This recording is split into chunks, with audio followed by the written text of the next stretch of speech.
Chapter 559. Pei County. It was night and the lights were out. Looking down from the window of Shui Rui's room on the second floor, one could see the entire backyard. The guards released the chef, Niu Air, who had caused trouble during the day, but confiscated his kitchen knife and gave him a warning. Yu Shu stood by the window without lighting the lamp to ensure that the people outside could not see inside. She waited until the burly chef walked into the small room next to the kitchen with his head down. When the door was closed, she whispered, "Is this the person who killed Censor Zhou Darren?" "Yes, it's him." Shui Rui stood behind Yu Shu. The two of them watched the chef's performance in the dark. "Then he's Prince Ning's man," Yu Shu muttered to herself and asked curiously, "How did this person cut off Zhou Darren's head under the eyes of the guards?" The room was dark, but she was not afraid at all when she asked about the dead person. Shui Rui did not know whether he should praise her for being brave or not. "Come here and we'll talk." Shui Rui closed the window with one hand and gently pulled her sleeve with the other, leading her away from the window. The moonlight was blocked out by the window, making the room even darker. Yu Shu could not see clearly and instinctively grabbed his arm. Shui Rui noticed and slowed down his steps. He led her to the table and helped her sit down first. Then he sat next to her and held her hand, not letting go. "Niu Air will be peeping downstairs later. We won't light the lamp. Shu, you're not afraid of the dark, right?" Yu Shu shook her head and then realized that Shui Rui could not see. She said softly, "I'm not afraid. Big brother, tell me, how did Zhou Darren die?" Because Shui Rui practiced martial arts, his hearing and eyes were sharper than an ordinary person's. Hence, he could see Yu Shu's face in the dark. Even though it was only a silhouette, he felt extremely at ease with her by his side. He was extremely confident, and it also became 120%. That night, Zhou Qing stayed in this restaurant. According to the guards who accompanied him, he went back to his room after dinner and never came out again. The lights in his room only went out at midnight. Only one guard stayed in the corridor to keep watch. He went to the toilet around the fourth watch, and it was at this time that the murderer found the perfect opportunity to kill him. Zhou Qing's itinerary had been kept a secret. Who would have thought that someone would dare to kill an imperial envoy so close to the capital? It was inevitable that they would let their guard down. The night guard had only been gone for the time it took to brew a cup of tea. According to the testimony of the guests on the same floor, no one heard any screams for help that night. Clearly, Zhou Qing had lost his head in his sleep. To be able to sneak into Zhou Qing's room in such a short time and deliver a fatal blow, chopping off his head, the murderer could only be a martial artist with extremely strong arms. Shui Rui was afraid that Yu Shu would feel uncomfortable, so he did not go into detail about the circumstances of Zhou Qing's death. The next morning, the guards found him dead in his room. Zhou Qing's headless body was wrapped in a thick quilt and stuffed under the bed.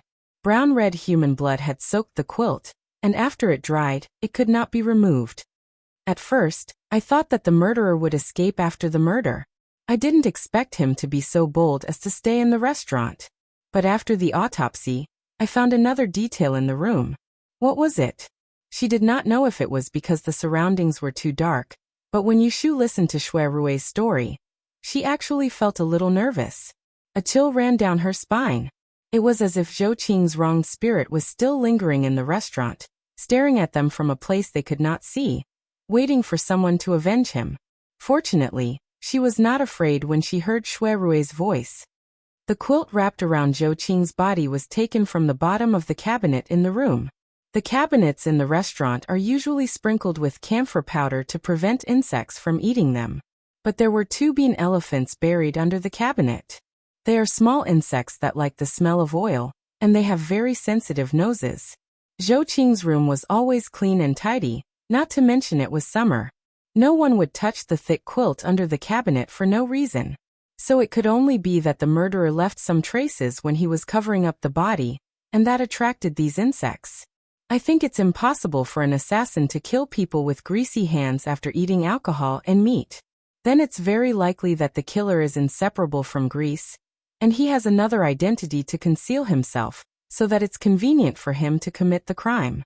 So I began to suspect the chef of this restaurant, Niu Air. I went to the kitchen to take a look. The cutting board he used had a smooth and deep cut, which could not have been made with age.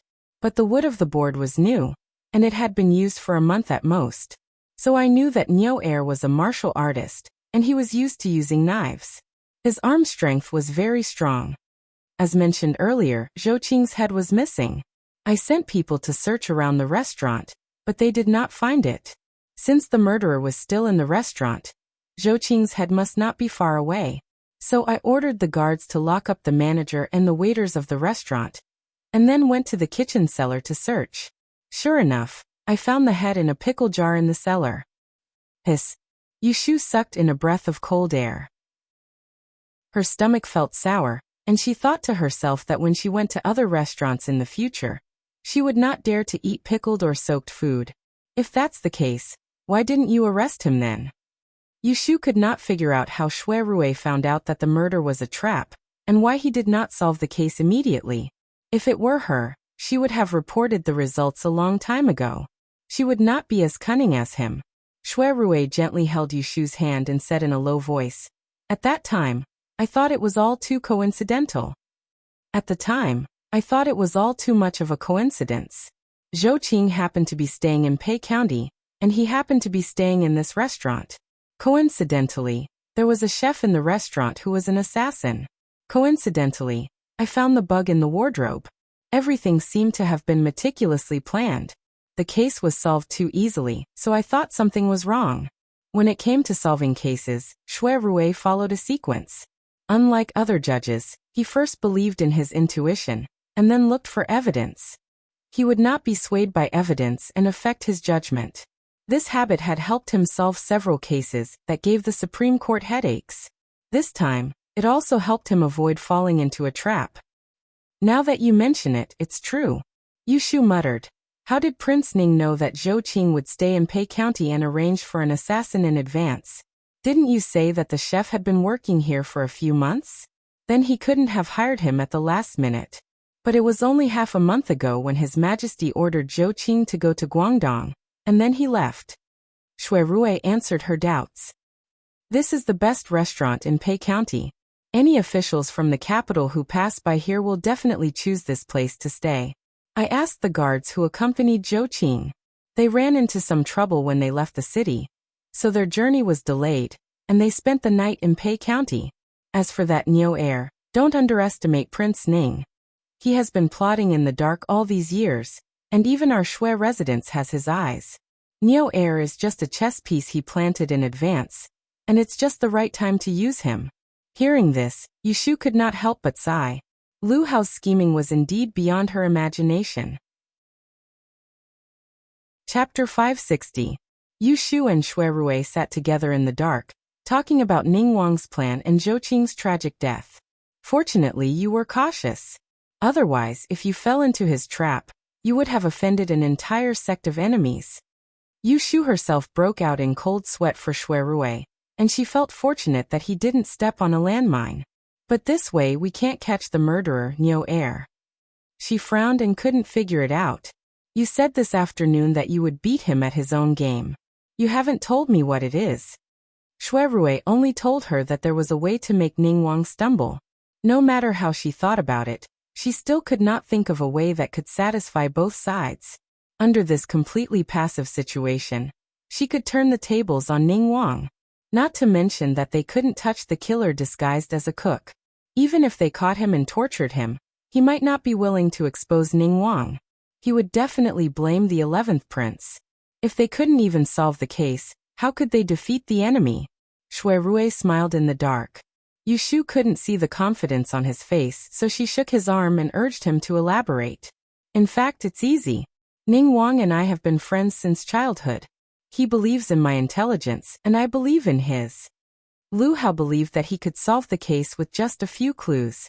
Xue Rui also believed that Lu Hao had already received the news that Yushu had come to Pei County.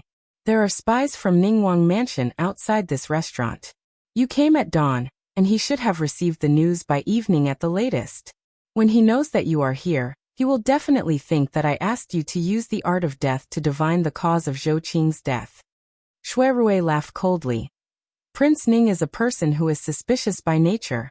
He doesn't know exactly how far you can go in your deductions, but he will definitely plan for the worst, which is that you and I already know that he was the mastermind behind Zhou Qing's death. These days, I've been keeping the restaurant under surveillance.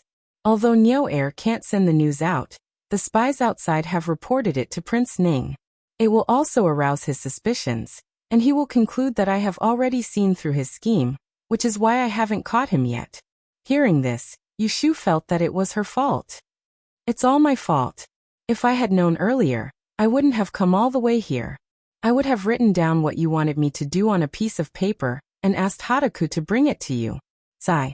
She didn't expect that once she showed up, Xue Rui would be exposed in front of Ning Wang. No, you should have come. Xue Rui held her slightly cold fingers. There was a hint of a smile in his deep voice.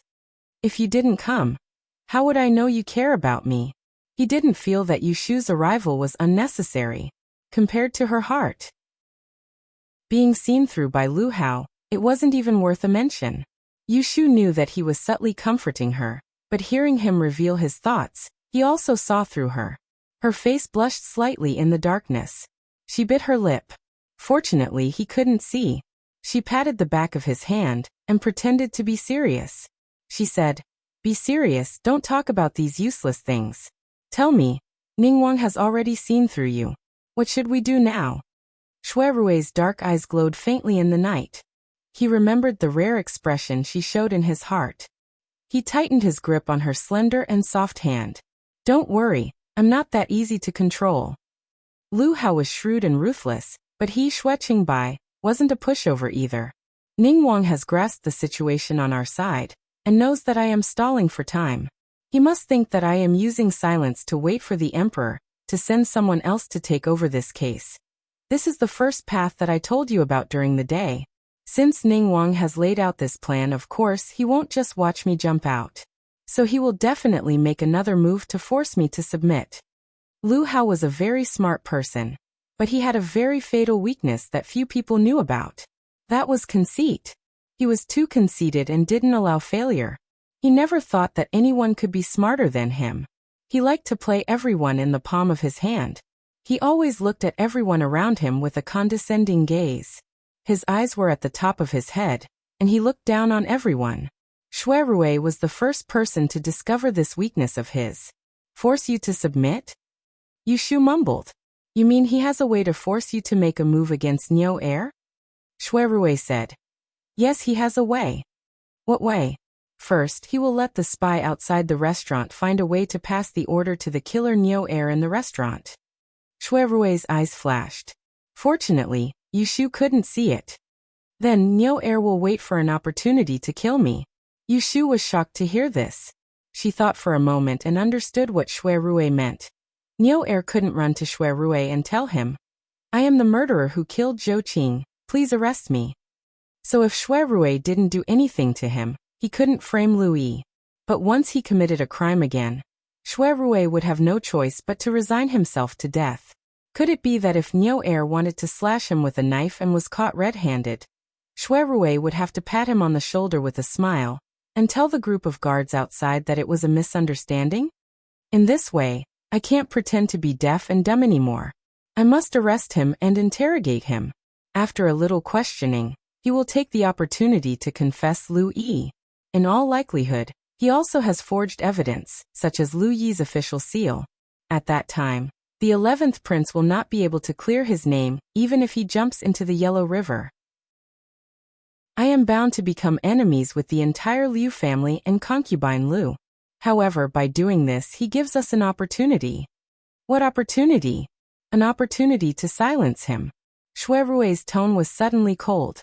Yushu licked her lips, and her throat felt slightly dry. Xue Rui had explained it so clearly, so how could she not understand?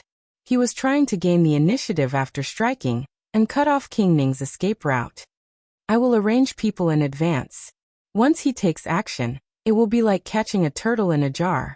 I will pretend to make a mistake and take advantage of the chaos to kill him on the spot, so that he won't have a chance to say a word. Then it will be a tooth for a tooth. When two armies confronted each other, the enemy was strong, so they had to win by surprise.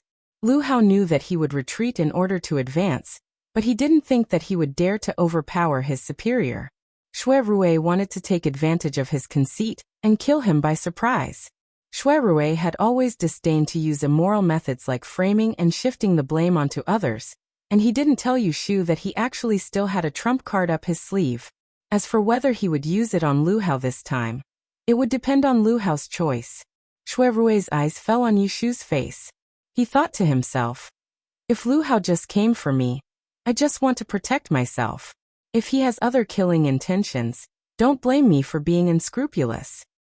A tooth for a tooth? Yu Shu sat up straight. She lowered her voice and asked, how are you going to do that? She didn't know why, but when she heard Shui Rui's careful response, she still felt a little uneasy. This feeling, it was as if he hid something from her. You will know when the time comes. Shui Rui kept her in suspense. Yu Shu didn't have the habit of getting to the bottom of things. She hesitated for a moment and gave up asking. But she was still worried. Will you be in any danger? Didn't you say that Neo Air is a master? What if he hurt you? Is Big Brother so useless in your eyes? Shui Rui asked with a smile. He held her hand and pulled it in front of him. He lowered his head and kissed the back of her hand. He said softly, don't worry. Neo Air practices external martial arts. He only has brute force. I can handle it. Of course, his martial arts was not as good as that of a first-class master like Jing Chen. But with the help of the bodyguards, he couldn't kill a reckless man. Those years of practicing martial arts and dancing at the sound of rooster were all in vain. Yu Shu was distracted by his intimate actions. She tried to pull her hand away, but was unable to break free from his shackles. She thought about how hard it was for him to scheme against her, so her heart softened and she didn't argue with him. She let him pinch and play with her hand. They stayed quietly for a while. Then they heard Yu Shu suddenly asked, Big Brother, have you killed anyone? Shui Rui slightly tightened his hand and answered softly, yes. Oh. Yu Shu didn't mean anything by asking this. She just thought that Shui Rui was going to kill Neo Air with his own hands. He would be stained with blood, so she was a little worried. Shui Rui thought too much. He thought that Yu Shu thought he was too direct. So he asked tentatively, Shu, do you think it's not good for Big Brother to do this? What's wrong with it? Yu Shu asked in a daze. Shui Rui frowned. According to the law, Neo Air is a murderer. He should be handed over to the Ministry of Justice for questioning, and then sentenced according to the law. Don't you think it's cruel of me to kill him with my own hands? Yu Shu couldn't help laughing. She moved her shoulders and thought that if Shui Rui was cruel, then what about her? Qiu Biao and Bai Qing were beheaded in the downtown Qianyuan Temple. Ji Huaishan committed suicide by biting his tongue in the court of the Supreme Court. Ji Xingxuan was sent to prison and had to become a dead person. No one who offended her had a good ending. Compared with her, Shui Rui was undoubtedly an upright gentleman.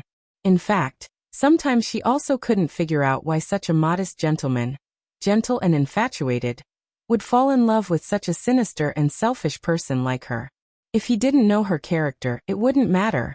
But he clearly knew her temperament and means, but he still approached her without hesitation. Prince Ning deliberately schemed against you. Neo Air is a murderer. I don't know how many innocent souls he killed. Big Brother, you just take it as doing justice on behalf of heaven. It's not cruel to do such a good deed. Yu Shu freed a hand and patted his shoulder. Shui Rui was speechless for a moment. He was afraid that she wouldn't like it. How could he be comforted by her? Well, it's already late. Let's go to bed early. Yu Shu tilted her head and yawned. Her eyes were misty. Because the room was dark, she didn't need to cover her mouth. She even smacked her lips. Shui Rui saw her little movements very clearly. The corners of his lips curled up, and he suddenly had an evil thought. He leaned forward and said, after saying so much, aren't you afraid at all? I've heard that the ghosts of those who died unjustly will linger in the world of the living. They will linger around the place where they died, and when it's late at night, they will stand at the bedside of the living and dream about it. Oh right, did I tell you that the room next to ours is the room where Zhou Qing was killed? Yu Shu was already a little nervous tonight. After hearing him say this, no matter how brave she was, she couldn't help but feel her scalp tingle. At this moment, a cold wind blew on her neck. Huh. She was startled. She stood up abruptly. She tripped and fell forward, landing right in front of Shui Rui's chest. Shui Rui held back his laughter and steadily closed his arms to catch her. He lifted her waist and hugged her tightly. He lowered his head to find her forehead and pecked it. He said gently and teasingly, "Be good. Don't be afraid. Come to your big brother's arms." Yushu recovered and guessed that the cold wind was caused by him. She was angry and amused at the same time. She punched him on the back to vent her anger. She turned her head and found his body. She opened her mouth and bit him. She felt the skin under her lips warm. She didn't know where she had bitten. Hiss. Shui Rui sucked in a breath of air and tightened his arms around her waist. He felt an electric shock on his ear that had been bitten by her sharp teeth and soft lips. A numbness and itchiness spread from his back to his waist. In an instant he had the instinctive reaction of a man. Yushu didn't know that she had caused trouble. She bit his ear and wondered which piece of meat it was. She stuck out her tongue and licked it. If Shui Rui were to continue restraining himself and not make a move, then he wouldn't be a normal man. At once, he groped upwards with one hand and pinched the nape of her neck that was exposed outside the collar of her shirt. His other hand snaked downwards and forcefully rubbed the perfectly round area below her buttocks through the thin material of her shirt. Yushu didn't mind letting him have his way and let him pinch her buttocks. There were only 2 layers of summer clothes, so how could they be separated? She could clearly feel the strength of his 5 fingers, and her face instantly turned red. "What are you doing? Quickly let go of me." She was afraid of attracting people outside, so she didn't dare to speak loudly. She could only clench her teeth and lower her voice. Her angry rebuke turned into a coquettish pout. Shui Rui was originally a hot-blooded adult man. When he was young, he had a reputation for being a playboy. Although he had high standards and was arrogant and picky about food, it wasn't that he didn't have a few romantic affairs. It was just that 3 years ago he became disheartened and became a monk. But in essence, he was still the same young master Shui who only cared about food and sex. Not to mention that he was facing the woman he loved. At this moment, Yushu touched his forbidden zone. His heart was filled with lust and he became bold. Not only did he not let go of her, but he hugged her even tighter. He gently pinched the nape of her neck and lowered his head to place his lips on her soft and cool cheeks. He said with a hoarse smile, "Who told you to bite me?" As he said this, he lifted the back of her head. Regardless of whether she was angry or annoyed, he kissed her mouth. For a moment, the sound of water was heard and their breathing was lingering. He had the intention to seduce and please her, so how could Yushu avoid it? In a short while, she was being coaxed by him. The 2 of them were intimate for a while. After all, there were people in the corridor outside, and their relationship was a secret that couldn't be revealed. Shui Rui relaxed a little and came back to his senses. In the end, he didn't want to neglect her. He only rubbed her arms and legs through her clothes before he reluctantly let go of the flesh next to his mouth. Wet kisses fell on her fluffy eyebrows.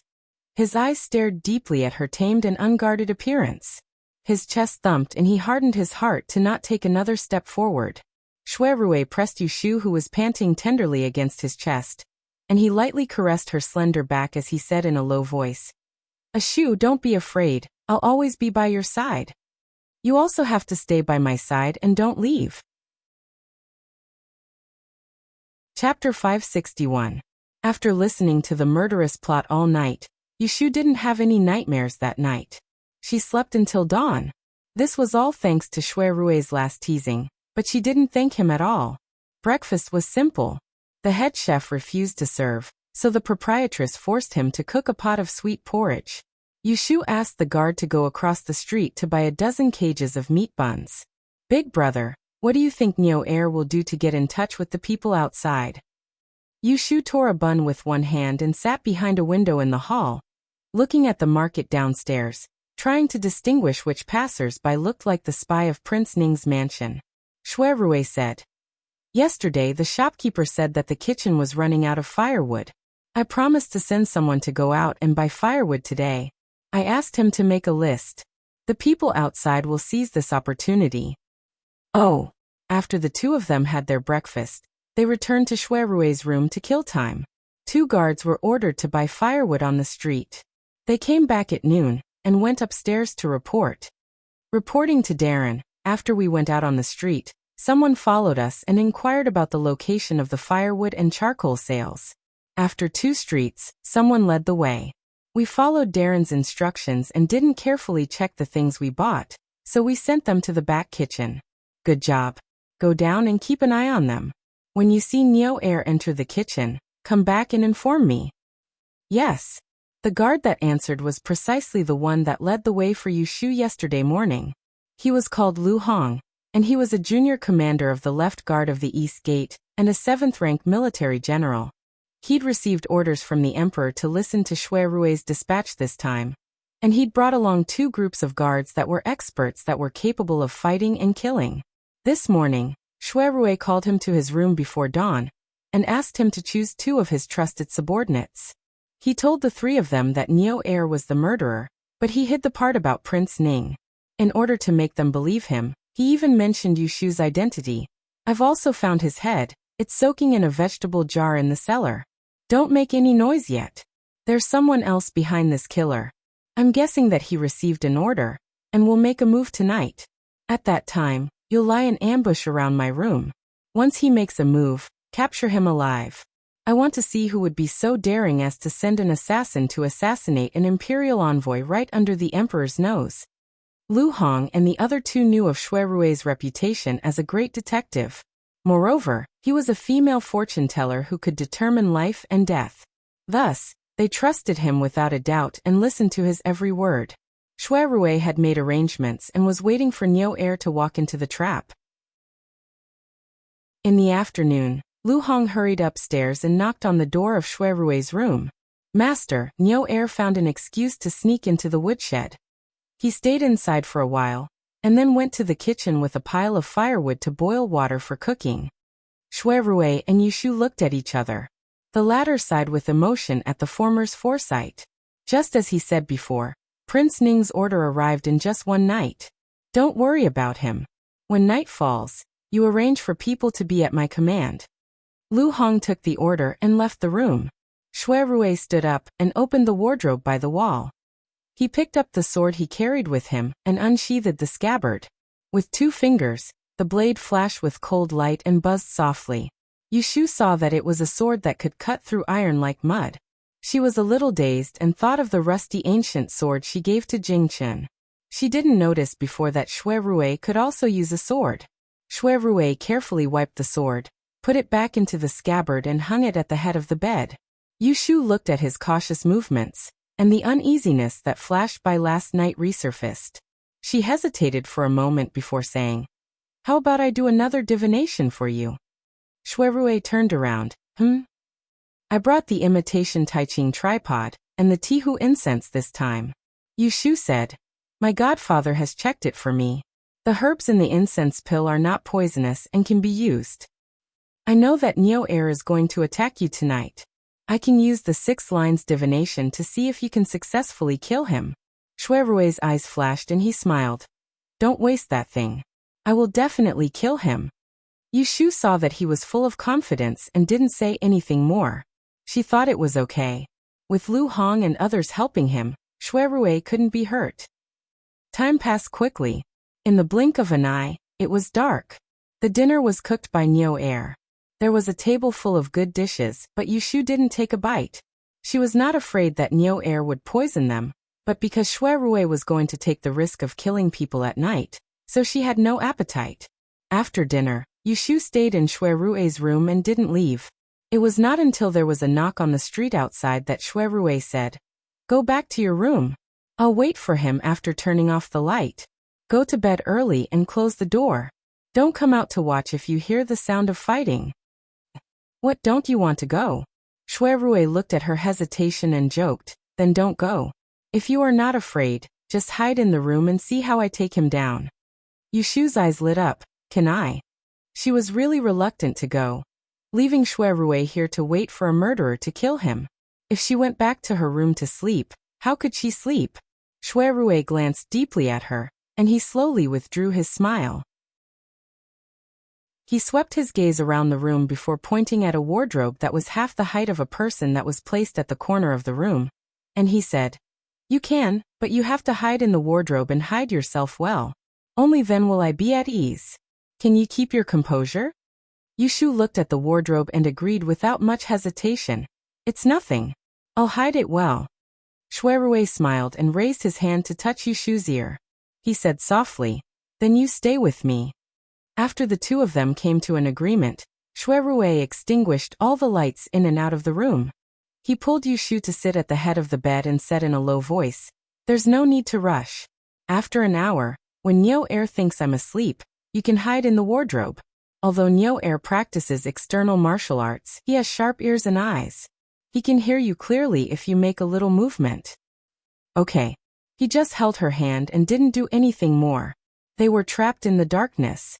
The moonlight from the west window shone through the gauze paper, and a pair of hazy overlapping figures. In this way, Yushu didn't know how long she waited.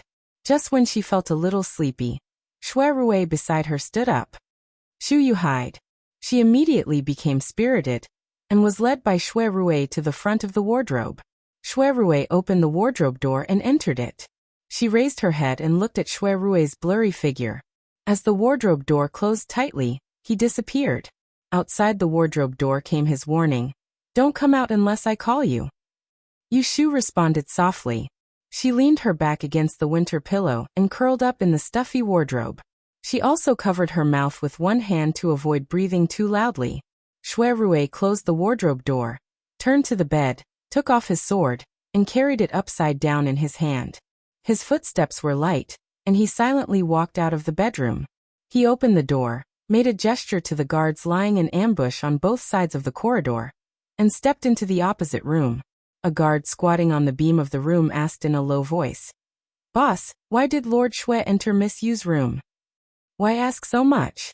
The prisoner is a martial artist. Be careful that he sneaks in and notices. Keep quiet and hold your breath. Lu Hong scolded softly and clenched the waist knife. He remembered that Shuirui had secretly told him during the day to pay attention to whether Nyo Air asked the brother who delivered the vegetables which room Yushu lived in. Chapter 562. Inside the room, Shuirui lay flat on Yushu's bed with his long hair hanging loosely over his shoulders, wearing only a white unlined garment. The gauze curtain was down and the window was closed. From the outside, one could only see a blurry figure, and it was impossible to tell whether it was a man or a woman. Facing the approaching killer, he was very calm. His right hand, which was hanging by his side, firmly held the hilt of his sword, ready to strike. He was not surprised that Lu Hao would try to kill Yushu. In fact, ever since Yushu revealed the death termination strange art at the Hibiscus Gentleman's banquet, he had been worried that if she showed off too much, she would become a thorn in other people's side. During the years when he and Lu Hao were brothers, he knew that Lu Hao was a man who did not appear to be what he appeared to be. On the surface, the seventh prince had a good demeanor, but in fact he was narrow-minded and had no tolerance for others. Those who caught his eye could not be kept for his own use, so he would get rid of them quickly. Even though Yushu had the death termination strange art, she had no background after all. She only had the title of a female fortune teller.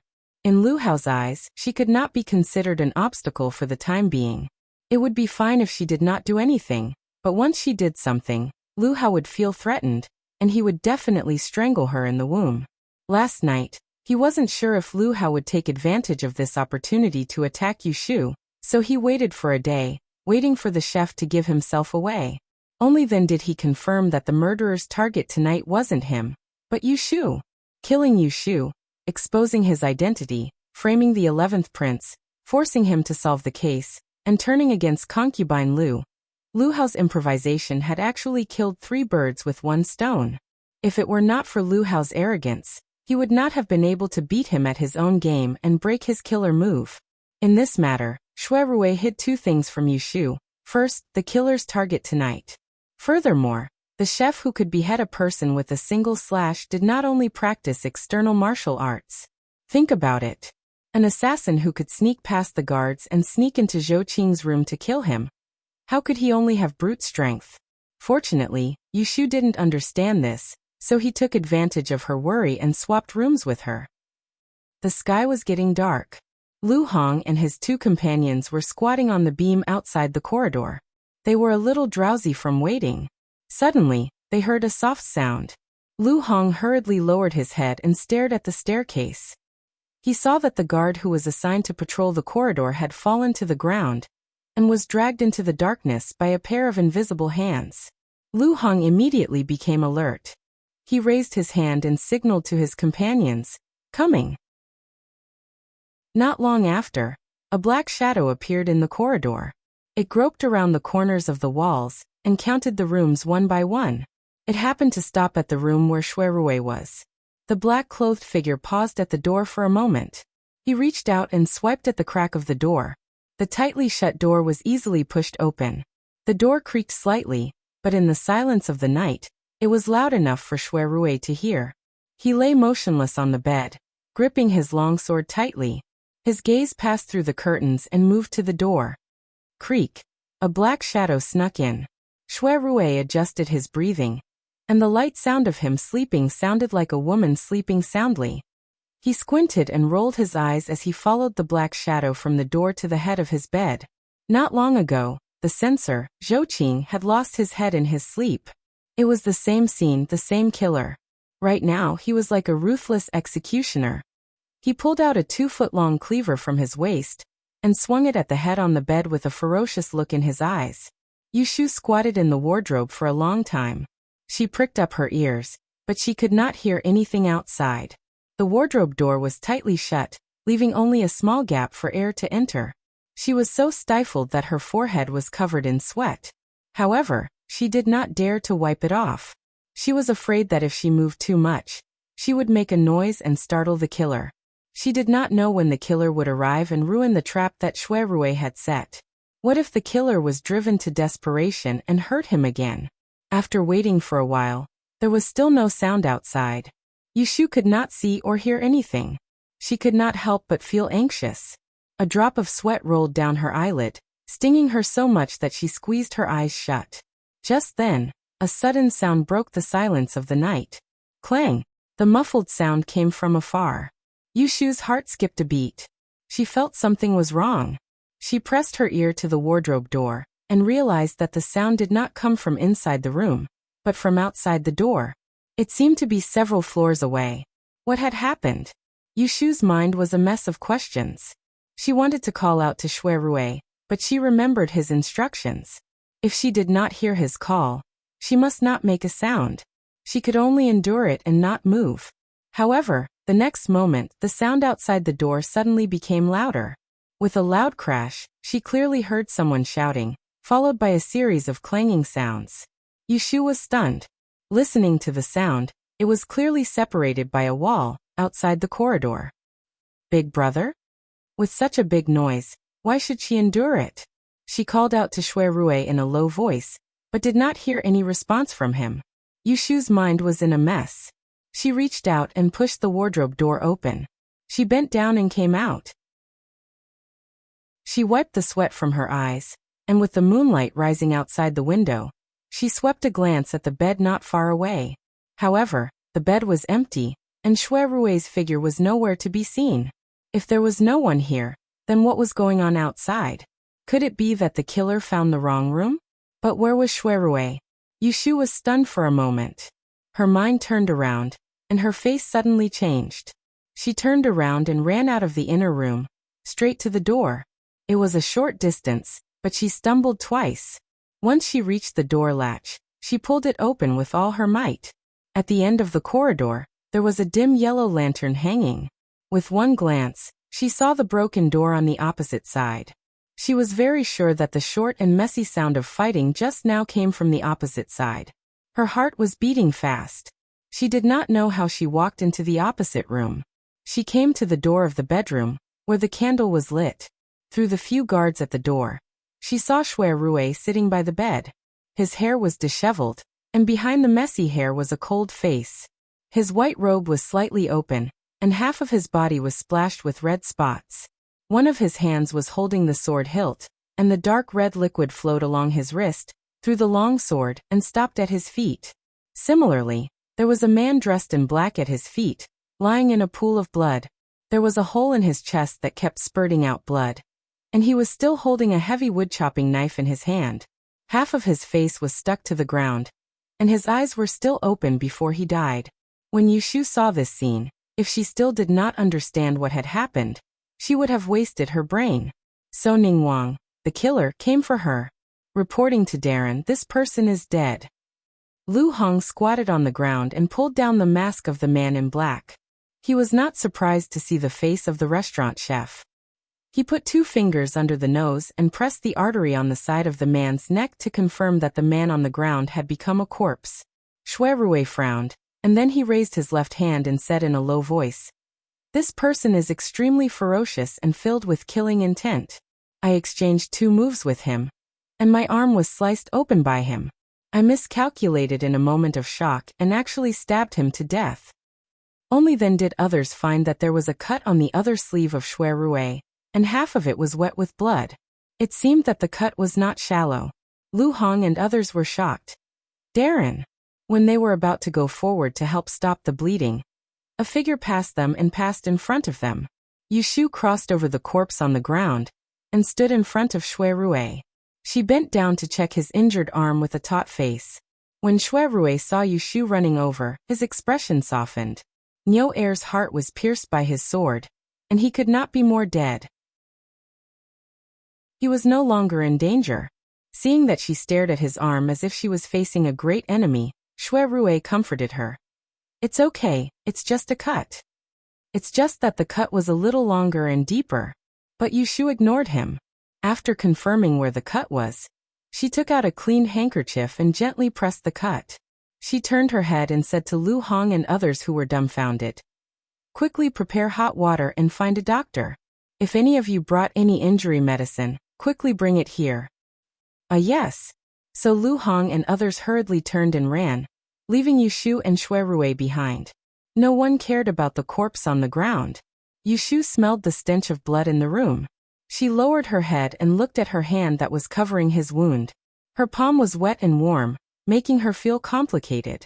She bit the tip of her tongue and asked bitterly, "Why did you lie to me?" She was still hiding in the cupboard, thinking that she would go through thick and thin with him. But like a fool, she was silently blocked by him. He clearly didn't have to take the risk. Prince Ning wanted to kill her, but he became the bait.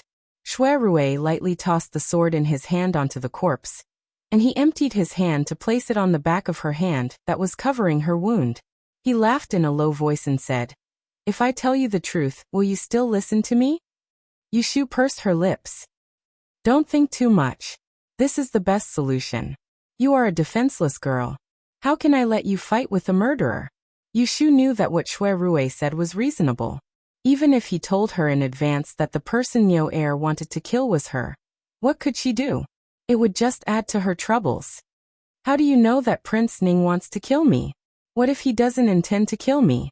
Niu Er didn't go to assassinate Xue Rui, not because he went to the wrong room, but because he received an order to kill her, the person who came out to disturb the situation. She could also expose the identity of the murderer. There was no benefit in assassinating Xue Rui, but it was more worthwhile to take the opportunity to kill her, the female fortune teller who was proficient in the art of death. Yushu didn't think about this before, not because she couldn't think of it, but because with Xue Rui around, she subconsciously felt that she was dependent on him, so she didn't think too much about it. "I asked Lu Hong to keep an eye on Niu Er secretly. I knew that he inquired about your room, so I was sure that Prince Ning wanted to take this opportunity to kill you." Xue Rui told her the truth. It was over, and there was nothing to hide. Yushu felt very upset. On the one hand, she was moved by Xue Rui's protection, but on the other hand, she felt guilty and frustrated. If she hadn't rashly run to Pei County and honestly passed the letter, she wouldn't have caused this trouble. "Shu, what's wrong with you?" Xue Rui saw that her face was not right. "Niu Er mistook you for me, so he wanted to kill you. That's why you were injured." If she hadn't shown up at the beginning, Niu Er's target would only be Xue Rui. At that time, he would pretend to assassinate her to achieve the purpose of exposing his identity. Xue Rui didn't need to take this risk. "It's all my fault. I made you suffer." This time she was more helpful than helpful. Yushu smiled bitterly. Between her and Xue Rui, She had always been the one who got more than he gave. She gave a little, but he gave a lot in return. If this went on, she wouldn't be secretly happy that she took advantage of him, but gradually became a little uneasy. What right did she have to make him fall in love with her? Was she worth it? Shui Rui's gaze darkened when he saw her blindly blaming herself, and he couldn't help but exert a bit more force on the hand that was pressing her down, and his voice carried a slightly self-mocking tone. If you think like this, then I'll tell you the truth. I did it intentionally. What on purpose? Yushu didn't understand. I didn't tell you on purpose. I took the risk for you on purpose. I was stabbed by the murderer on purpose and got hurt on purpose. Yushu raised her head blankly and met Shuerue's dark eyes. Do you remember the time when the two gangsters of the Tihan Business Association met you in the capital and sent killers to find you? Yes. Yushu frowned slightly. She didn't know why he mentioned this. I also remember, Shuerue said in a low voice. That time, it was Jingchen who took the knife for you. Yushu's expression changed. I still feel regret now. If I had grabbed the knife at that time, then the man you liked from the beginning should have been me. Later, you wouldn't have suffered so much for him. On the night when you were caught by the Celestial Commissioner, I saw you suffering from the pain of your broken finger. I made up my mind that no matter what means I had to use, even if I had to take advantage of the situation, I would take you away and win your heart. Yushu opened her mouth and saw the bright feelings in his eyes. She wanted to say something, but the words were stuck in her throat. I just want you to understand that I am a man who deserves to be entrusted with the rest of your life. I can do what others can't do for you. I can do what others can do better. Shuerue's words had been suppressed in his heart for a long time. In the past, he would only express it with his actions. Today, for the first time, he clearly conveyed it to Yushu. His sincerity was laid bare in front of her. Shuerue's sincerity was always beyond her expectation. In an instant, Yushu's heart went numb. Just now, she was still sentimental, but now, her eyes suddenly lit up. She was simply looking for trouble by arguing with him about those trivial things. Because the two of them were obviously the same kind of people. They both wanted to do things for someone who was worth it. So naturally, only when they felt that they were worth it, would they do things without hesitation. Shuerue treated her well because he felt that she was worth it. She wanted to treat Shuerue well, because he was worth it. They were in love with each other. That was all. Where could she find another person who was as crazy as her? I don't know how to say good things, but I do have one thing that you should remember. Yushu lowered her eyes and her gaze fell on their crossed palms. She whispered to him, "If you don't leave or abandon me, I will follow you in life and death." Chapter 563. Niuer sneaked into the front building from the backyard yard and knocked out 3 guards who were patrolling at night. In addition to Lu Hong and the other 2 who were arranged by Shuerue to hide, there were 4 people sleeping in the room downstairs. After being awakened by the fighting sound upstairs, they ran up one after another. It just so happened that Lu Hong and the others had been sent out by Yushu, and they met Yushu and Shuerue in the corridor. Then Lu Hong and the others were delegated tasks. Those who boiled water went to boil water. Those who fetched medicine went to fetch medicine. Those who asked for a physician went to fetch a physician, and then they carried their unconscious companions back to their rooms. For a time, no one disturbed Yushu and Shuerue. Lu Hong came back with the medicine. The door of Yushu's room was kicked by him. At that time, the murderer sneaked in, and he did not dare to act rashly. Until he heard the fighting sound in the room, he hurriedly rushed in. However, they were still a step too late. When they entered, Shuerue's sword just happened to pierce through the murderer. Lu Hong only managed to kick the man in black to the ground. The 2 companions behind him didn't even have a chance to show off their skills.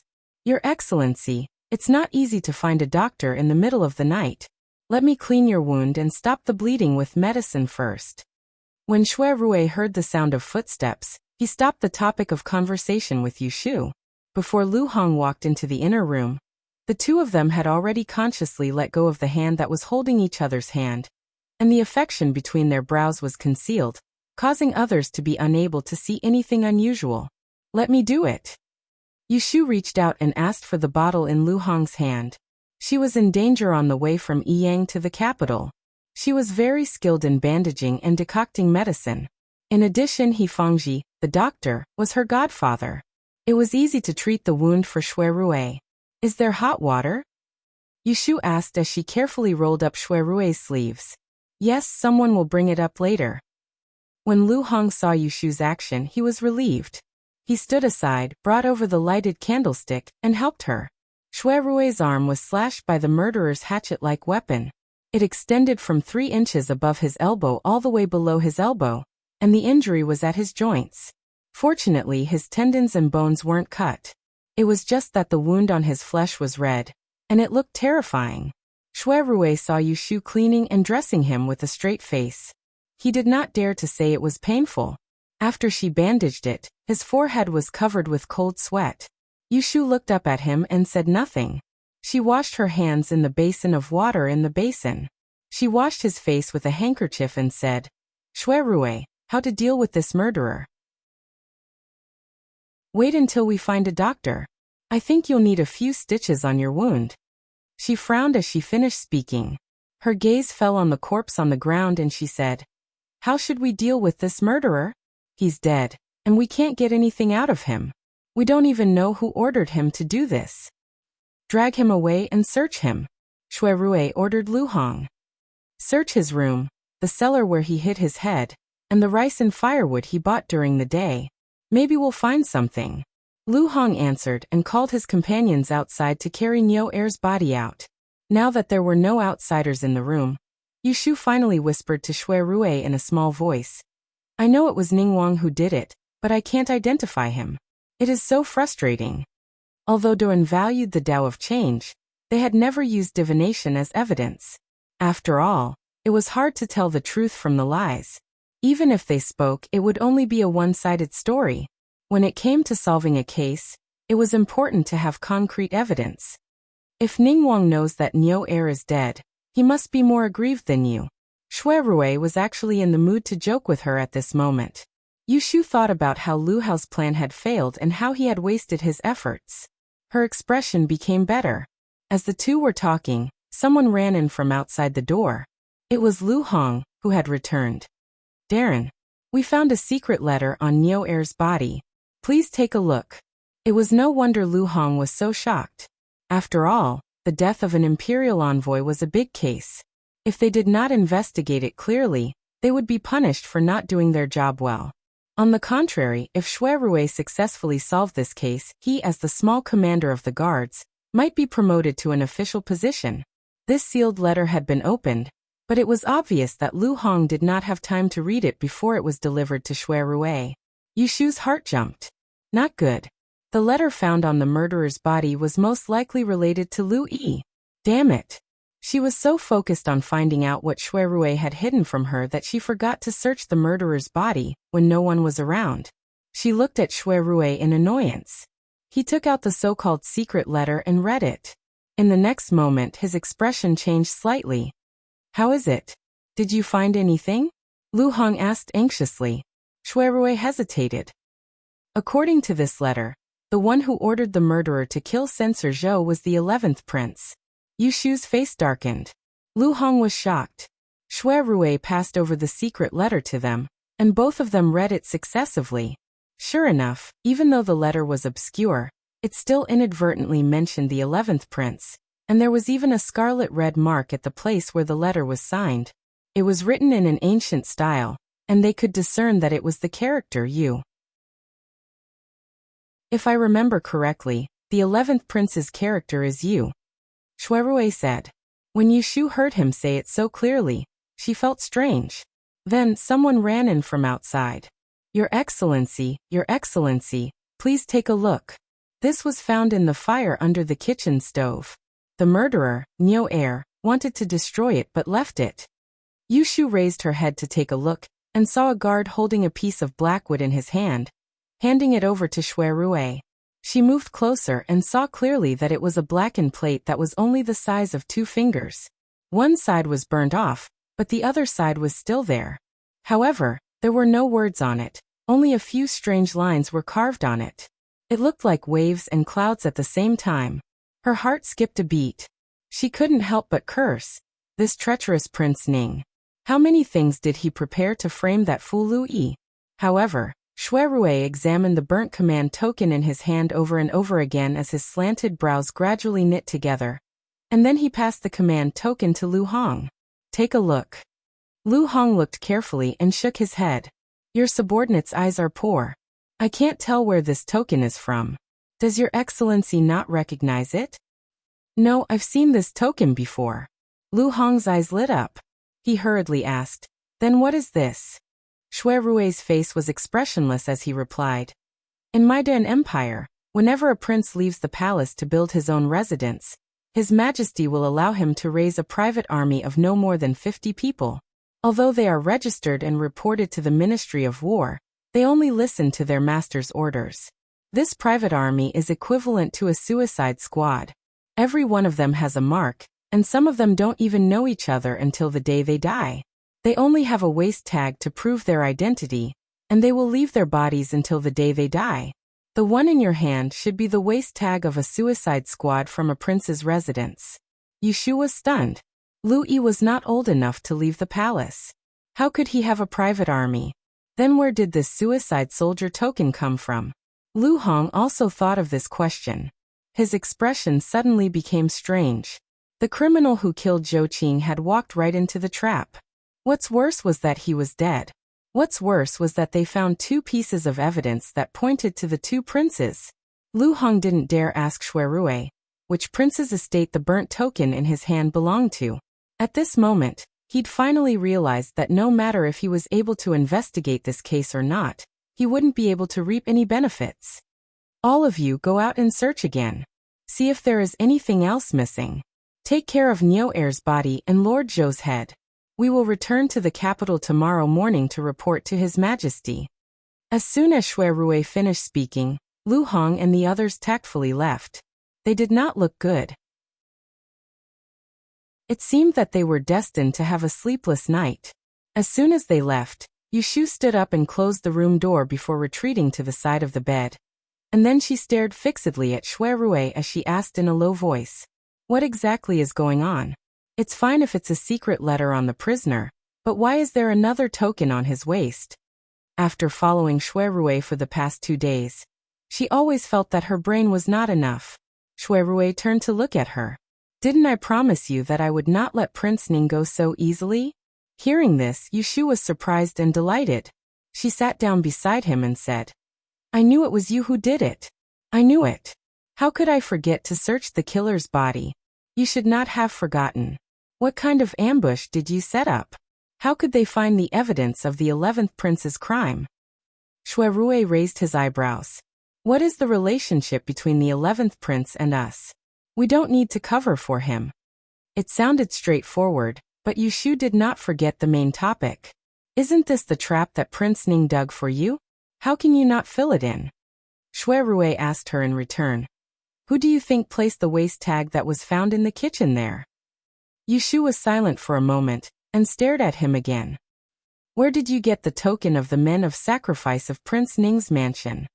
The token was placed by Shui Rui and couldn't run away, so it must be the real thing. But how could such a crucial thing fall into the hands of Shui Rui? It's a long story. I'll tell you about it in the future. Shui Rui could not move his left hand, so he reached out his right hand and held her hand across half of his body. He pulled her hand over and placed it on his knee. His wound was burning with pain, so he pinched her little hand to ease the pain. The token of Prince Ning's mansion was brought here by Hataku last night.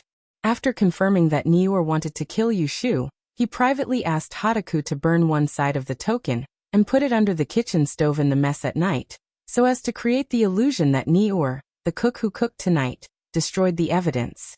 As for the secret letter I left on the murderer, it was for... Wait, don't say it first. Yushu raised her hand to interrupt Shui Rui. She rubbed her forehead and said, "Let me think about it first." She couldn't always rely on his cleverness and not use her brain. This habit was not good. Shui Rui laughed. "Well, let me think about it." Yushu did not hesitate for long before an idea struck her. She snapped her fingers and blurted out, You're doing this so that Prince Ning and Lu Yi will fight each other. That's right, by leaving behind a secret letter that pointed to Lu Yi and creating a waste token that pointed to Lu Hao. The number of suspects in the assassination of the imperial envoy had increased from 1 to 2. Prince Ning knew who the real culprit was, but Lu Yi did not. Lu Yi was wrongly accused. If the dirty water was only poured on him, it would definitely be following Prince Ning's plan and causing Consort Lu's faction to hate Xue Rui. However, now that Prince Ning had also been pushed out, even if Lu Yi was a fool, he had no choice but to suspect his good brother. Between the two of them, one of them must take the blame. What kind of crime was the assassination of the imperial envoy? At this juncture, the brotherly love and brotherly respect were nonsense. Xue Rui said that a tooth for a tooth. It turned out that this was the mantis stalking the cicada, unaware of the oriole behind. Awesome. Chapter 564. On the morning of the 22nd of the 6th month, Xue Rui ordered the guards to prepare the carriage. Then he brought along the corpse of the murderer, Niu Air, and 2 pieces of evidence that pointed at the princes before he left the restaurant where the murder took place and returned to the capital. The spy squatting outside the restaurant saw them go far away, and then he showed his head. After wandering on the street for half an hour, he entered the restaurant with the seal torn off, and inquired about what happened last night. However, it was destined that he would not be able to get anything out of them. Last night, Xue Rui had ordered the guards who came along with him to keep their mouths shut. The manager and the waiters had to stay in their rooms at night, and were not allowed to come out. When Xue Rui and the others left, only then did they realize that the head cook had disappeared. They did not know that someone had died last night, and they also did not know that Xue Rui had found a human head in their cellar. It's about the 2 princes. The right and wrong have not been confirmed. I don't know the emperor's intention. In my opinion, you'd better keep your mouth shut. Don't leak a word about what happened in the restaurant last night. Be careful of a careless mouth and cause a disaster. Xue Rui warned the guards who knew the truth. Fortunately, Lu Hong and others were sensible and immediately said that they wouldn't talk. Don't worry, Your Excellency. We can distinguish the pros and cons. The carriage and horses left the city and went on the official road. They ran fast all the way. They had to hurry and try to reach the city gate before dark. Last night, Xue Rui and Yushu didn't have a rest. They went out of the city and had lunch early on the way. Yushu couldn't help dozing off. However, the road in the suburbs was uneven. She leaned against the wall of the carriage and woke up from time to time. She couldn't fall asleep even if she wanted to. Xue Rui sat in front of her. When he saw how sleepy she looked, a hint of a smile flashed across his eyes. After thinking for a while, he pulled down the curtain behind him to block his line of sight outside the window. Then he supported his sutured left arm and changed his position to sit in the middle. When the car turned dark, Yushu suddenly raised her head and looked at Xue Rui with sleepy eyes. She saw him placing a soft pillow on his lap and patting it as he whispered to her, "It's more comfortable to sleep here." Yushu hesitated for a moment and resisted the urge to lie on top of him. She shook her head and said, "No, you are tired. If I fall asleep and accidentally touch your wound, it will be bad." As she spoke, she stretched her body and patted her face. She felt a little more awake. "Are you really not going to sleep?" Xue Rui confirmed with her. "I'm not sleeping." "All right then." As Xue Rui spoke, he picked up the soft pillow on his lap. He stretched out his hand and placed it on her thigh. Then he tilted his body and bent his long legs. In the next moment, he used it as a pillow. Yushu looked at Xue Rui lying on her lap and was speechless. "I'm going to sleep for a while. Wake me up when your legs are numb." Xue Rui's low voice sounded a little tired. Yushu's eyes softened. She nodded and looked at his left arm on the side of his body. After hesitating for a moment, she reached out and held his wrist to prevent him from moving after he fell asleep and affecting his wound. Xue Rui closed his eyes and the corner of his mouth slightly curled up. Originally, he was just teasing her and wanted to rest for a while before getting up. But this pillow really suited him, and he fell asleep unknowingly. Yushu, on the other hand, was sitting steadily. She lowered her head and looked at his sleeping face. She didn't close her eyes throughout the journey. When the group of people returned to the capital, it was already dusk. Shui Rui dropped Yushu off at Wangji Tower, then brought the living and the dead in the direction of the Supreme Court of Justice. Before entering the palace, he had to first report to his superior, the Supreme Court Chancellor Guohuayan. After all, a prince assassinating an imperial envoy was a big matter, and it would be stressful for him to face the emperor alone. Once Yushu returned upstairs, she laid down on the bed. Her entire body was stiff, and every movement made her sore. She thought to herself, this job of being someone's pillow, don't expect me to have a second chance. Miss, dinner and hot soup are ready. Do you want to eat something first or wash up first? Xiaoqing walked in and asked as she bent down beside the bed. Yushu lifted her eyelids and groaned. She said weakly, leave it there. I'm going to sleep for a while. Wake me up after 2 hours. Xiaoqing squatted down and reached out her hand. Let this servant give you a massage? Okay. Under the maid's moderate strength, Yushu quickly began to snore. On the other side, Shui Rui had gone to the Supreme Court of Justice and found Guohuayan, who was looking through official documents. He reported the incident that occurred in Pei County like this, and he even mentioned Yushu. Yet from the beginning until the end, he didn't mention a single word about Prince Ning. As for how he had stabbed Zhou Qing's murderer to death, he had already prepared an explanation. I sensed that the murderer was in the restaurant, but I couldn't find Zhou Qing's head. At my wit's end, I remembered my sworn sister's death divination art, and had someone send her a letter, asking her to perform a divination. When she received the news, she ran to Pei County to find me. Thanks to her help, I was able to see that Niu Air was the murderer and found Zhou Qing's head in the restaurant cellar. Later on, my sworn sister reflected on herself and calculated that she would meet with a fatal disaster last night. I suspected that the criminal was about to commit murder again, so I took precautions early on and set up a trap, waiting for him to walk into it. Who would have thought that I would slip up and stab him to death, injuring myself as well? Shui Rui's face was full of remorse. Guohuai, and hadn't heard the 2 pieces of evidence and was still in the mood to comfort him. This is pardonable. Don't worry about it. Besides, the murderer was sentenced to death. It's not a big deal that you killed him, but, without his confession, we don't know who the mastermind is. Guohuai, and was still regretting when Shui Rui dropped a piece of important news. The witness is dead, but I found 2 related pieces of evidence on the deceased. I brought them back for your excellency to have a look. Oh, take them out and let me have a look. Shui Rui took out a letter and a waist token from his bosom, and handed them to Guohuayan. Not long after, Guohuayan's expression changed. The letter pointed to Lu Yi in black and white.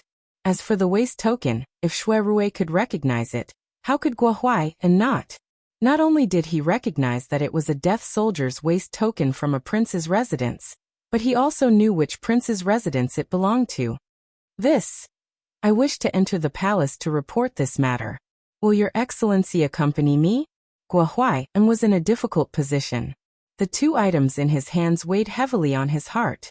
How could he not know that if this case were to continue investigating, it might end up in a difficult situation?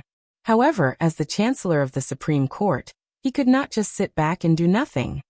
Does Prime Minister Shui know about this matter? Guohuayan asked Shui Lingnan.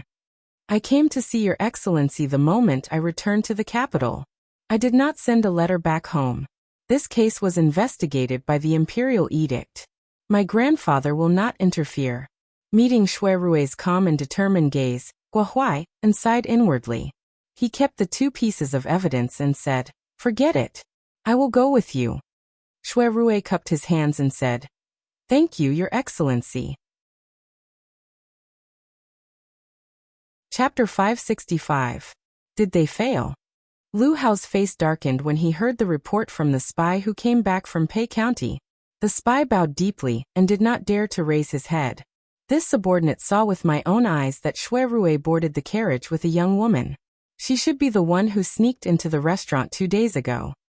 Lu Hao's eyes sharpened. She is still alive. Where is the assassin? The assassin is missing. Missing. Hearing him murmur, the spy's legs softened and he knelt down. Your Highness, please forgive me. After they left, I went to the restaurant to inquire about them. However, those people were all under the supervision of Shui Rui. They were not allowed to leave their rooms at night. They did not know anything. I only found some traces of fighting in their rooms. I guess that the assassin was caught while committing the crime. So early this morning, Shui Rui returned with his men. When Lu Hao heard this, his expression became slightly better. Even though Yu Shu didn't die, Shui Rui had captured the murderer that he had arranged. As long as they searched for information, Lu Hao's men would be able to expose Lu Yi. At that time, he wouldn't have to worry about concubine Lu's faction becoming enemies with the Shui clan. Humph! Lu Hao sneered. Lu Tan's complacent face flashed before his eyes. He thought in his heart, "You're just a little kid. You're not studying in the mountains. What are you stirring up when you come back to the capital? Do you think that you can rely on Prime Minister Shui's mansion behind you? You dare to compete with me? I won't make a move. I will let the Lu and Shui family fight it out first. Sooner or later, I will take care of both of you. Alright, go and do your work. Yes, I will take my leave." In a corner of the flower garden, Lu Hao was left alone. He could hear him muttering to himself. How did Yu Shu escape this disaster? Perhaps she calculated that she would be killed? Hiss, if that's the case, her death sentence strange art is not like what she said to others. She can't be left alive. I have to find another opportunity to get rid of her. It was late. Lu Hao was in a good mood. When he left the flower garden, he met the maid sent by concubine Ning. He was not unhappy. Instead, he sent the maid back to tell her that he would be resting in the upper room tonight. This Ning Wangfei had been born into a scholarly family, but her personality was a bit wooden. She was only above average in appearance, so she couldn't enter the eyes of Lu Hao, who had read countless people. So the husband and wife treated each other with respect. The number of times Lu Hao slept in the study was more than the number of times he slept in the same room with her. When concubine Ning knew that Lu Hao was coming, she quickly dressed up and had the kitchen prepare tonics for supper. 2 days ago, she had heard the news that mother-in-law Xu Fei in the palace had intentions of finding a Cifei for Lu Hao. This was why she was anxious. She had only been married for 3 months, and there was no news in her belly. If Ning Wangfu added someone at this time, if she won Wang Ye's favor, would her days be good? Therefore, the most important thing now was to quickly conceive a child and stabilize her position as Wang Fei. This concubine Ning hurriedly prepared, but she did not guard against Lu Hao stumbling halfway. Wang Yi. Hearing the call behind him, Lu Hao stopped. Turning his head, he saw the steward of the front yard rushing over. Lu Hao frowned. What's the matter? The people from the palace are outside the gates. The saint has summoned you to enter the palace. Lu Hao's right eyelid twitched violently. Before the sky brightened, Yu Shu woke up.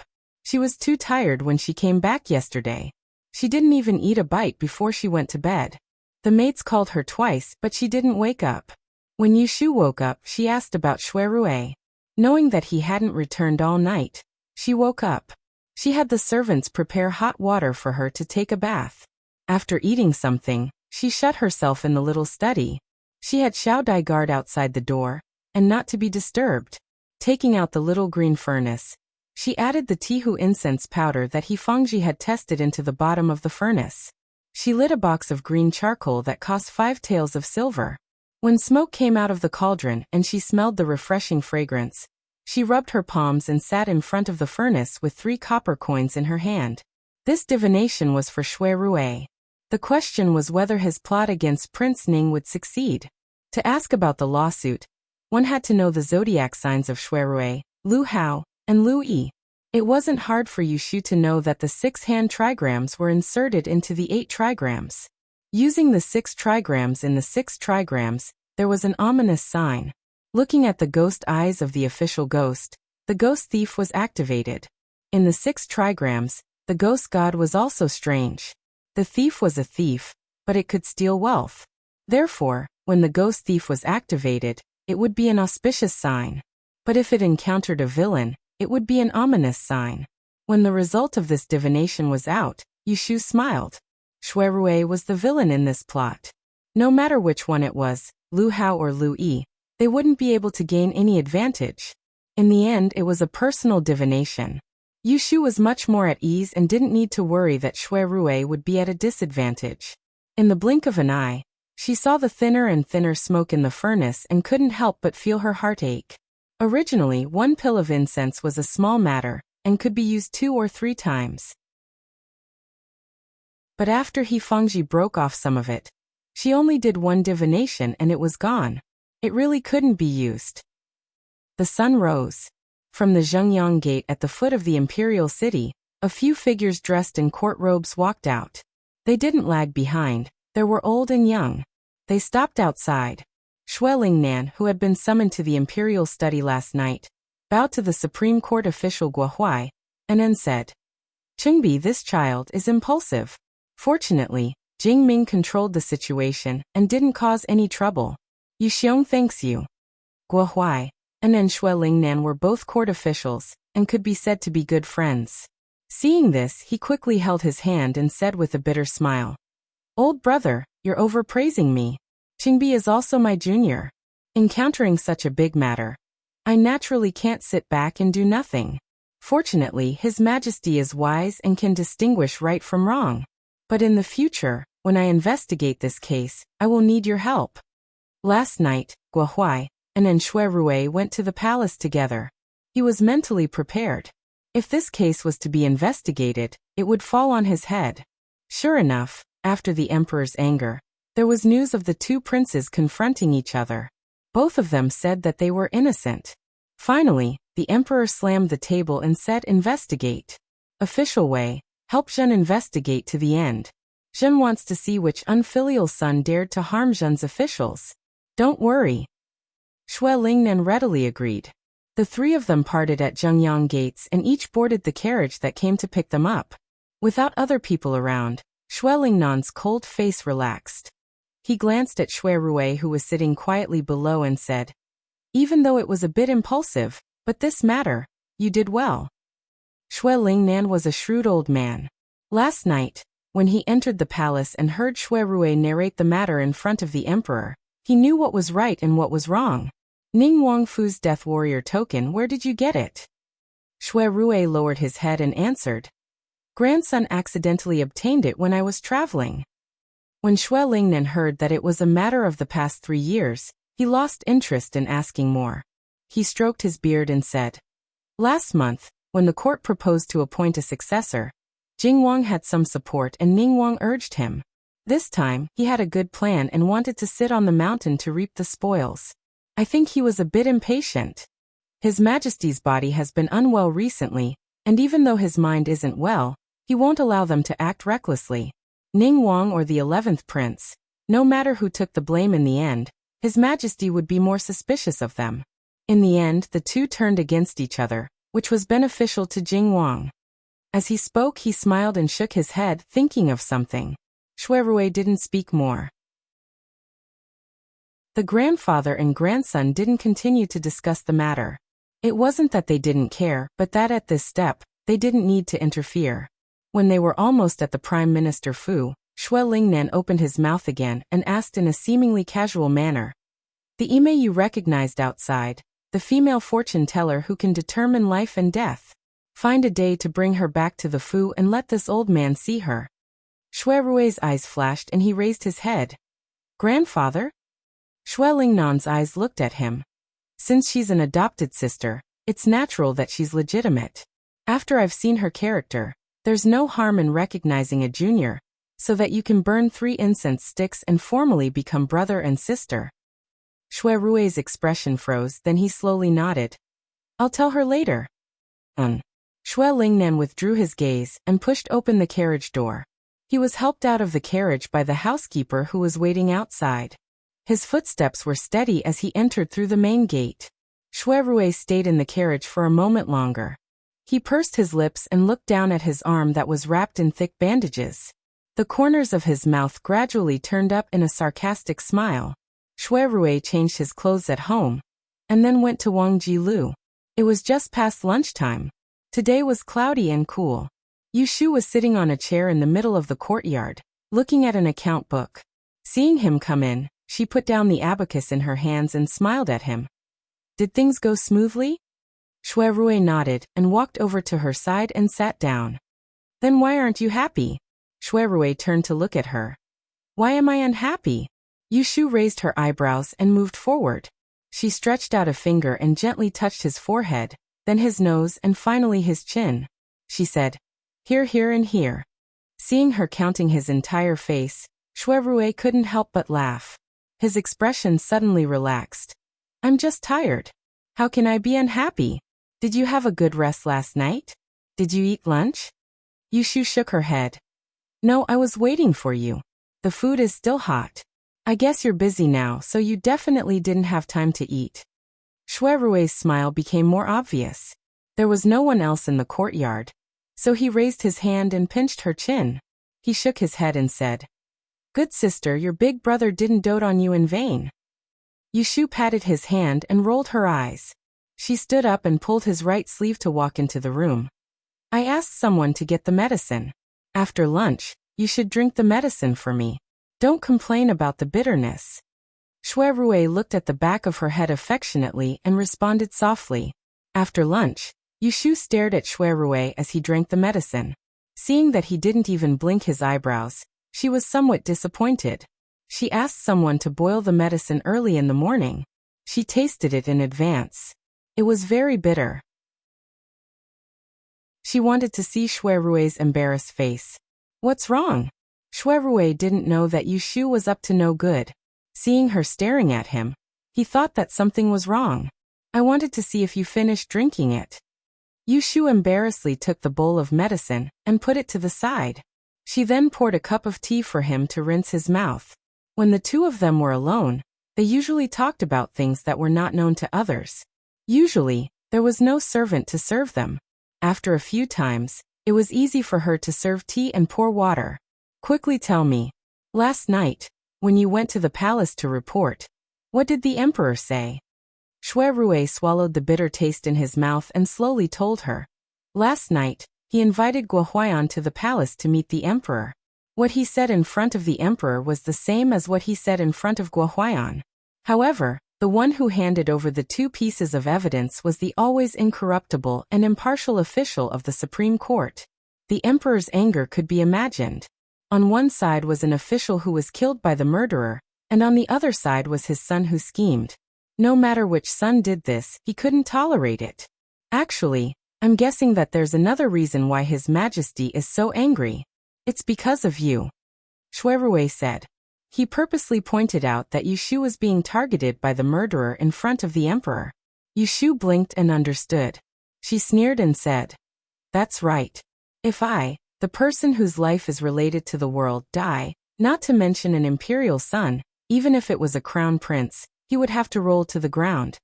These words were not false, but the precious one was not her, but Jing Chun, that great calamity. Lu Hao had miscalculated this time. He wanted to get rid of her, but he didn't know that her life was not something he could afford. What did Ning Wang say? Yushu asked again. He, of course, would not admit it. As for Lu Yi, he felt even more wronged. Shui Rui had a ruminating expression. It's a pity that you weren't there and didn't see the scene of the two arguing. Ning Wang and the 11th prince had been called into the palace at the last minute, and were completely unaware of the impending disaster. When the emperor threw the secret letter and the Death Warriors token at their faces, they were stunned. Lu Yi was really dumbfounded. Lu Hao panicked. The former was confused, but the latter understood. When the emperor asked about their crimes, the two of them insisted that they didn't do it. At the beginning, Ning Wang pretended to say that someone had framed them, but Lu Yi didn't appreciate it. Seeing that he was in trouble, he pointed at Ning Wang and questioned him, pestering him endlessly, saying that he killed Zhou Qing.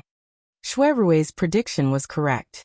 In the face of disaster, even husband and wife had to separate to protect themselves, not to mention the two brothers of the imperial family.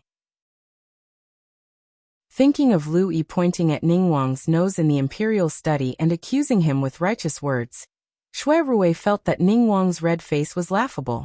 Last night, Lu Yi entered the palace alone and didn't know how to react.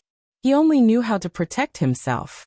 When he returned and told Consort Lu, many people would think for him. I think that by now, he should have realized that Lu Hao had failed to frame him, and would want to fight Lu Hao to the death. Don't forget that the cause of the entire incident was because the emperor wanted to investigate the background of the governor of the two provinces, Lu Buhuan, and weaken the Lu family's local power. Now that the matter had blown up, it gave the emperor an excuse. If Lu Yi took the blame, Lu Buhuan would definitely be implicated, and the Lu family would be implicated. On the other hand, Lu Hao had lost his trust in front of the emperor. In addition, the brothers were not on good terms. Even if he managed to escape in the end, his vitality would be damaged.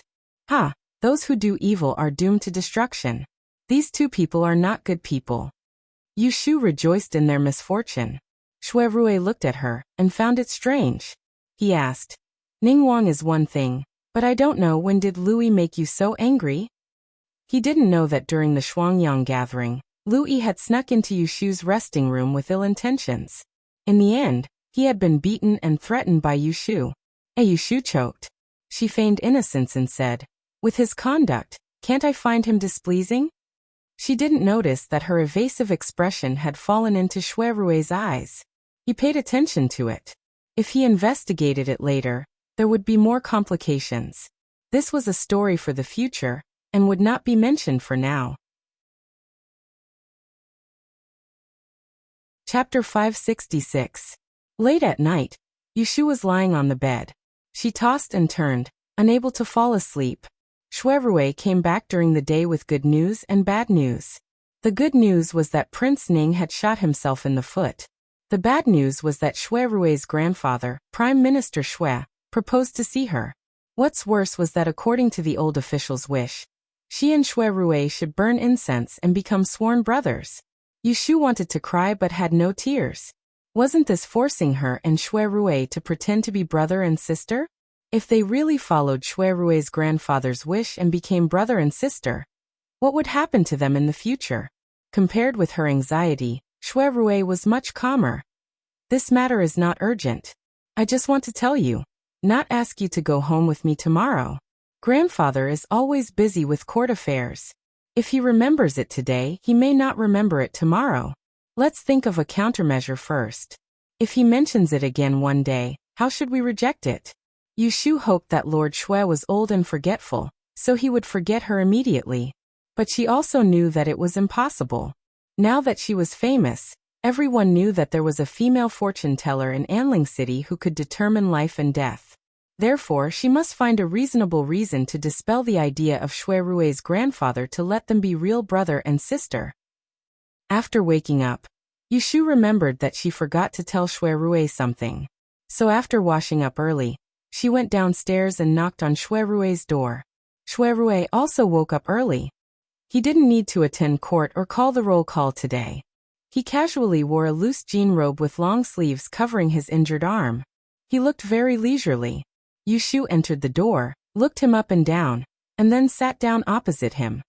Big brother, I forgot to tell you, she said. 2 days after you left the capital, Zhu Qingjue came to see you and told you about the 10th princess. Yu Shu repeated what Zhu Qingjue said that day. He recalled 2 clues about the unknown man. First, before 10th princess had the accident, she asked Zhu Qingjue to help her collect a set of precious chess records. It seemed that she wanted to give it to her sweetheart. Second, about 1 or 2 months after the Hibiscus Gentleman's Banquet, 10th princess copied a poem and asked Zhu Qingjue to evaluate it. The poem was written by a man who was suspected to be the person 10th princess liked. Here, this is it, Yu Shu said. She took out the paper from Zhu Qingjue and handed it to Xue Rui. Looking at Wei Xiaobao's expression, she continued.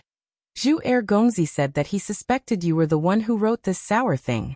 I made a bet with him that if it was really you, I would eat this piece of paper. Tell me, did you write it? Xue Rui raised his head and looked at her smiling face, and he had a very strong premonition that if he dared to nod, she would turn hostile towards him in the next moment, and she might even stuff this piece of paper into his mouth. Of course I didn't write it, he said without hesitation. Yu Shu's eyes curved. She leaned back in the chair and her tone became light. I knew it wasn't you. The alarm was lifted. Xue Rui's scalp loosened. Seeing her proud look, He shook his head and smiled. He carefully read the poem again and said, "The person who wrote this poem should be a young man who was proficient in literature and ink. He had passed the imperial examination and was already an official when he wrote. He was a bit gentle, but he had no lack of ambition." Seeing him infer this from a few lines, Yushu twirled her fingers and asked, "Do you think of anyone?" Shuerue pondered for a moment and nodded. "There is one person I suspected before. He seems to have this kind of style." Yushu's eyes brightened. "Is he good at chess?" "Yes." Yushu banged the table and said excitedly. "Then what are you waiting for? It's him. Hurry up, find the bad man who seduced the 10th princess, and find out the truth of little sister Shui being framed. Let Shuerue put this matter down as soon as possible." Shuerue, however, had a slightly hesitant expression on his face as he said, "He doesn't seem like the type of person who would rape a princess or commit crimes." "Hey, the word villain is not written on my face. Do I look like a villain to you?" Yushu pointed to her nose and asked him. Shuerue stared at her and said, "Stop it." She always thought of herself as a villain, but he never thought so. In his eyes, the so-called gentlemen of the world were not as loyal as she was. Yushu put down her hand and said, "Then tell me, who do you suspect?" Shuerue said, "Imperial Secretary of the Hall of Civil Glory, Kong Qi." Yushu had never heard of this name. What does this Imperial Secretary do? What rank is he?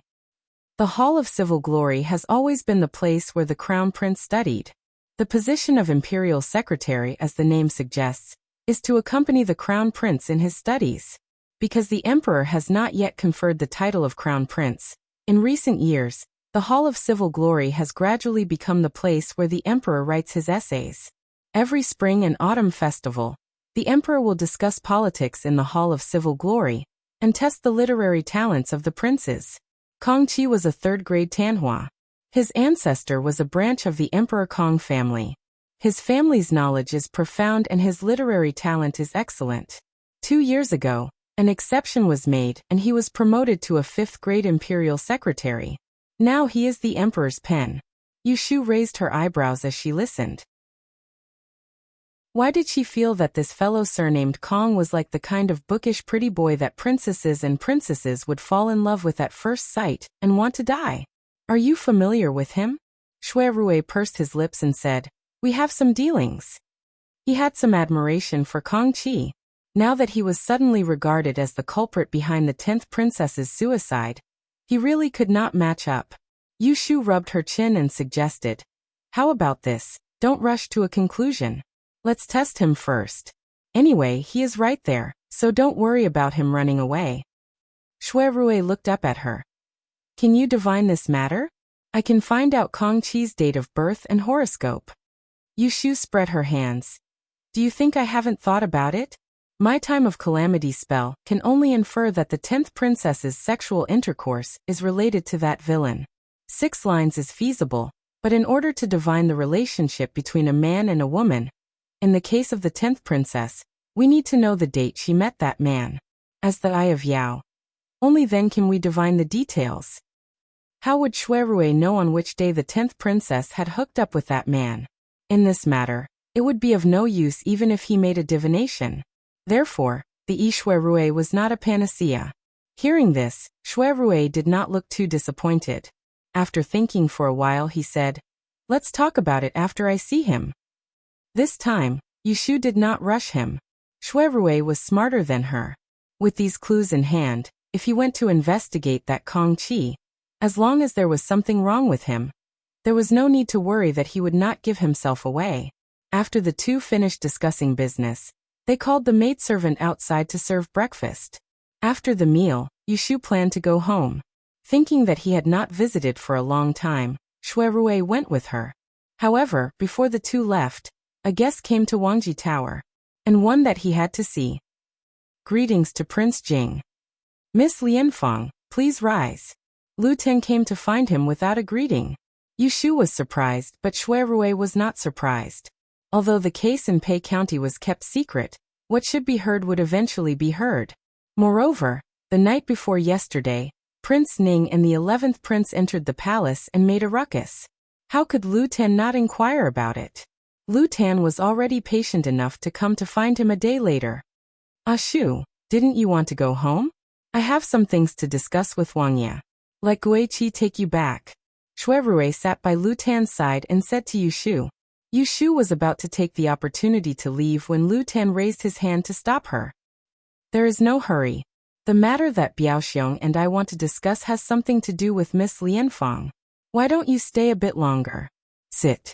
Yu Shu glanced at Shui Rui, and when she saw Shui Rui didn't say anything, she complied and sat opposite the two of them.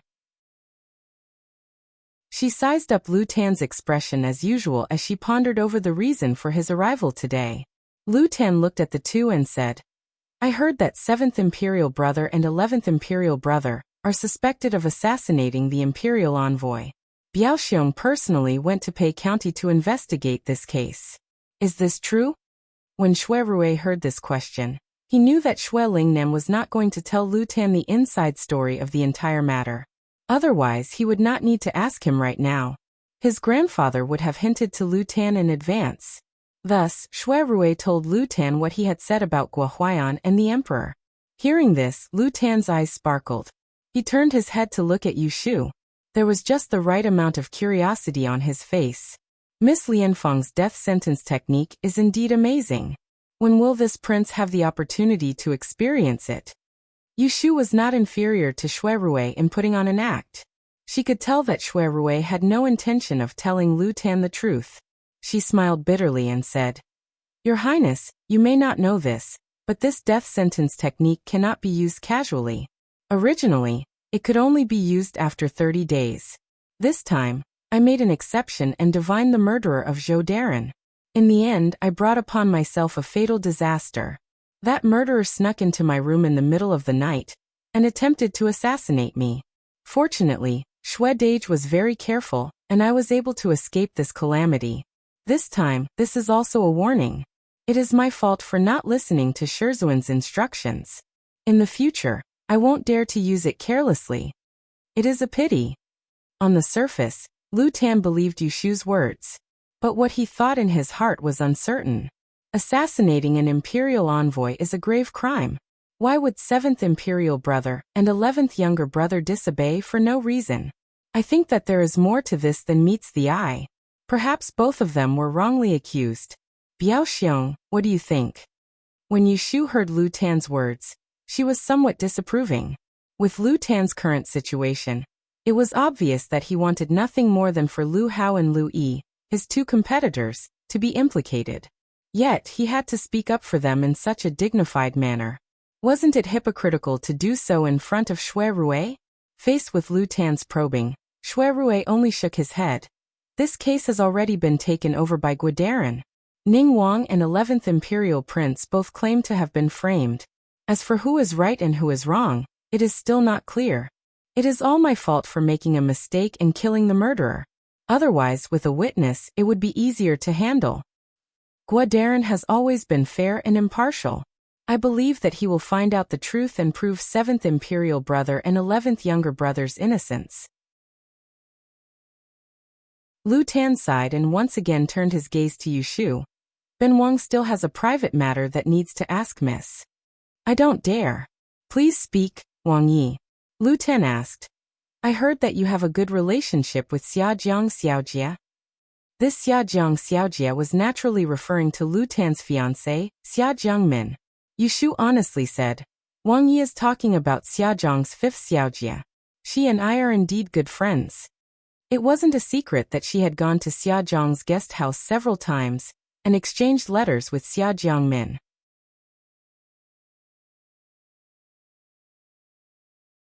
Chapter 567. When Lu Tan returned to the guest house, he went straight to the west wing. Heelan Cho had been waiting in the hall for a long time. Seeing him return, he put down the chess bowl and stood. Wang Yi has returned. How did the investigation go? Lu Tan replied. We have confirmed it. Biao Xiong found 2 pieces of evidence on the body of the assassin. One was a secret letter with Lu Yi's personal seal, and the other was the Death Warrior waist token of Ning Wang Fu. Fu Huang was really angry and ordered the Judicial Office of Justice, Guohuai, and to investigate the case. He then told him what Shui Rui had said, including how Yushu had gone to Pei County to help. Heelan Cho considered and said, "Of these two, one must be the main culprit and the other has been framed. On the surface, it is more likely that the 11th prince has acted, but this kind of method seems to be the work of Ning Wang." Lu Tan furrowed his brows. "I have a doubt. If Ning Wang acts, then it would be Lu Yi, whom he has schemed against. But Lu Yi has always followed his lead and has never fought with him. Even if Ning Wang is wary of the power of the Lu family, I'm afraid that Lu Yi will grow ambitious in the future. Wouldn't it be too early to act now?"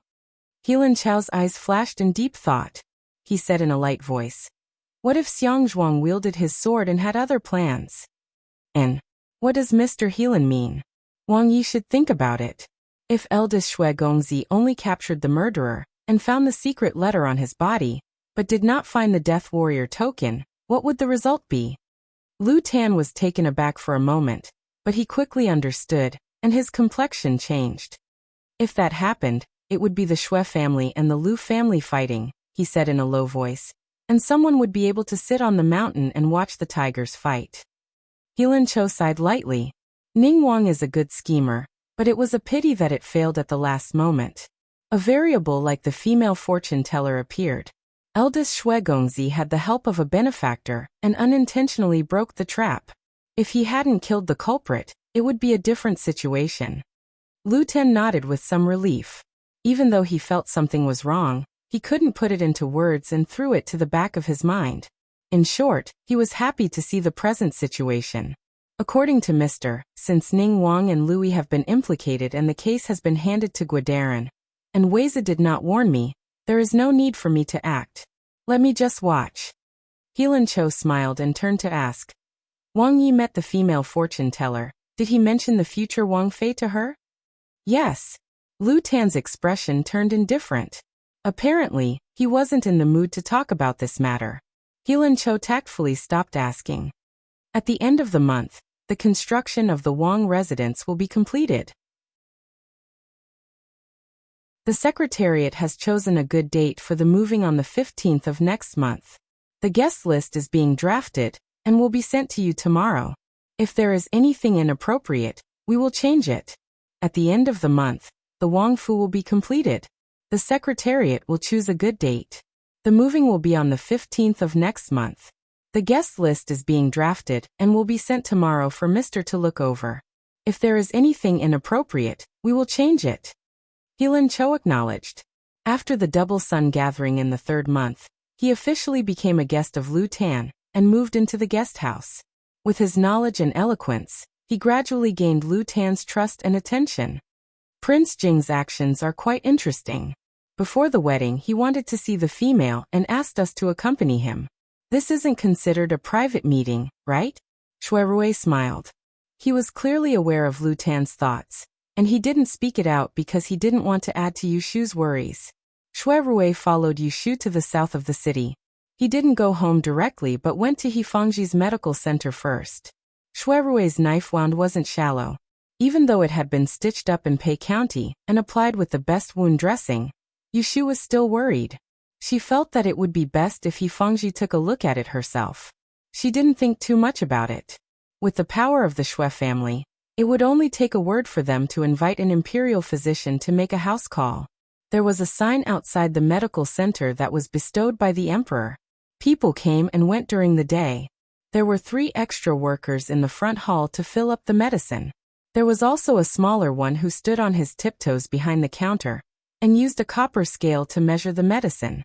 When Shui Rui saw the child, he turned to ask Yushu, "Why is Xiaoxiu here?" Yushu also found it strange. Today wasn't Muxio's day.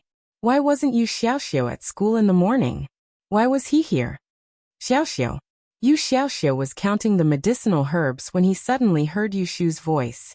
He looked up and saw Shui Rui walking with him. He grinned and said, "Sister brother Shui, why are you here?" Yushu reached out and knocked on his head.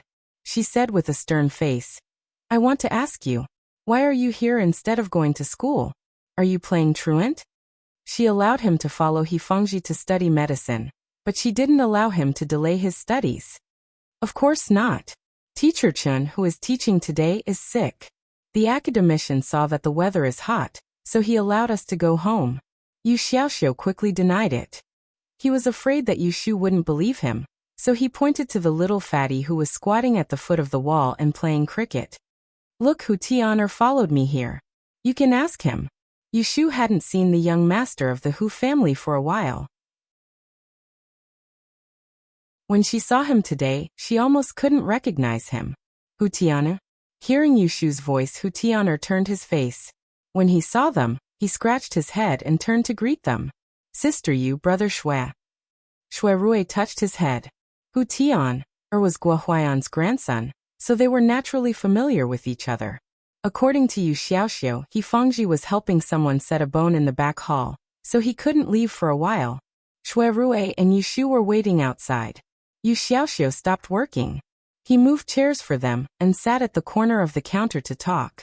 Brother Shui, what's wrong with your hand? Yu Xiaoxiu quickly found that Shui Rui's left hand was inconvenient. Your brother Shui was fighting with a murderer and was slashed by the murderer. His arm was almost cut off. Yu Shu said alarmingly. Facing the frightened eyes of the two teenagers, Shui Rui looked at Yu Shu helplessly and said to Yu Xiaoxiu, it's just a cut. Your sister is just trying to scare you. I'm telling the truth. How can it be a scare? Yu Shu pulled Yu Xiaoxiu over and said, you've been learning from Godfather these days. Have you learned how to see, listen, ask, and feel the pulse? Go and feel the pulse for your brother Shui. Yu Xiaoxiu stood still and said dryly, Sister, I just learned how to distinguish medicine. I haven't recognized all the acupoints yet. I don't know how to read the pulse. Yu Shu pinched his face and scolded with a smile. You're so useless. Yu Xiaoxiu chuckled, but he wasn't angry. Shui Rui looked at the siblings with doubts in his heart. He Fengji was free and went outside to greet them. After hearing from Yu Shu about Shui Rui's injury, he invited him to a quiet place in the back hall and examined him.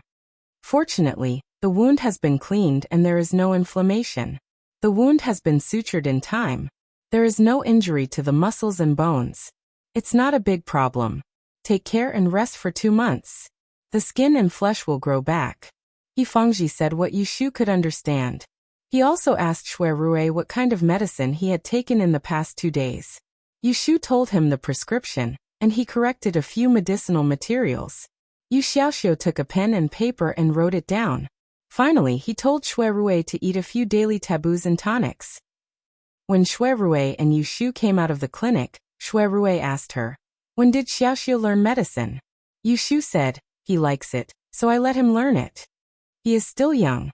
He has to study and learn medicine. Will it be too tiring for him to learn it from you? Shui Rui knew that Yu Shu sent Yu Xiaoxiu to Baichuan Academy to learn some basic principles. She must want him to inherit it in the future. Yu Shu spread out her hands. So if he wants to learn medicine, I don't need to teach him. He chose it himself. Hearing this, Shui Rui was surprised. Hearing Yu Shu say it so easily, it seemed that it was just a trivial thing. But in fact, how could the inheritance of be a trivial thing? Moreover, Yu Shu was a young, unmarried woman who possessed the art of disguise. She didn't have any descendants, and she had a younger brother who was related to her by blood.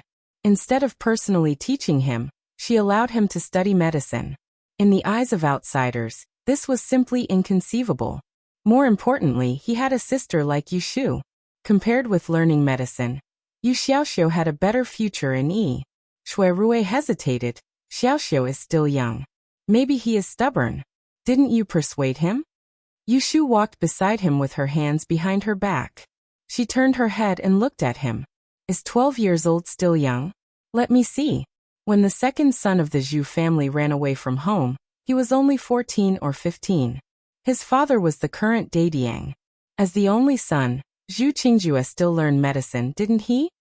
Speaking of which, the reason why she agreed to help Zhu Qingjue that day when he came to her for help was that she saw similarities between Zhu Qingjue and Yu Xiaoxiu.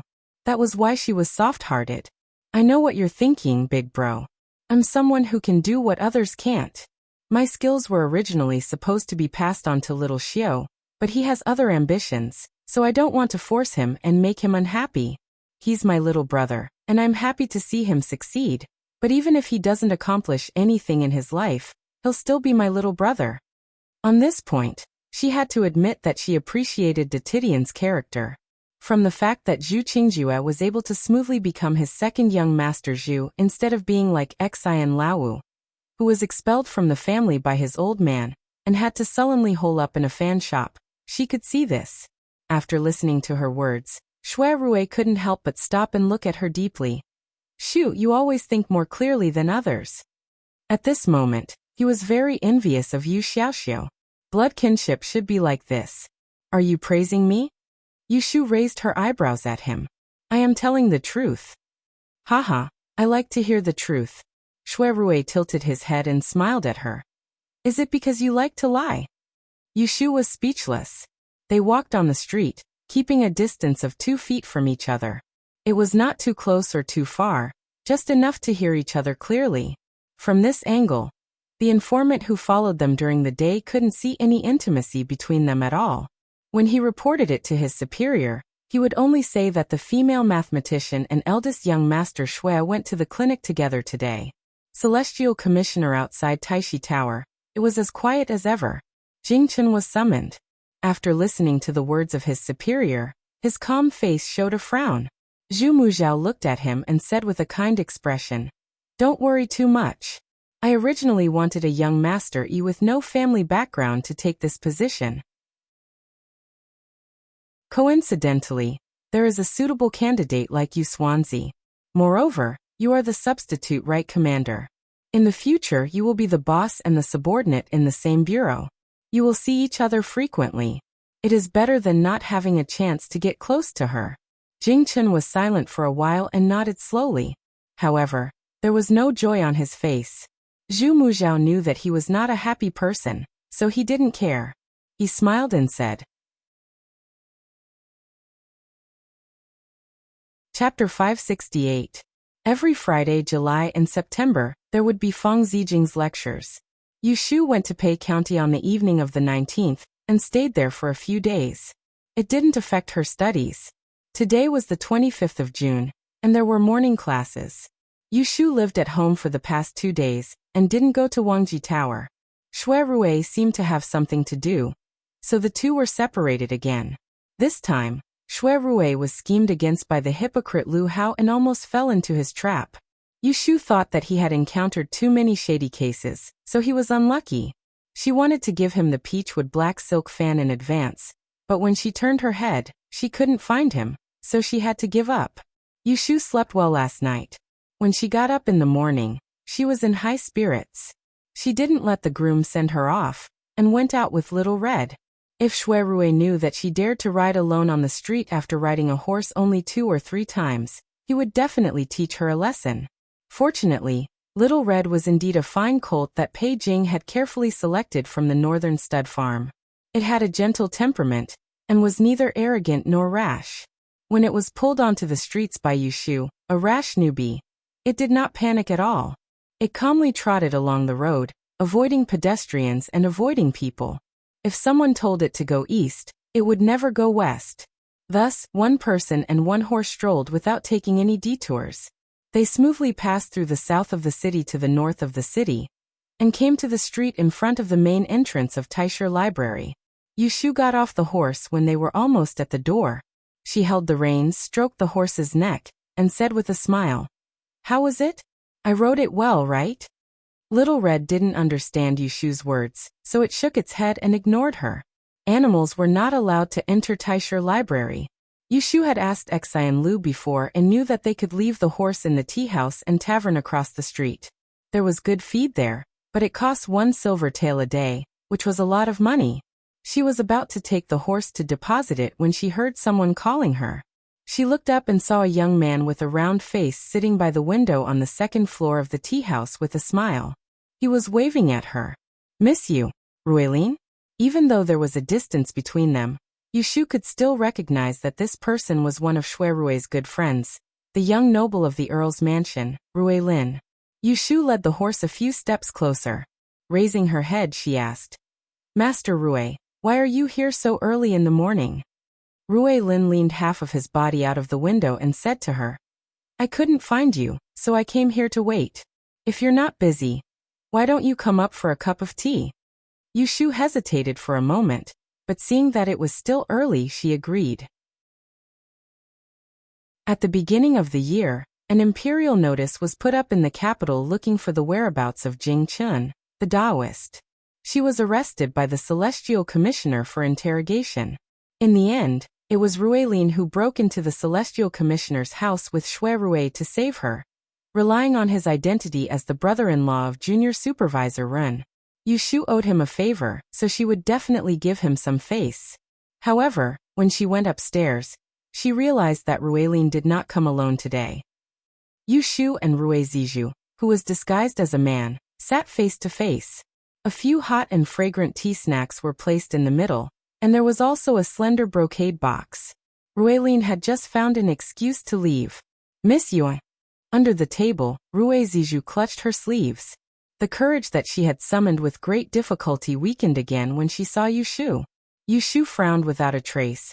Miss Rue, if you have something to say, you might as well say it. I have a lecture in the study garden in the morning, so I have to leave in a while.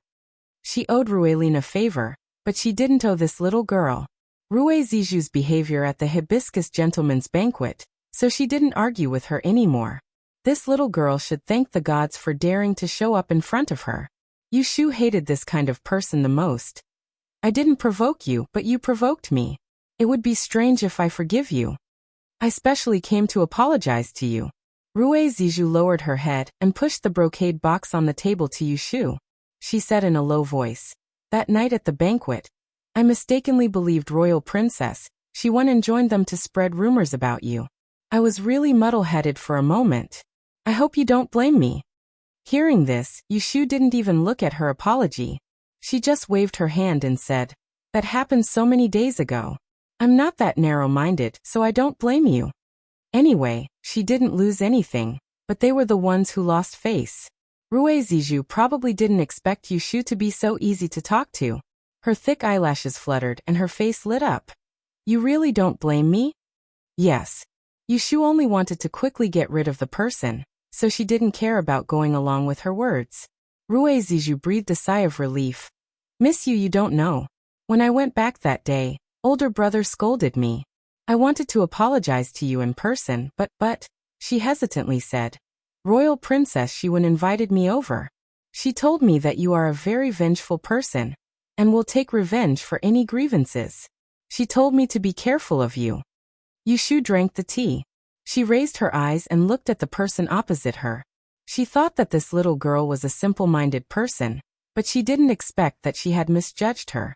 Rue Ziju panicked under her gaze. She pursed her lips and braced herself. I think you're a bad person. Otherwise, eldest young Master Shui wouldn't have recognized you as his sworn sister. Yushu curled up the corner of her mouth and didn't continue. Seeing her smile, Rue Ziju seemed to be encouraged and said in a spurt of energy, If Miss Yu doesn't blame me, can you do me a favor? She was taking advantage of the situation. Yushu asked, What is it? I know that eldest young Master Shui's birthday is on the 9th of next month, so I want to give him something, but I don't know what he likes. Miss Yu, you are close, so you must know what he likes. Can you help me give me some ideas? Normally, it was a taboo for men and women to give things to each other in private, but it wasn't a problem for a proper birthday gift. Rue Ziju was shy, but she still brought it up. Yushu almost laughed out loud. What kind of nonsense was this? A girl liked her boyfriend, and in order to please him, she actually came to her rival in love to give him ideas. Many people believed that she and Shui Rue were siblings, so the two of them could only pretend that they didn't know anything. Should she bear with it and help Rue Ziju come up with an idea? Not good. Yushu crossed her arms and said with a slightly mocking expression, I don't have a good relationship with you, so why should I help you? Give him whatever you like, why ask me? Shui Rue was her boyfriend. Even if no one knew, it was a fact, so why should she bear it? Regardless of Rue Ziju's stunned expression, Yushu lost her patience and got up to leave. It's time. I won't wait for Brother Ling, I'll leave first. After that, she turned and went downstairs. As for the box of apology on the table, she didn't look at it again. Rue Ziju bit her lip, and didn't try to persuade her to stay. Seeing that she had left, Rui Lin came out from behind a screen and sat next to her.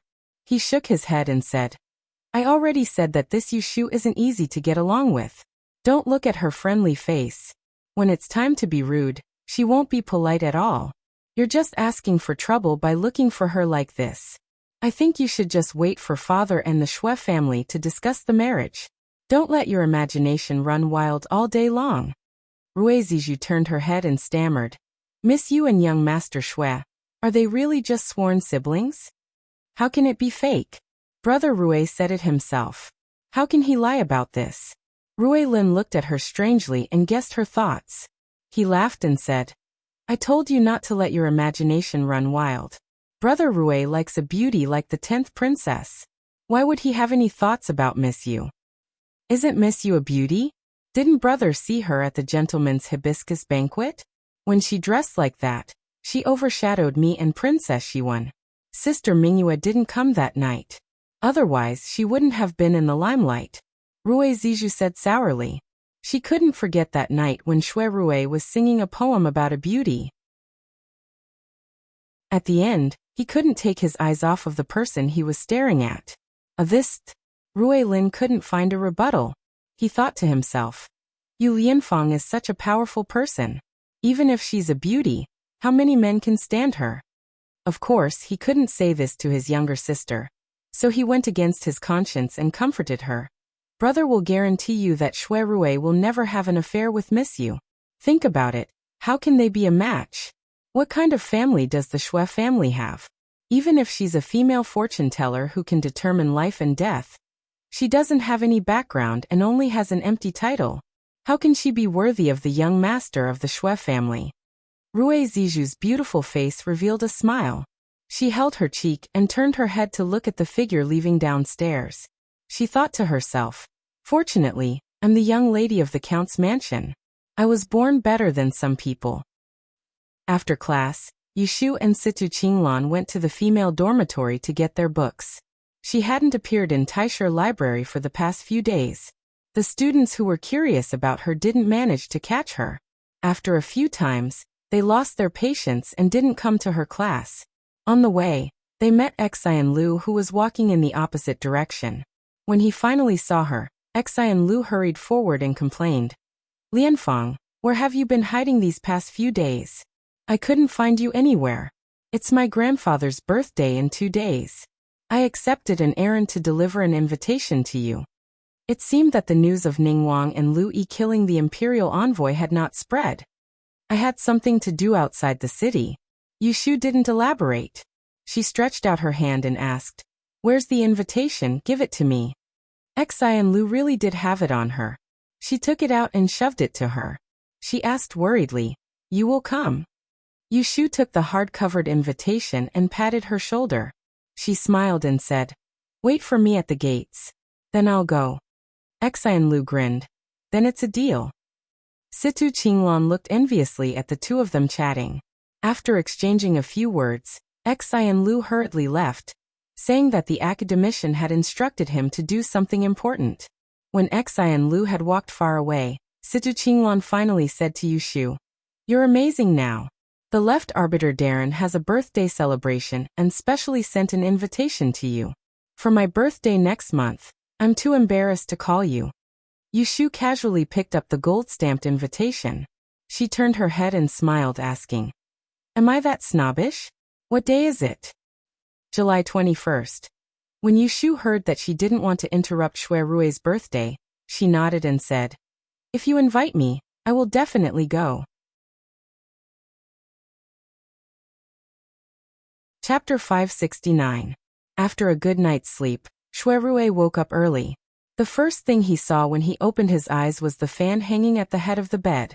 Under the green mountains in the distance, there was a yellow river flowing quietly. The river was shallow and there was fine sand on the shore. A white shadow was faintly discernible, like a horse drinking under the moon. This was the scene he added to the bottom of the fan after he came back last night. It was the scene of the river that he and Yushu had seen last night. After a night, the ink was dried. Shui Rui sat up from the bed, took off the fan, and admired it for a while. Then he called Hataku, who was outside the door, to fetch water to wash up. After he changed his clothes, Shui Rui held the fan in his hand and gestured in front of the mirror. He looked at the man with a dignified appearance who was holding the dark gold fan in the mirror. He felt that even though he had collected so many fans, none of them could compare to this Mujiang fan. Young master, you bought a new fan. Which family's handmade? Look at the good quality. Hadaku had a good eye. He was the one who kept Shui Rui's clothes. When he saw the new fan in his hand, he knew that it was not a common thing. TSK, such an exquisite thing. Only men like me are worthy of it. Shui Rui smiled and closed the fan. He was about to knock his head, but when he was about to knock his head, he retracted his hand and caressed it lovingly. Don't be talkative. I told you to keep an eye on the door. If a lady comes to look for me, reply as soon as possible. Yes, yes. Shui Rui sat down and ate his breakfast.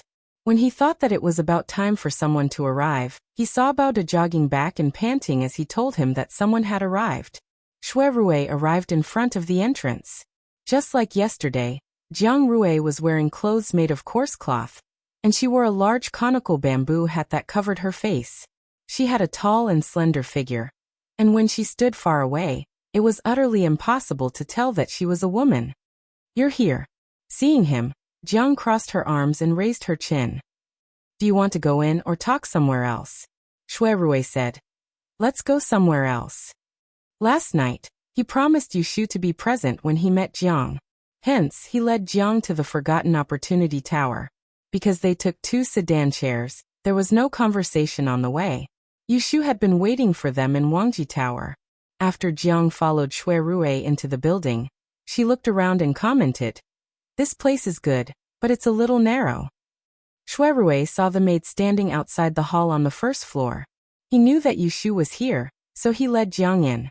Hearing the voice outside the door, Yushu put away the money on the table and looked outside. The first to enter the room was Shui Rui. When their eyes met, both of them recalled the scene on the river last night, and their hearts were filled with sweetness. Due to the fact that there were still people behind him, Shui Rui restrained the dense look in his eyes. You. Jiang came in and saw Yushu. She recognized her as the one she met at the gate of the Shui family last night. She frowned and looked at Shui Rui. Who is she? Why is she here? Shui Rui introduced her to them. Shu is my sworn sister. She is not an outsider. She knows that I have stayed in the northeast. Jiang raised his thick eyebrows and looked at Yushu with a scrutinizing gaze. Yushu stood up with a smile and nodded. I'm Yushu. Nice to meet you, Commandery Princess Chun Wei. After taking off the bamboo hat, Jiang's facial features looked even more handsome. She was 1 or 2 years older than Yushu, and they were both tall women. Yushu was slender, while Jiang exuded a vigorous aura. When Jiang heard how Yushu addressed her, she knew that Shui Rui must have mentioned her to her last night. She curled up the corners of her mouth slightly and ignored him. Instead, she turned to Shui Rui and said, "Doesn't that mean my brother Wang also has an adopted sister?" Shui Rui paused. Seeing Yushu's confusion, he told her, "Prince of Dongjing and I are sworn brothers. He is the elder brother, and I am the younger brother." Since Shui Rui had sworn an oath of brotherhood, he did not need to go through Jiang Huaying. In the future, he would also acknowledge Yushu as his younger sister. Oh. Yushu saw the displeasure on Jiang's face, as if she had gotten a great bargain. She rolled her eyes and cursed in her heart. Sworn brother and sister? She didn't want to. Jiang was just unhappy, but she did not make things difficult for Yushu. She picked a chair opposite Yushu and sat down with her legs spread out. Yushu saw that her actions did not bother with trifles, and had the air of a Jianghu woman. Although she was also a Junju, she was very different from Shiwen's delicate appearance. Shui Rui also sat down. In his own territory, he didn't have to worry about talking. He asked Jiang, "Does your brother know that you are in the capital? Why? Do you think I sneaked out?" Jiang sneered at him. "Without my brother's permission, how can I leave Ningdong City?" Shui Rui was thinking.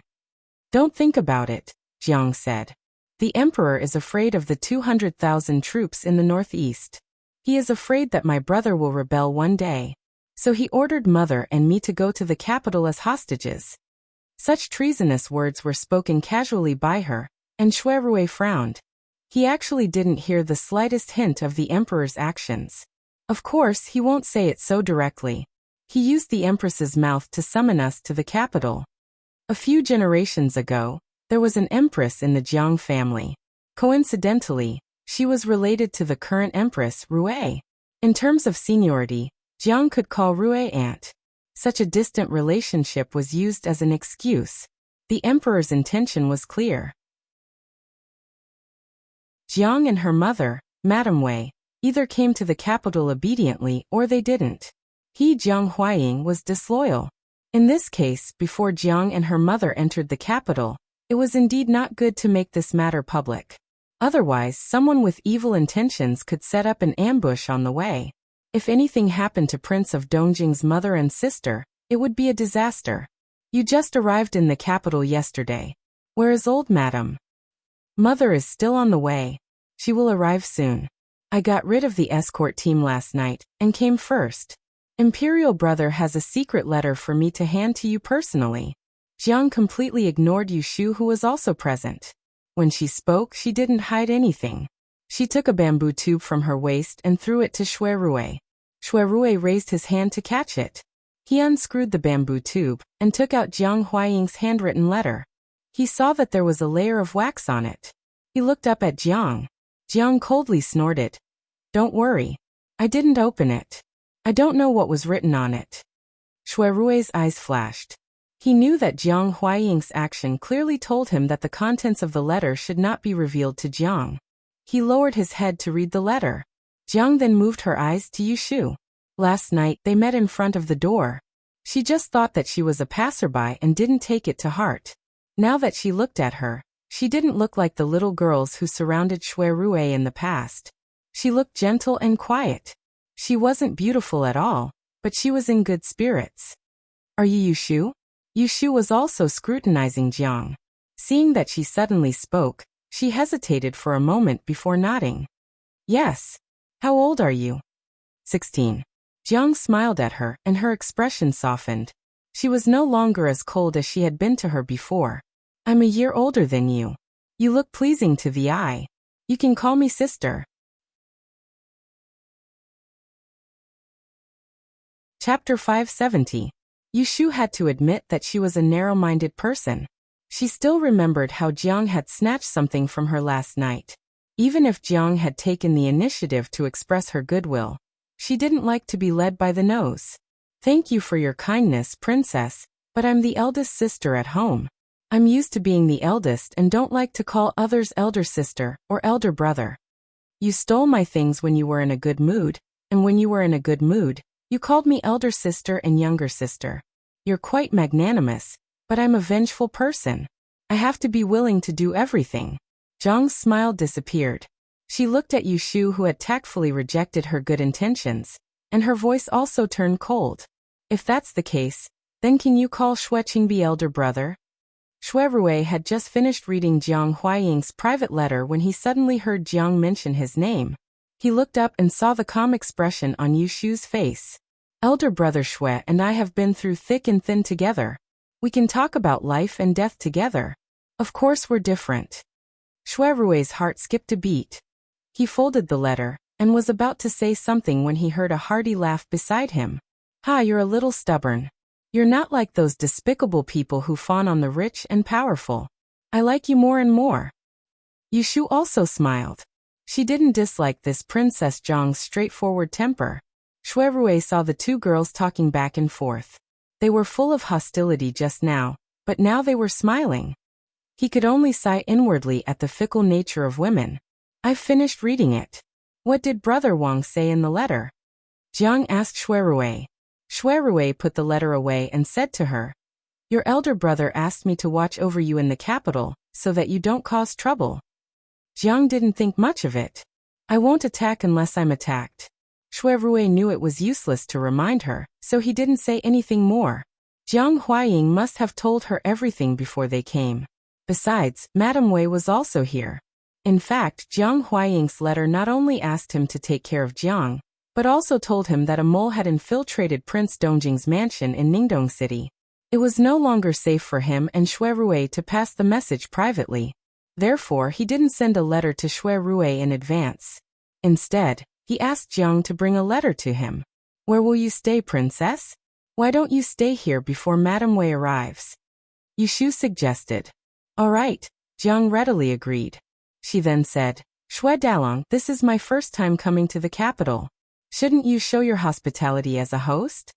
Shui Rui didn't really want Jiang to stay at his place, but since Yushu spoke first, it wasn't good for him to refuse. So he nodded and said, Jiang was happy. She patted the armrest and stood up. I'm going back to the inn to get the horses. Wait for me. Jiang was delighted. She patted the armrest and stood up saying, I'm going back to the inn to get the horses. Wait for me. Seeing her leave, Shui Rui turned and said to Yushu, I'm going back to the inn to get the horses. Wait for me. After saying that, she left without waiting for Shui Rui and Jiang Huaying to send her off. Jiang is a straightforward person. Although she is a bit moody, she is not a bad person. You will know after spending a few more days with her. Although she's a little moody, she's not a bad person. You'll know when you get along with her for a few days. Shui Rui coughed. I'm not afraid of you being calculative. I'm just afraid that she'll hurt you accidentally. She's practiced martial arts since young, and is used to killing. She doesn't hold back when she fights. Yushu supported her head with one hand. She wasn't scared at all. Instead, she smiled and said, All right, I won't provoke her. With these words of hers, Shui Rui was at ease, and he was in the mood to take out the Mu River fan in his sleeve before he opened it and shook it. Yushu's eyes lit up when she saw the additional picture on the fan. She leaned over and took the fan to take a closer look. When she saw that the picture was the river scene they swam through last night, she couldn't help but smile and praised. It's really well drawn. There was no one outside the door. Shui Rui pulled her sleeve and pulled her to sit on his lap. He wrapped one arm around her waist and held the fan with the other. He tilted his head to look at her face and said gently, I wanted to draw you and me on the picture, but I thought it would be too ostentatious. So I only took the river scene. Look, this white is the Magatama. The two black dots on it are you and me. As Yushu listened to his explanation, she realized that there was a small white horse by the river in the picture. There were two even smaller black dots on the horse's back. She had to move closer to her eyes to barely distinguish that it was two people. She laughed and looked down again. She leaned on Shui Rui's shoulder and said softly, I've wronged you.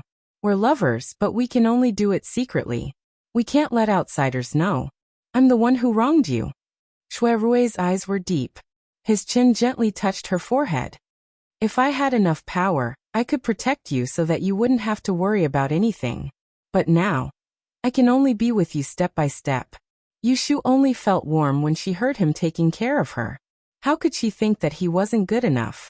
She swept away her worries and said, You're the young and promising Shaoqing of the Supreme Court, and the eldest young master of the Shui family. Who in the younger generation of Anling City can beat you? The eldest young master of the Shui family. Shui Rui smiled bitterly in his heart.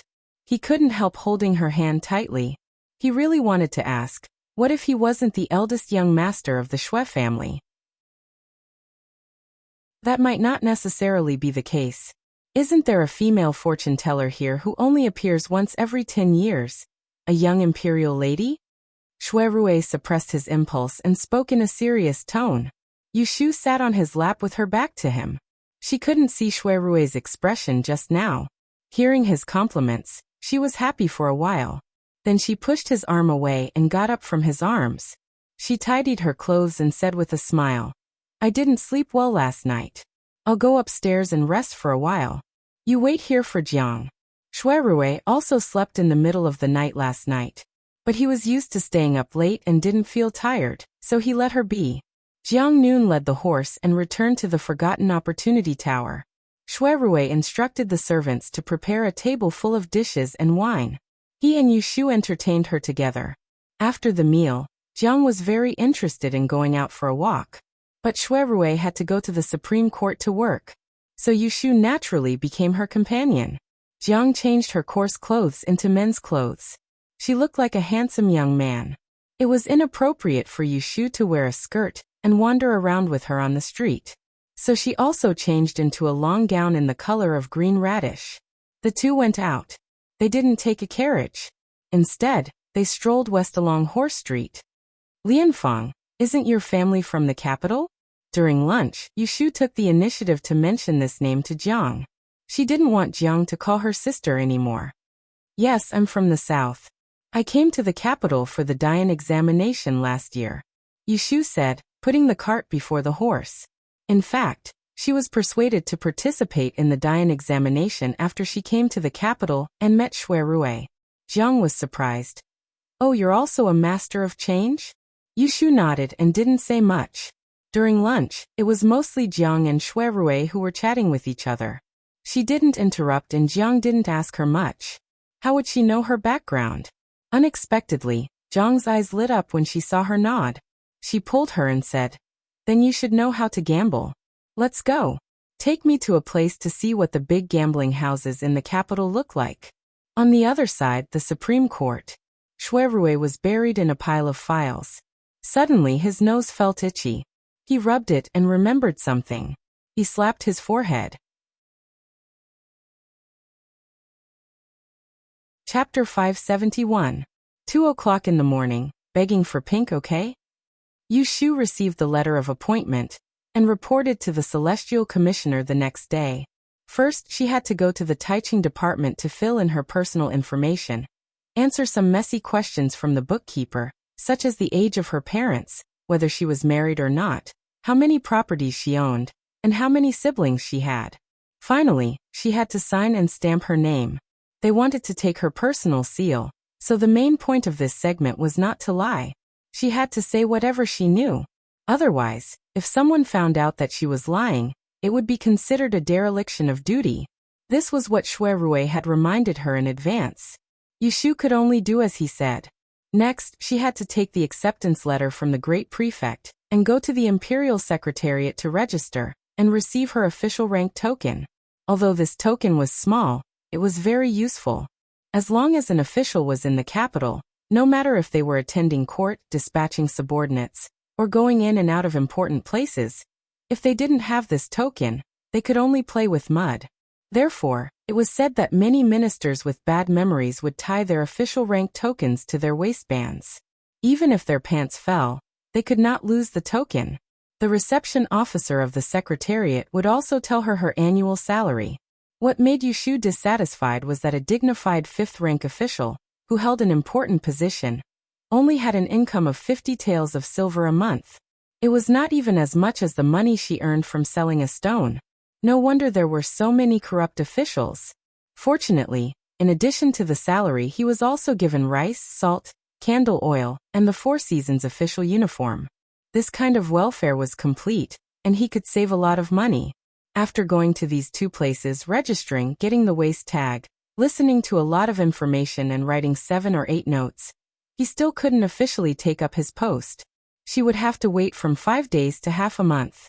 Tai Chingxi reviewed her supplementary information. The secretariat rushed to make her official robes, so that she could go to the Kuanling Bureau to be the second in command. Yushu entered the Celestial Commissioner's office in the morning, and only came out at noon. She felt dizzy from the scorching sun above her head, and regretted coming to this office. Xue Rui was waiting for her at the door. Seeing her stumbling out with a confused look, he hurriedly asked the coachman to pull her into the car. "How is it? Is everything settled?" Xue Rui handed over the tea that he had poured earlier to her. He then opened the fan to cool her down. His other hand was injured and he couldn't move it. It rested peacefully on his lap. Yushu panted slightly, took a sip of water, and said, "It's not easy being an official." Xue Rui broke into laughter. Waving his fan, he said, "You speak as if you have been an official for many years. Didn't you just receive your appointment letter yesterday? You haven't even taken office yet. How can you sigh?" Yushu curled her lips and took out the waist tag and a pile of paper from her sleeves, as well as the broken charcoal pen. Xue Rui picked up a piece of paper and looked at it. On it was written hastily, 50 taels of silver, 16 dawn of rice, 30 jean of oil, 100 sticks of wax. This was obviously her monthly stipend. He picked up another piece of paper. On it was written, "Wake up at 5 o'clock. Eat at 7 o'clock. Go to work at 9 o'clock. Rest at noon. Go to work at 6 o'clock." This was the schedule. Shuirui looked up and asked, "What do you mean by going to work?" Yushu looked at him. "It means going to the yamen to work and earn money." Shuirui nodded and didn't ask her why she remembered it like this. He read through the notes she had recorded one by one. Tidying them up, he took out an empty sachet from under the coffee table and put it in it. He passed it to her and said, "Actually, you will know after you take office. Although there are many Celestial Commissioner, they are not that strict. There are more than 10 people in Kunling Bureau. You can get to know them all in one day. You can leave the trivial matters to the subordinates and write down the important matters. Later, you can check their progress and report to the right commander if you meet with any difficult matters." Shuirui taught her some simple ways of being an official. He said the last sentence through clenched teeth. Yushu heard the last part of his words and couldn't help but laugh. She snatched the fan from his hand and fanned him a few times. She said, "Don't get angry. It's hot today. If you get angry, something bad will happen." Shuirui was a little angry. Yesterday, when Jing Chun went to Yushu's house to read the appointment letter, he didn't care much about it at that time. After he went back, the more he thought about it, the more he felt that something was wrong. Jing Chun got the position of right commander effortlessly. After a few days in office, Yushu was promoted to be his subordinate. Moreover, it was the great Tiandao who accepted the appointment personally. It was obvious that he wanted to match them and create opportunities for them. He always thought that the great Tiandao of the Celestial Commissioner was an unfathomable person. His shrewdness was comparable to his grandfather's. Why didn't he realize that this person could also be like a gossipy old woman, and was not unfamiliar with matchmaking? He thought that he was broad-minded. It was rare for him to criticize. Looking at Yushu's cheeky smile, he felt even worse. "I am serious. Don't take it lightly," Shuirui frowned and said. "I am not afraid that you will be soft-hearted toward Jingqin. I am worried that if you continue to have a smooth journey and get involved with him, you will arouse the suspicions of those traitors. They will wait for an opportunity to make their move against you." Yushu's smile disappeared. She said in a mocking voice, "Who knows what His Majesty is thinking? The great Tiandao made me an official under Jingqin. Perhaps he wants to use me, the genuine one, to lure the snake out of its hole." Shuirui pondered for a moment and said, "If it's really like this, then you have to be even more careful. Even though His Majesty has sent people to look after you in the surroundings, those people's methods are secretive and full of tricks. Even an expert with formidable martial arts like Jing Chen has fallen into their schemes. You're a young girl, so if you really encounter any danger, you won't even be able to escape." Yushu saw that his expression was not good. It was obvious that he thought of the dangerous situation where her identity was exposed. Although she was worried, she still pretended to be relaxed and patted his shoulder, saying, "Big brother, you have forgotten what I do for a living. When there is danger, I know it earlier than anyone. The thing I am least afraid of is a trap." Hearing this, Shuirui's expression became better. He thought for a while and said, "Don't you want to move to the north of the city? Tomorrow, take me to see how your house is being built. I will go to the master's courtyard and pick some clean guards for you to guard the house. It is best to find a woman with high martial art skills to follow you. Only then I can be at ease." Yushu also thought that this matter was necessary to be put on the agenda, but tomorrow was not possible. "Tomorrow is Left Judge Xianya's birthday. He invited me to the Left Judge's mansion as a guest. Let's go the day after tomorrow. Didn't Big Brother receive the invitation?" Shuirui shook his head and said, "I received the invitation from the Xian mansion. However, Grandfather has just had a disagreement with him. It is not convenient for me to go. I will not accompany you." Okay. Fortunately, the two of them were not the kind of man and woman who needed to see each other all the time. Otherwise, they would not be able to hide their secret. On the day of Xianya's birthday, Yushu went to the Xian mansion at the right time. That day, because of her joke, Xian Lu was really waiting for her at the gate. When he saw her, he pulled her in and helped her carry the gift. When she passed through the gate, She did not even need to take out the invitation card, because Jing Chun went to Yushu's house to send the letter. Therefore, the news of Yushu becoming a female official had not reached the ears of outsiders until today. At a glance, Xian Lu knew nothing about it. Otherwise, he would have pulled her and chattered non-stop. However, at this moment, he did not let Yushu have a quiet ear.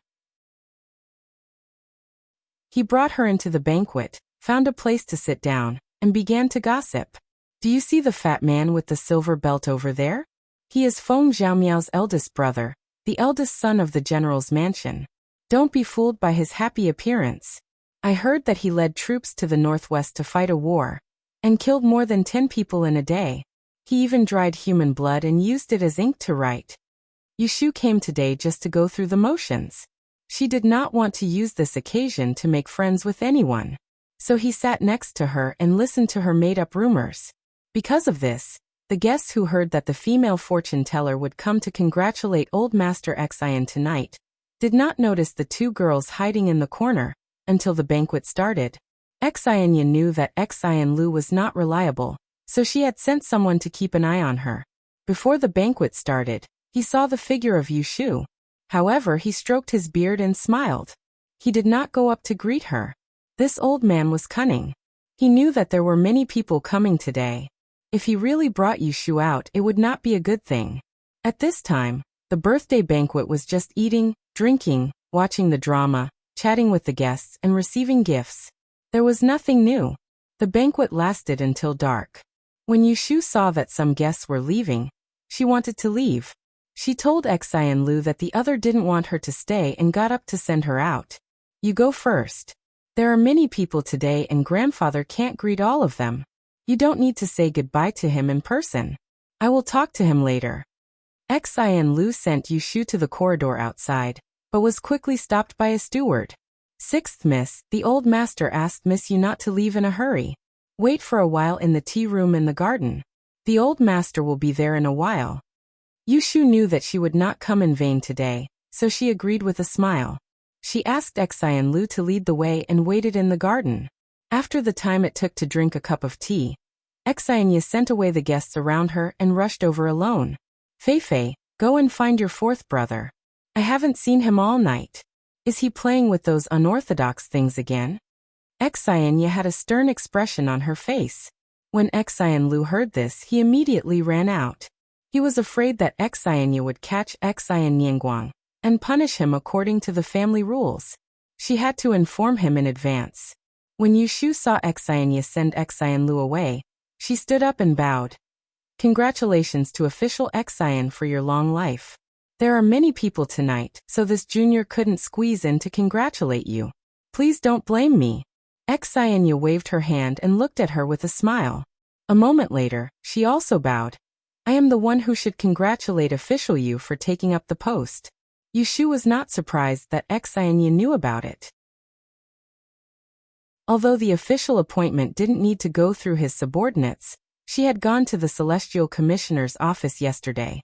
It would be strange if the officials didn't hear the news. Congratulations to you too. I will send someone to congratulate you another day. Let's talk business first. Xian Yu sat down next to her. As she spoke, she reached into her bosom and took out a large bag. She handed it to her. The Lotus Room should know why I am looking for you. Yushu opened the bag and looked inside. She counted carefully. There were exactly 10 Tihu incense pills wrapped in gold. Without a second thought, he tucked the bag into his sleeves. Raising his head, he smiled and said, Lord Xian, you don't have to specially send someone to my house to congratulate me. I'll take this bag as a congratulatory gift. Hee. Xian Yu saw that she was smiling shamelessly, and the veins on his forehead twitched. Yushu pretended not to see his expression. She tucked up her sleeves, turned around, and sat up straight. She said to him seriously, Come, let's talk business. Xian Yu swallowed his anger and cursed under his breath. This shameless thief. Chapter 572. In a corner of the garden, Yushu received a note from Xian Yu. There was only a set of 8 characters written on it. Other than the fact that the person was a man, there was nothing else. She raised her eyebrows and asked, Have you forgotten, Lord Exian? I only promised you that I would divine the death of someone who is already dead. If you want to divine the death of a living person, it has to be someone from your Exian family. If you don't write down your surname and name, I won't divine it for you. Exiania coughed and said, although this person was not a member of the Exian family, he died many years ago. I did not tell you his name, because I do not know his real name. Do you think you can help me calculate when he died and how he died? Yushu lowered her head and scanned the paper again. If the person was still alive, he should be around 40 years old. She said to Exiania, you don't know the date and cause of death and you want me to tell it for you.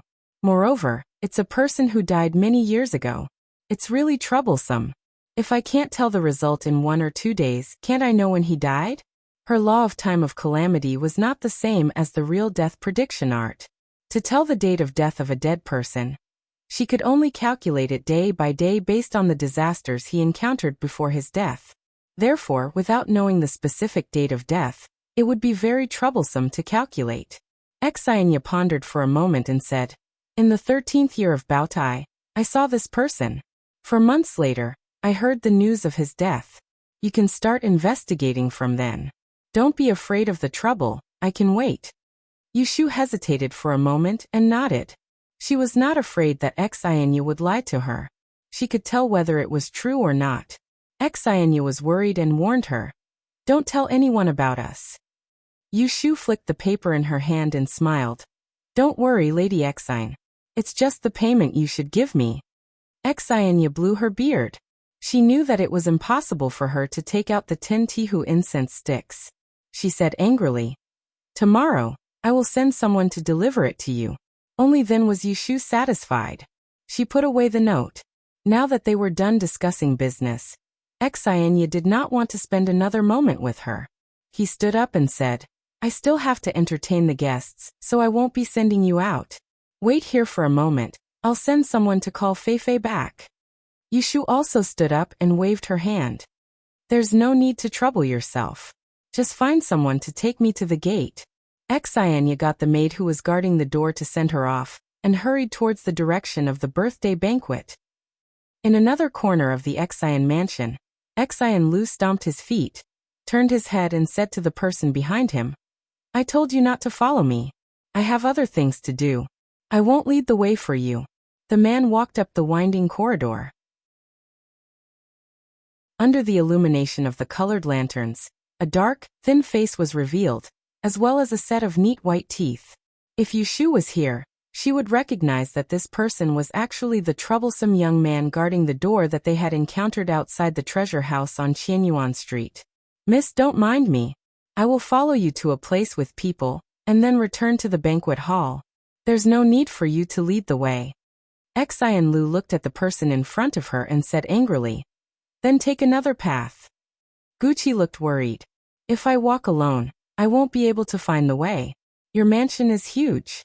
If I accidentally enter a place that I shouldn't go, it's better to follow you.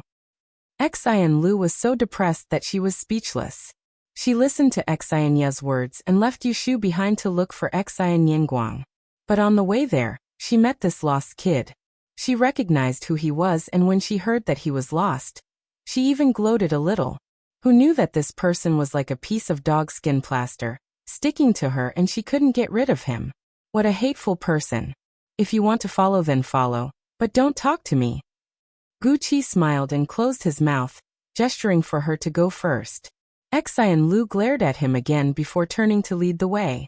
But the direction she was going was not to the west courtyard, but to the place where the banquet was held. She was a girl with a hard mouth but a soft heart. When Yushu returned that night, she took out the 8 characters of the dead man that Exiania gave her to study. Baotai was the reign name of the late emperor. If this person died in the 13th year of Baotai, then it had been 20 years.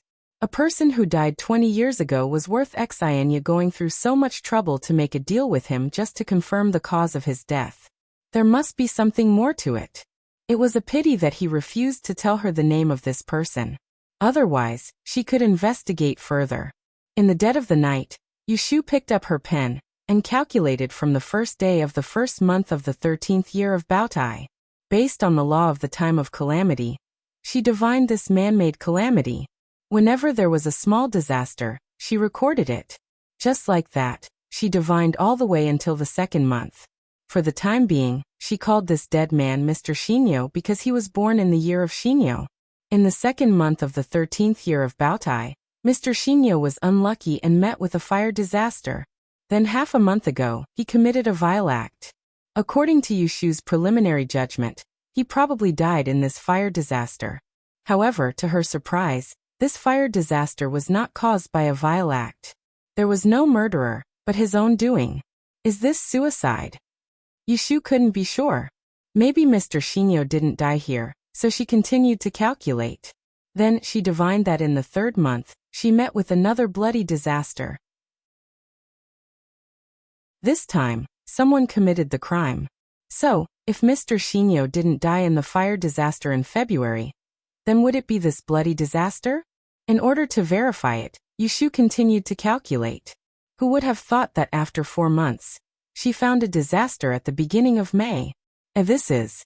Yushu saw a strange number and couldn't remember what kind of disaster it represented. So she took out the Book of Life and Death from the locked drawer at the head of the bed, which recorded all kinds of disasters. She had sorted out the records of the Supreme Court of Justice for 20 years. After checking, she found out. Bereavement? In other words, in April, Mr. Shinyo lost a relative, and the bereavement she recorded included his wife, parents, children, and siblings. She didn't know which relative died, but she was sure that Mr. Shinyo was still alive and well in May. Otherwise, she wouldn't have been able to calculate the bereavement disaster in the past 4 months. Looking at this result, Yushu touched her chin and thought that there were 2 possibilities. Either Xanya's memory was bad, or he deliberately used a living person's horoscope to deceive her. Putting down the pen, Yushu looked up at the sky outside the window that was gradually brightening. After a busy night, she stood up with a sore back and walked to the bed. She thought to herself, I promised Xanya that I would only help him read the horoscope of a dead person. If he gives me a living person's horoscope, it has nothing to do with me if I can't read the horoscope. I won't settle the score with him first. When I get the Tihu incense, I'll leave him hanging for a while. I'll deal with him when he can't take it anymore. Yushu covered herself with the blanket and fell asleep. On the table, a few pieces of paper were scattered, revealing a corner. There was a line of words in the middle. Baotai 13th year, April 21st, bereavement. The next day, it was the 7th month. This was the Een moon, commonly known as the ghost moon. According to legend, every year at the end of the 6th month, Ksitigarbha Bodhisattva, who was in charge of hell, would open the gates of hell and release a group of hungry ghosts. Until the end of the 7th month, the gates of hell would be closed again. In ancient times, most of the common people believed in this legend. Therefore, at this time every year, there would be sacrifices and many taboos. Therefore, this month the business of the big and small bazaars was booming. The fortune tellers were also busy every 2 to 3 days. Similarly, the incense offerings in the Taoist temples were much more vigorous than usual. On the first day of the 7th month, led by old Madame He and Zhao Hui, the whole family, except for He Xiaochuan, who was still breastfeeding, got on the carriage and went to the Ascending Cloud Temple in the southern suburbs of the city to burn incense and pray for blessings. Although Yushu heard from Zhu Qingjue that the master of the Ascending Cloud Temple was a black-hearted person, she didn't stop her family from going to the Taoist temple. After all, they didn't worship humans but gods. It was better to believe in the existence of gods and ghosts than to not believe in the non-existence. Today, there was a sea of people in the Ascending Cloud Temple. Old Madame He was supported by Zhao Hui and the maidservant. With great difficulty, she followed the crowd and entered the door. Under the feet of the emperor, there was no lack of rich and powerful officials. In front of people, you might step on the wife of a certain assistant minister, or the young mistress of a certain general's mansion. Therefore, everyone obediently lined up to enter the hall of 3 pristines and kowtowed. There was no one who didn't know what was good for them. Of course, if you wanted to get some privileges, it was okay, but if you weren't a prince, the 3 ministers or the 9 ministers, you'd better stand to the side. Old Madame He and Zhao Hui lined up in front with incense sticks. He Fengji and Yu Xiaoxiu were talking in a low voice. Yushu fell behind and looked around in boredom. There were people all around, so there was nothing to see. However, every face looked different. Feng Zijing had taught some basic physiognomy in the last class. Yushu had memorized a few pages of the textbook. At this moment, she looked at the faces and pondered. That man had a pair of thin eyebrows, which was the sign of timidity. That woman had a wide forehead and big eyes, which was the sign of prosperity for her husband. That child's eyebrows were sunken and shallow, which was the sign of sickness. While she was looking at them with interest, suddenly, a withered old face flashed in front of her eyes. Yushu was stunned. She blinked her eyes quickly and looked at the crowd again. That old face had disappeared, leaving a slightly stooped back. In the blink of an eye, it was buried behind the shoulders of a few Taoists. When she came back to her senses, her heart was beating wildly. She didn't have time to tell her family and squeezed into the crowd. After a while, Yushu stood in front of a crescent door in the northeast corner of the Taoist temple. She stared at the padlocked wooden door in front of her, panting and sweating. Why did it disappear? She had clearly chased after someone and came here. Yushu hesitated for a moment. She reached out to the door lock. Just as she pulled it, she heard a scolding voice behind her. "What are you doing here? This is a place for cultivation. How can you barge in? Hurry up and leave." Yushu turned around and saw a young Taoist walking over in a hurry. She stepped forward and drove him away.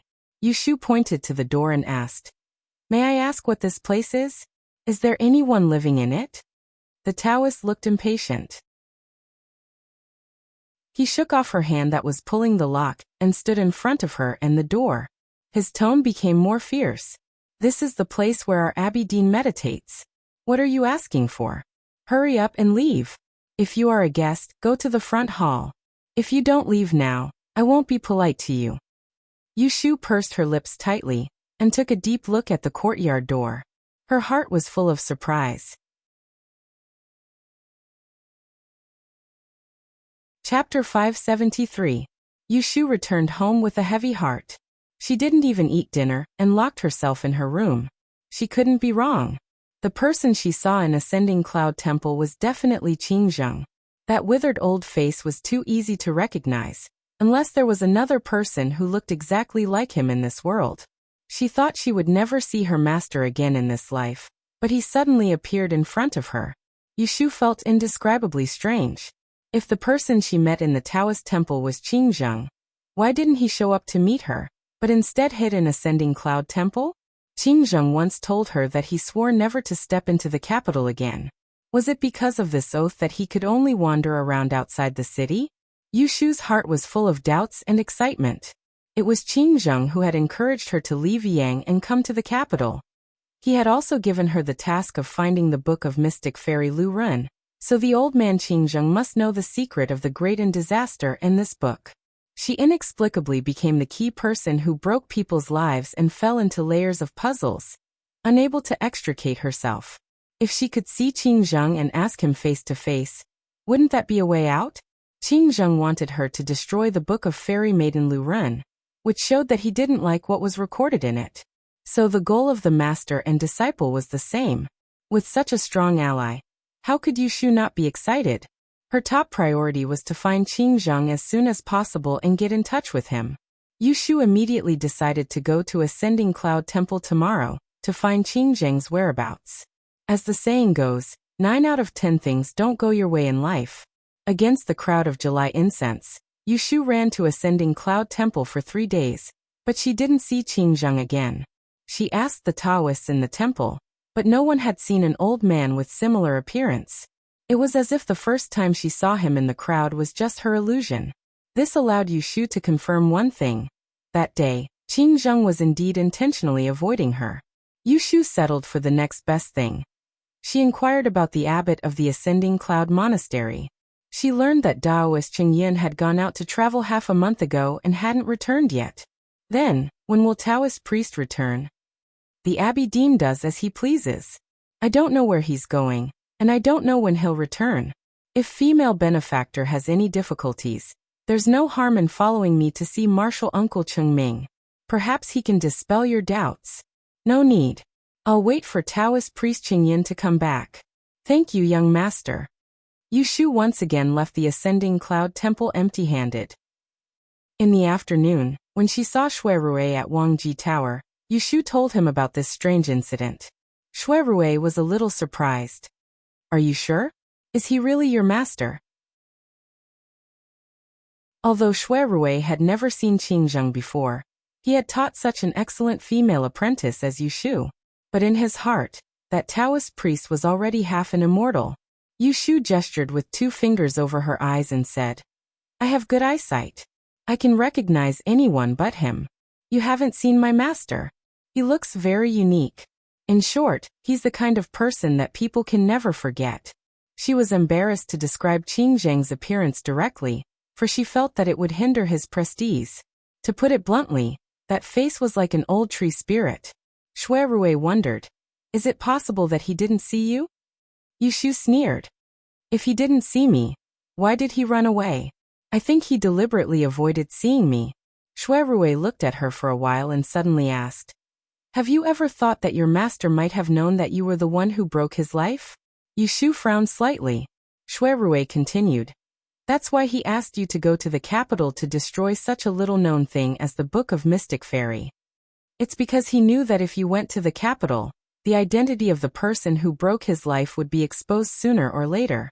In this way, you would have a chance to get in touch with this book. Yushu had a strange look on her face. She recalled, when I was still in Yang City, when Jingchen said goodbye to me, he told me the secret of his life evil Ji Du Sheng. At that time, my master had not parted with me. I asked him about the way to break it, and he warned me not to contact Jingchen. Shuirui narrowed his eyes and said firmly, that's right. He not only knew that you were the person who broke his life, but also knew that the way to break his life was to make the great calamity and the person who broke his life forever and have children. That's why he asked you to stay away from Jingchen.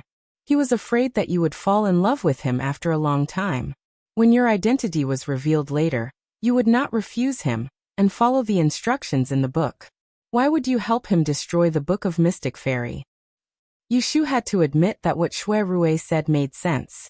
If that was the case, it would explain why Qingzheng did not choose Ji Xingxuan, who had a good aptitude, but chose a stupid wild girl as his disciple. Why did he repeatedly warn her not to contact Jingchen when he heard about it? Yushu lowered her head. Her eyes were filled with self-mockery. So the old man Qingzheng was using her from the beginning? I know. No wonder he didn't look for me when he came to the capital. He clearly saw me, but he hid from me. If he didn't hide from her, did he have to confront her face to face? Yushu was very unhappy. She had always been grateful to Qingzheng.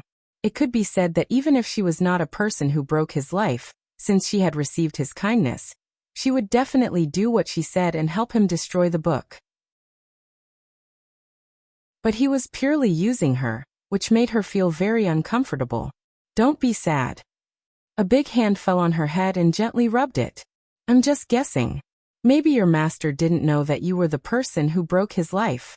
It was a coincidence that he accepted you as his disciple. As for the Book of Mystic Fairy, that he asked you to go to the capital to find, you can just treat it as the wish of an elder. If he didn't give it to his trusted disciple, who would do it? He also knew that it was dangerous, so he taught you the skills to protect yourself. Didn't he follow you to the capital because he was worried? Hearing Shuirui's comforting words, Yushu felt a little better. She looked up at him and said, no matter what, I don't blame him. I learned his skills and he wanted me to help him do things. If we exchange like this, no one will feel sorry for the other. She said this as it should be. How could Shuirui not hear that she did hurt her feelings? Seeing that she pretended to be fine, he only felt pity in his heart, but he did not regret revealing the mystery behind it. If Yushu's master really used her to destroy the book and did not care about her life and death, it was better to let her find out early, so that she would not be unprepared. If he wants to hide from me now, it's useless for me to look for him. Yushu calmed down and thought about it. Fortunately, I'm going to be an official in the Celestial Commissioner soon. At that time, I'll secretly find out what happened to Yunhua in the past, and wait for the opportunity to find the whereabouts of the Book of Mystic Fairy. I must see it with my own eyes. What is recorded in the book about the great calamity and the person who broke his life that made Yunhua Ezi want to destroy it at the cost of his life? Only by knowing what the book was, could she think of a way to escape the fate of the person who broke his life. That's good too, Shuirui responded. His hand smoothed through her hair and held her hand. His eyebrows shifted and he smiled lightly. The Double Seventh Festival is approaching.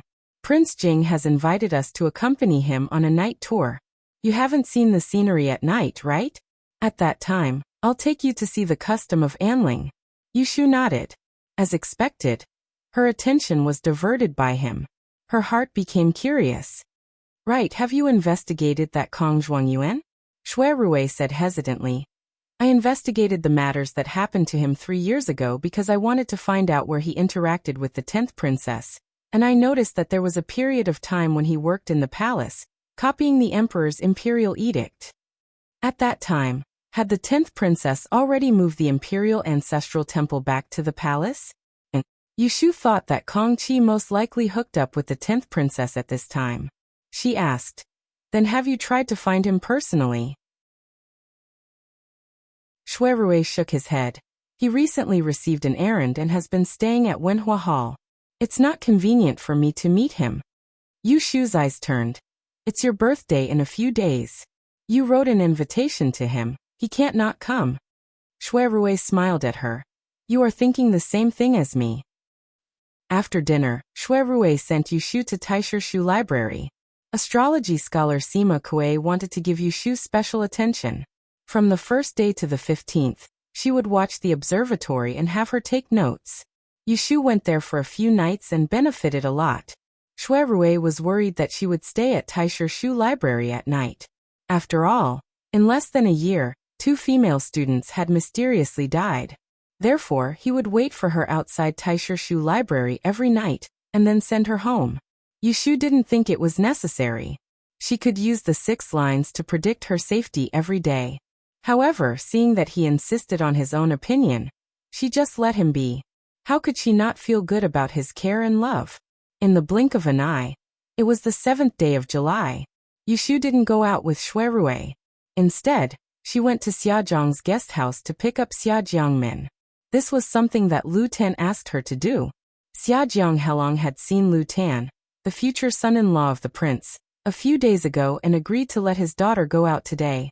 When he saw Yushu coming to pick up Xiajiangmin, he politely asked her to wait in the living room, and asked the servants to go to the embroidery house in the backyard to call Xiajiangmin out.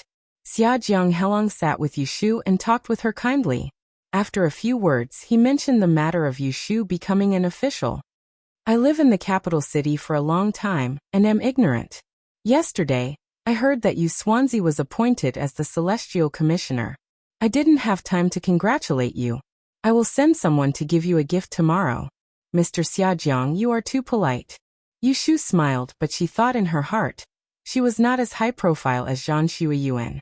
She wanted the whole world to know that she was a 7th-level official. When Jing Chen came to her house to read the appointment certificate, she didn't even say much to Xian Lu.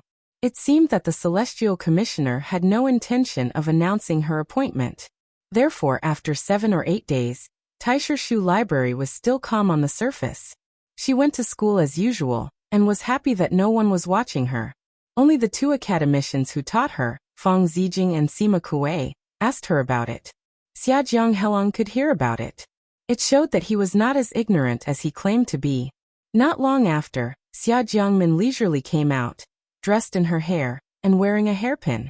A girl of such a young age would always change her appearance every day. Yushu hadn't seen her for half a month, and her fair and tender little face had unexpectedly become a layer more lively. Her fair skin was tinged with a rosy glow, and she looked as if she could squeeze water out of it. Yushu really didn't know what Xiajiangmin used to pamper her. Ashu. When Xiajiangmin saw Yushu, she was very happy. Regardless of the fact that her father was still sitting there, she stepped forward and held her. It was obvious that they were intimate.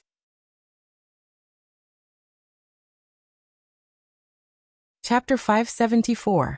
The second watch has arrived, begging for Little Pink. Yushu and Xiajiangmin sat on the carriage, and headed to the shore of the Lion Lake to meet up with Shui Rui and Lu Tan. On the way, Yushu pinched Xia Jiangmin's small hand and teased. You are about to see your future husband. Tell me, what kind of person do you think he is? Xia Jiangmin was so nervous that her lips were dry. How could she have the mood to think so much? She glared at her and said, I hope that Prince Jing is not as fond of fooling people as you are. Yushu smiled. You are also narrow-minded. Even now, you still hate me for pretending to be a man to trick you. But you can be at ease. I guarantee that Prince Jing is not a woman in disguise.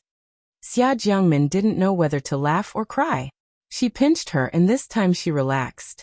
Yushu was chatting and laughing with Xia Jiangmin. But she was faintly worried about her in her heart.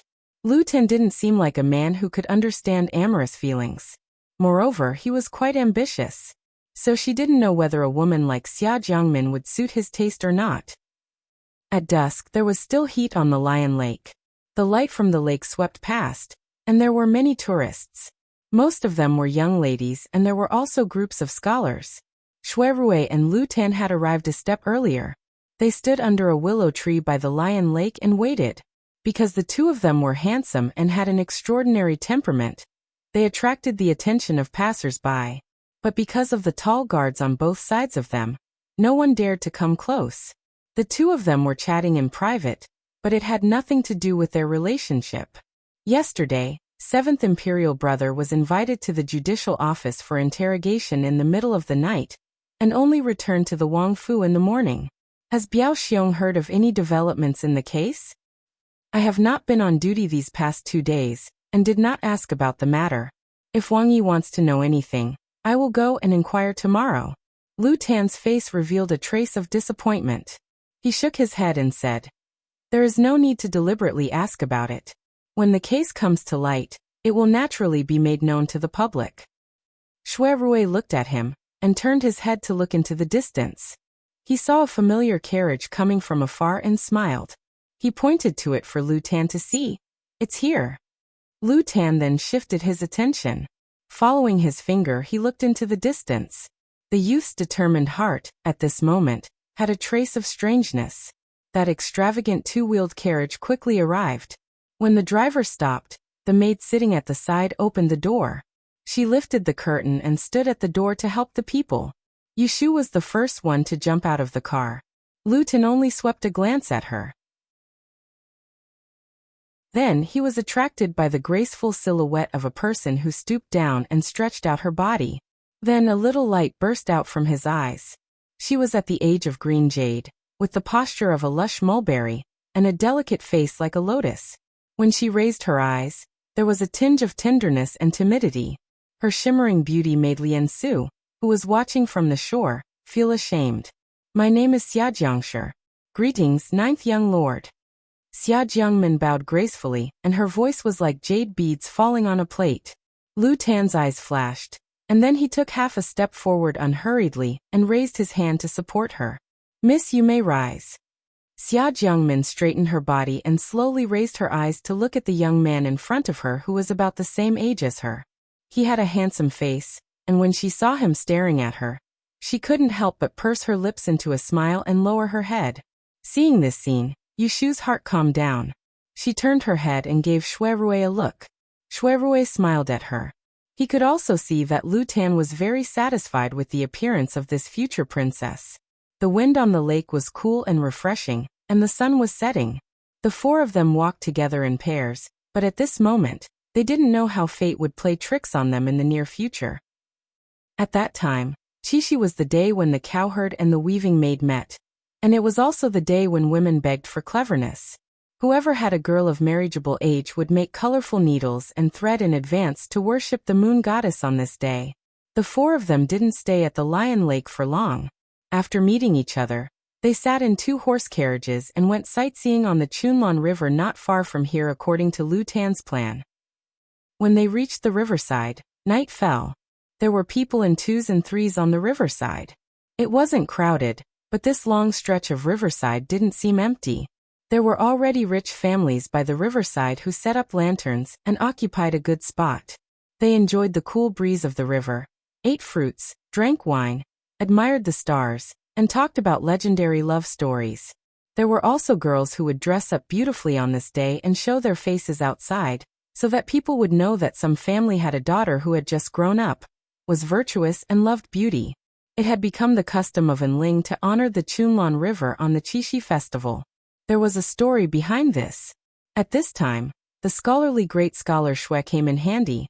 When Emperor Anwu first took over the capital, there was a year when the northern border was invaded by barbarians. He personally led the army, but there was no news of him. Empress Ningzhen stayed in the capital, worried and hopeful. She would often pray on this Chunlan River that leads to the north. There was a banyan tree by the riverside, and every time Empress Ningzhen went there, she would hang a handmade talisman under the tree. One day in July, the banyan tree actually bore fruit, and then, news of Emperor Anwu's triumphant return came from the capital. Therefore, people say that the banyan tree has a spirit and respectfully calls it the goddess tree. Every year on the 7th day of the 7th lunar month, there would be men and women with worries on their minds who would go to this 300-year-old banyan tree and tie a sachet containing their worries to the tree deity to bless them. After 3 days, it is said that their wishes would be fulfilled. Xia Jiangmin and Yushu were not locals, and this was the first time they heard of this story. The former's eyes shone with excitement, while the latter looked around and pointed to a place far away where the shadows of people were moving, and the place was unusually bright. Are you talking about that tree? It was rare to see a banyan tree growing in the north, let alone on the riverside. Such a lush forest from afar could not be mistaken. Lu Tan said, "That's the tree." Looking at the towering crown of the tree, Xia Jiangmin had an idea and asked delicately, "Ninth young master, have you also made a wish on the tree of goddess?" Lu Tan turned to look at her and smiled. "Not really. This is the first time I came to this river on the Qixi festival." After a pause he asked, "Why don't we go take a look later?" Xia Jiangmin's eyes sparkled as she nodded. Her slightly curious look was somewhat childish, but it did not lose its beauty. Shuirui said, "There's no hurry. Ninth brother has prepared a banquet. Let's eat first before heading there." "That's settled then. Let's eat first and fill our stomachs so that we can go for a night trip." Yushu clapped her hands and laughed. The four of them then climbed up to a restaurant on the riverside under the illumination of the lanterns. After the banquet, the four of them walked on the river with only 2 guards. They were dressed lightly and walked along the river. Not far from the green fog of the banyan tree, there was a small stall selling incense pouches, flowery ropes, and colorful threads. The craftsmanship was considered good. Seeing that there were many people buying, Xia Jiangmin also pulled Yushu to choose a few colorful ropes. As for the pouches and pouches that were used as fortune pouches, she was not interested in them. There were scholars who specialized in lending ink and paper around the banyan tree, decorating it with lanterns and streamers. The starlight shone down, illuminating the old banyan tree that was lush and green during the day, making it glow, as if the tree itself was glowing. This nyang tree was thick enough for 5 people to encircle it. The layers of branches were bent, and the lower branches were already densely packed with colorful pouches. The higher the branches, the fewer the fortune pouches. Standing at the foot of the banyan tree and looking up, it was as if there were countless fruits, a very spectacular sight. Lu Tan accompanied Xia Jiangmin to write the fortune pouches. Yushu quietly pulled on Shuirui's sleeve. The 2 of them stopped at the back, giving them some time to be alone. "Eldest brother, look, isn't it clearly a good match for Prince Jing?" Yushu tilted her head to ask. Shuirui raised his head to look at the boundless blue banyan tree, his tone unhurried. "If they can be compatible, that would be the best."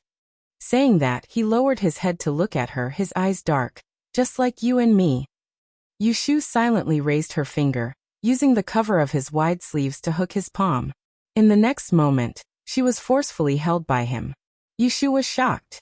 There were so many people here, and she was afraid of being noticed. She turned her head to glare at him, and wanted to pull her hand back, but he held it so tightly that she couldn't break free. When he saw her panic, Shuirui laughed in a low voice, and he was just about to say something when he suddenly noticed a figure in the corner of his eyes, and he hurriedly turned around to look at the other side of the banyan tree. "What is it?" Yushu sensed that his mind was wandering and asked. Shui Rui released her and raised his hand to point in front. That's Kong Qi.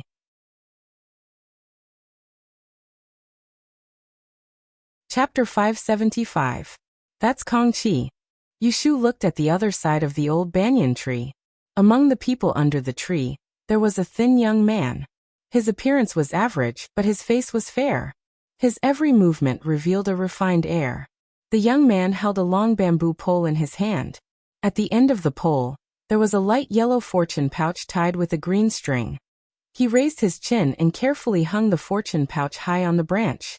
He looked very focused, and did not notice Shui Rui and Gu Shijiu who were standing not far away from them. Is that him?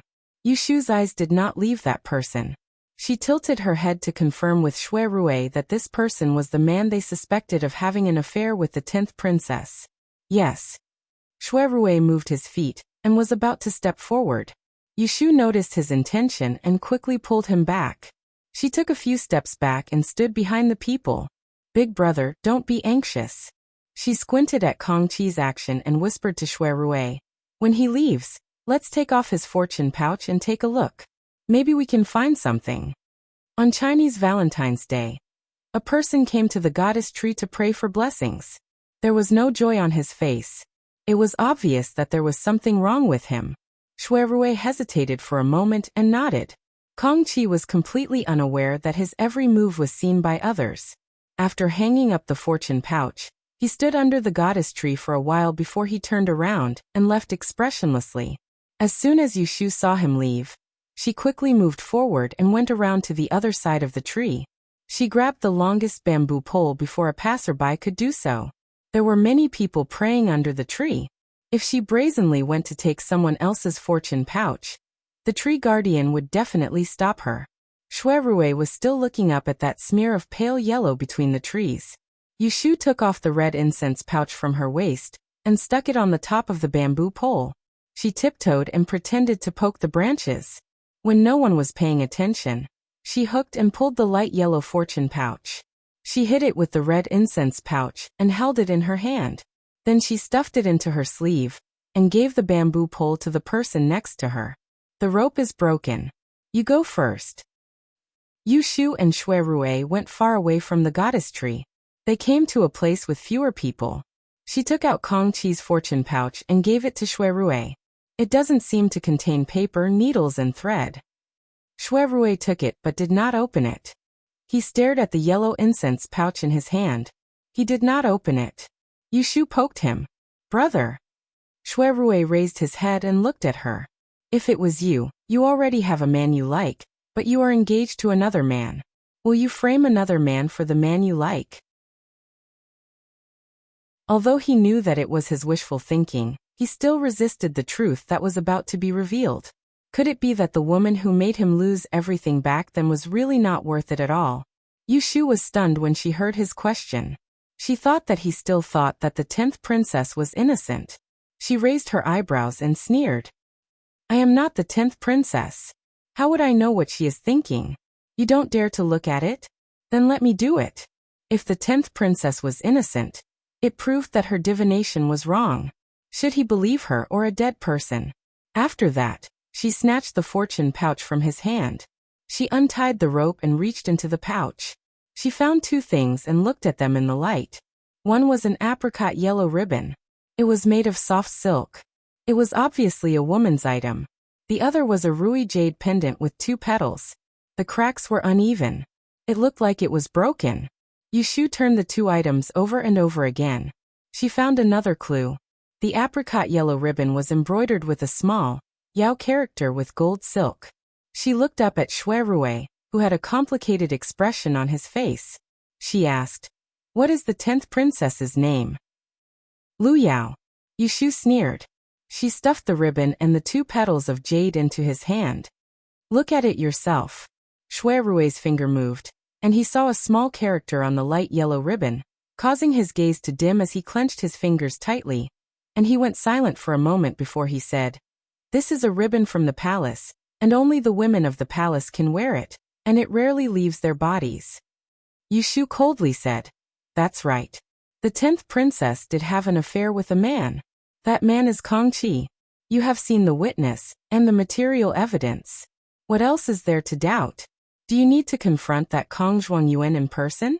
That way, you will be convinced. She thought that he had already given up. She didn't expect that he would not shed a tear until he saw the coffin. When Xue Rui heard this, he knew that she had misunderstood, and he held on to those things with one hand while holding onto her shoulder with the other, and he said in a low voice, "Don't think too much about it. I naturally believe you, and I just feel slightly uncomfortable in my heart when I see concrete evidence." 3 years ago, he wanted to marry Lu Yao. He inquired about her preferences and secretly prepared to protect this woman. But when he was thinking about it, he didn't know that she already had someone else in her heart. Moreover, she had been in contact with him in private. Thinking about it, he was really stupid. Yu Shu frowned and pointed at the things in his hand. What are you going to do? Was he going to pretend that he didn't know anything and investigate in secret? Or was he going to confront Kong Qi openly? Xue Rui looked at her. What do you think I should do? Yu Shu sneered again. If I were you, I would beat him up first. Regardless of whether Kong Qi and the 10th princess were really in love with each other, or they were just using each other. The two of them had caused Xue Rui to be the scapegoat for the past 3 years. There was also Xue Jinxuan, who was still in a daze. If the woman died, they couldn't go to the underworld to settle the score with her. But if the man was alive, they must teach him a lesson. Xue Rui looked at her, turned around, and strode forward. Yu Shu was stunned and quickly chased after him. What are you doing? Xue Rui didn't stop walking. He turned his head and smiled at her. I'll listen to you. I'll beat him up first. Seeing that he was serious, Yu Shu opened her mouth, but she didn't know whether to persuade him to calm down or to cheer him on. The two walked quickly along the river bank to the west, in the direction where Kong Qi left. Not long after, they saw the thin figure in front of them. There were few pedestrians around. Yu Shu was about to ask Xue Rui to pull the man to a place where there was no one, and then beat him up. However, Xue Rui had already strode forward and grabbed the man's shoulder with one hand. Yu Shu opened her mouth and was stunned. No way, he was going to beat him up now. Kong Qi was suddenly pulled by the shoulder. He turned his head abruptly and met Xue Rui's deep gaze. Xue. Brother Xue? A few years ago, Kong Qi, who was still the top scholar, was upright and kind.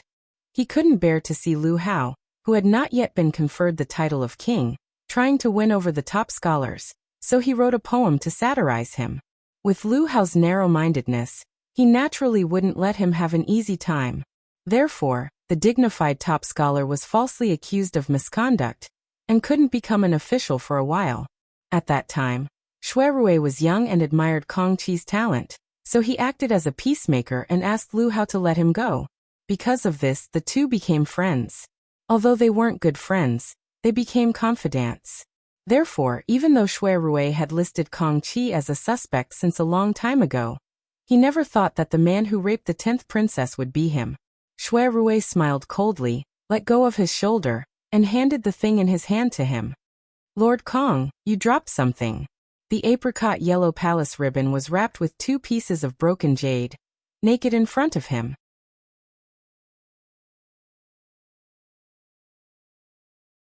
Chapter 576. Translator. Endless Fantasy Translation Editor. Endless Fantasy Translation. When Yu Shu saw Xue Rui taking out the 2 items and Kong Qi's expression changed, she thought that he would deny it. However, he was only shocked for a moment before calming down. He glanced at Yu Shu, who was standing behind Xue Rui. Realization dawned on him, but he did not panic. He took the ribbon and the jade from Xue Rui's hands. It's mine. Xue Rui narrowed his eyes and said coldly, It's good that you admit it. Let me ask you, where did you get this woman's accessory? Kong Qi lowered his eyebrows and said to Xue Rui, It's not convenient here. Come with me. After that, she led Xue Rui to the embankment. Yu Shu went back on her heels, but kept a small distance between them. Far away from the crowd, the surroundings were empty. Kong Qi stopped and looked at the ripples on the river. She said to the people behind her, Ever since I heard that the fortune teller can determine life and death, I have been waiting for the day you find me. Xue Rui's face darkened. No wonder he was not panicked when he was exposed. It turned out that he had a premonition that he would investigate the real cause of the 10th princess's death. If I don't find you, are you going to pretend that nothing happened? Kangqi turned around and looked at him. Instead of answering, she asked, "What do you know?" "I know that after I asked His Majesty to appoint a marriage, there was a man who secretly seduced the 10th princess and had a private relationship with her. He forced her to choose the day of my aunt's birthday to jump off a building and frame my sister to escape from the marriage. I did not expect that the villain was you, Kangqi." Shui thought it was ridiculous. He did not owe Kangqi a favor, but he did lend a helping hand when Kangqi was down and out. In the end, he knew a person's face but not his heart. Hearing Shui mockery, Kangqi smiled bitterly and shook her head. The fortune teller truly lives up to her name. He thought that Yushu's art of death alone could deduce all these, but he did not know that Shui judgment was also involved. "So you admit it?" Shui stared at Kangqi, feeling that his reaction was too calm, so calm that it was strange. "It's the truth," said Kangqi lightly. "There's no need to deny it. It was my intention to seduce the 10th princess. And then I came up with a plan to make her injure herself, so that she could be married to your Shui family, so that I could get rid of the marriage arranged by His Majesty. Who would have thought that a beauty like her would have an unfortunate fate? And so she died just like that." Shui frowned. He said coldly, "I'm afraid it's not that her beauty is unlucky, but that someone wants to kill her from the beginning. The death of the 10th princess was not an accident, nor was it because she was unlucky, but because she had been schemed against." Hearing this, Kangqi tightened her grip on the soft ribbon in her hand and remained silent. "I know, Kangqi. If you're not someone who's greedy for power, then who ordered you to do this?" Kangqi bowed his head. "Are you unwilling to say it, or are you afraid to say it?" Shui suddenly became aggressive. "Are you threatened, or are you willing to give up? The 10th princess was willing to risk her life for you, and she didn't identify you even when she was dying. She was deeply in love with you, but you want to protect the murderer who framed her. I didn't realize that you were so heartless. You're such a coward." Kangqi finally responded. He looked down at the bright color in his hand, and his voice was a little gloomy. "If I tell you who the mastermind is, can you promise me one thing? Say it. Let this matter be a secret, and don't expose it. You know, it's not easy for me to get to where I am today, and I don't want to ruin my future." Yushu stood not far away and listened. She sneered at the corner of her mouth. "That woman I've never met. Is it because of such a selfish man? Is that why she rejected Shui? Shui looked at Kangqi, who bowed his head and begged, and his eyes became complicated again. "Tell me the truth, exactly as it is. I can promise you to keep it a secret." Hearing Shui promise, Kangqi seemed to be relieved and looked up at him. "Thank you." Shui waved his hand. "You can say it now. The person who ordered me was Prince Ning." Shui and Yushu were both surprised, but they didn't feel surprised at all. This kind of insidious and shameless behavior was really like Prince Ning's style. "I remember that you used to despise Prince Ning. Why did you listen to his evil deeds?" Shui was puzzled. Finally telling the secret she had been suppressing in her heart, Kangqi felt relieved.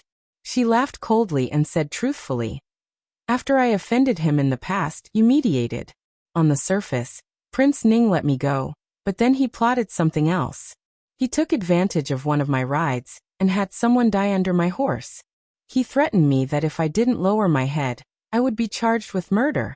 If I listened to him, he would protect me and let me enter Wenhua Hall. So I was under his control and had to work for him." Shui thought, as expected, coercion and bribery have always been Lu Hao's methods. "When did you start to deliberately get close to 10th princess?" "That year, the 8th month, the mid-autumn banquet." Shui frowned. "At that time, I hadn't asked the Holy One to appoint me to marry, but Prince Ning had already started planning. Lu Hao had foresight and foresight.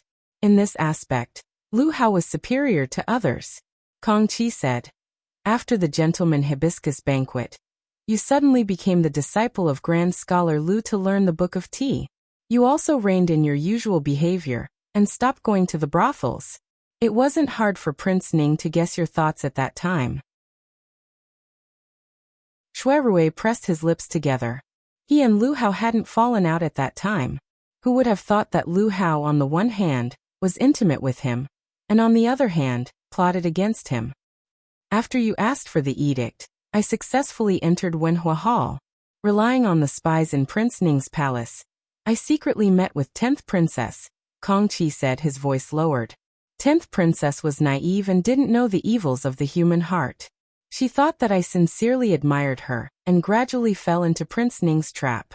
When the time was right, Prince Ning told me to instigate her, and make her pretend to be pushed down Seaview Tower by your sister, thus implicating the Shui family.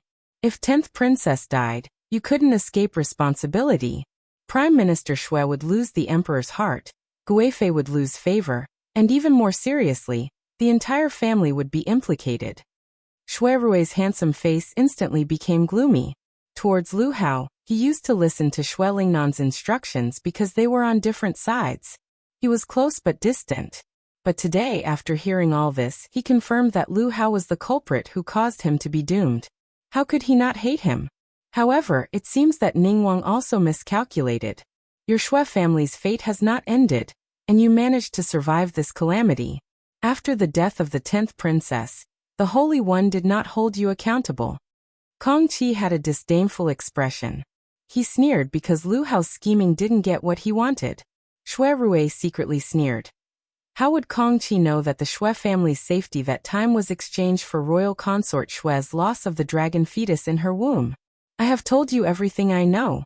Whether Brother Shui wants to seek revenge or swallow his anger, I only hope that you keep your promise and keep my secret. Shui Rui came back to his senses. He stared at Kong Qi's fair and delicate face for a moment and said, I have one last question. I hope you can tell me frankly. Kong Qi nodded. When did you first meet the 10th princess? Kong Qi was stunned. Yushu was confused. Didn't that person say that he began to seduce 10th princess at the Mid-Autumn Festival banquet 3 years ago? Kong Qi's stunned face turned to the distance. His eyes fell on the brightest lady tree, and his dim eyes were dyed with a layer of glimmer. 4 years ago, on the night of the double 7th festival.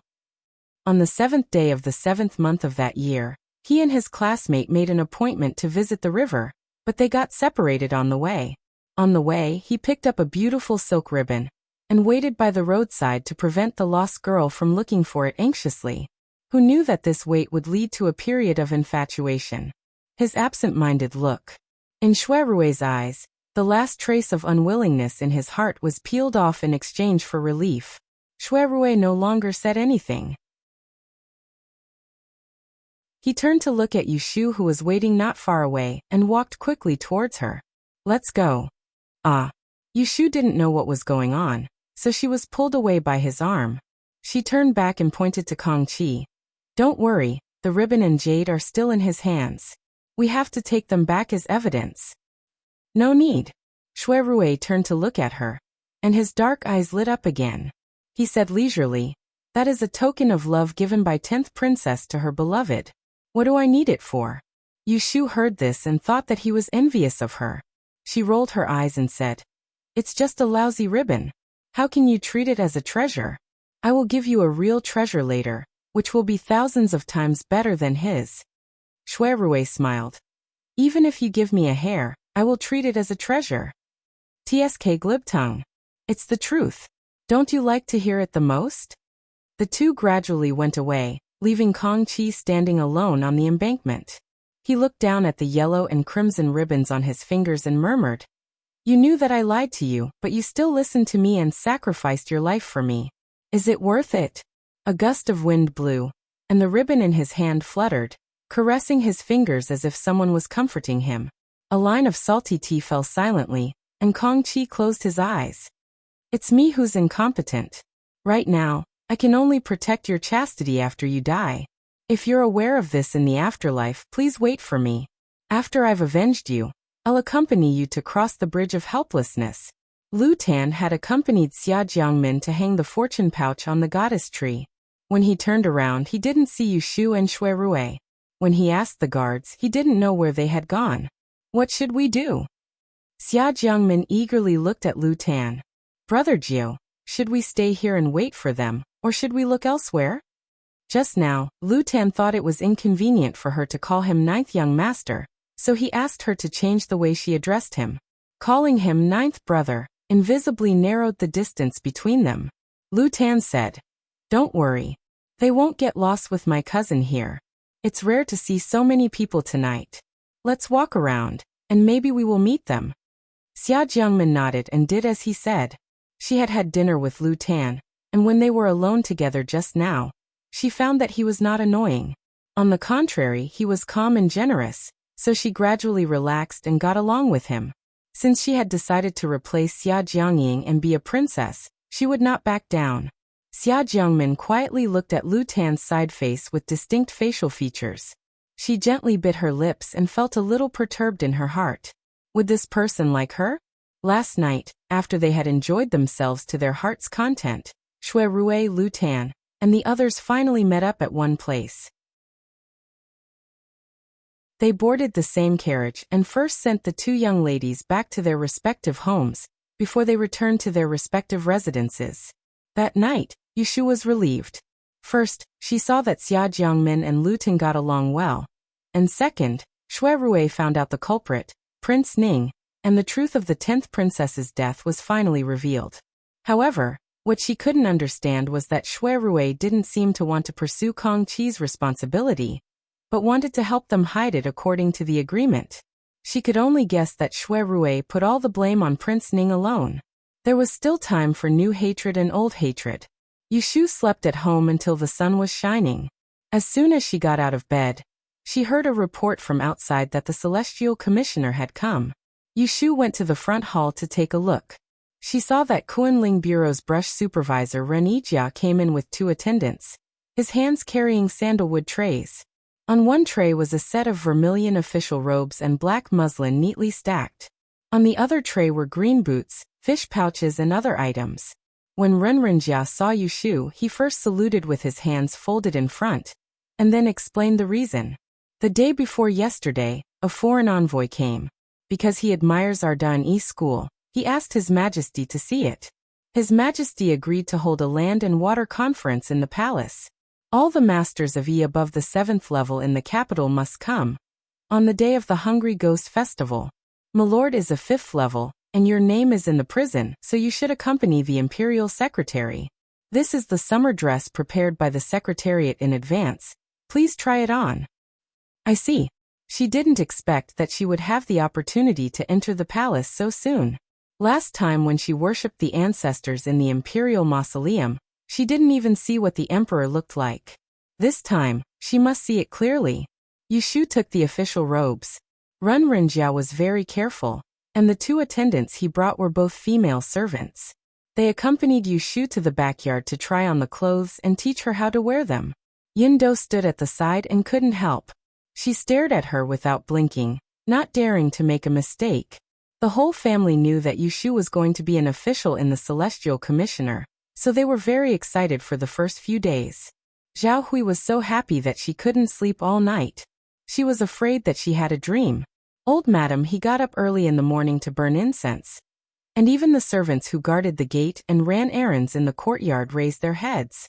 If it weren't for Yushu's order to not let people talk too much, the gate would probably be blocked for a while, making her unable to return home. Yushu changed into the female official robes and looked at herself in the mirror. She was quite satisfied. She had seen the official robes of the Celestial Commissioner before. Most of the high-ranking officials had the style of the Wei and Jin dynasties. They wore loose clothes with big sleeves and long hats, making them look like immortals. She didn't like those messy clothes. Fortunately, the style of the female official robes was very simple. The robes were vermilion, a little dark in color. The tight waist and tight sleeves made her body look straight. From the collar to the cuffs, there was a black border that was 2 fingers wide. The beautiful iris pattern was only visible in the light. There were 2 moon-white patches on the shoulders, each of which was embroidered with a blooming iris flower. The deep blue petals were wide open, like the wings of a butterfly. They rested on the shoulders and emitted a fragrant fragrance.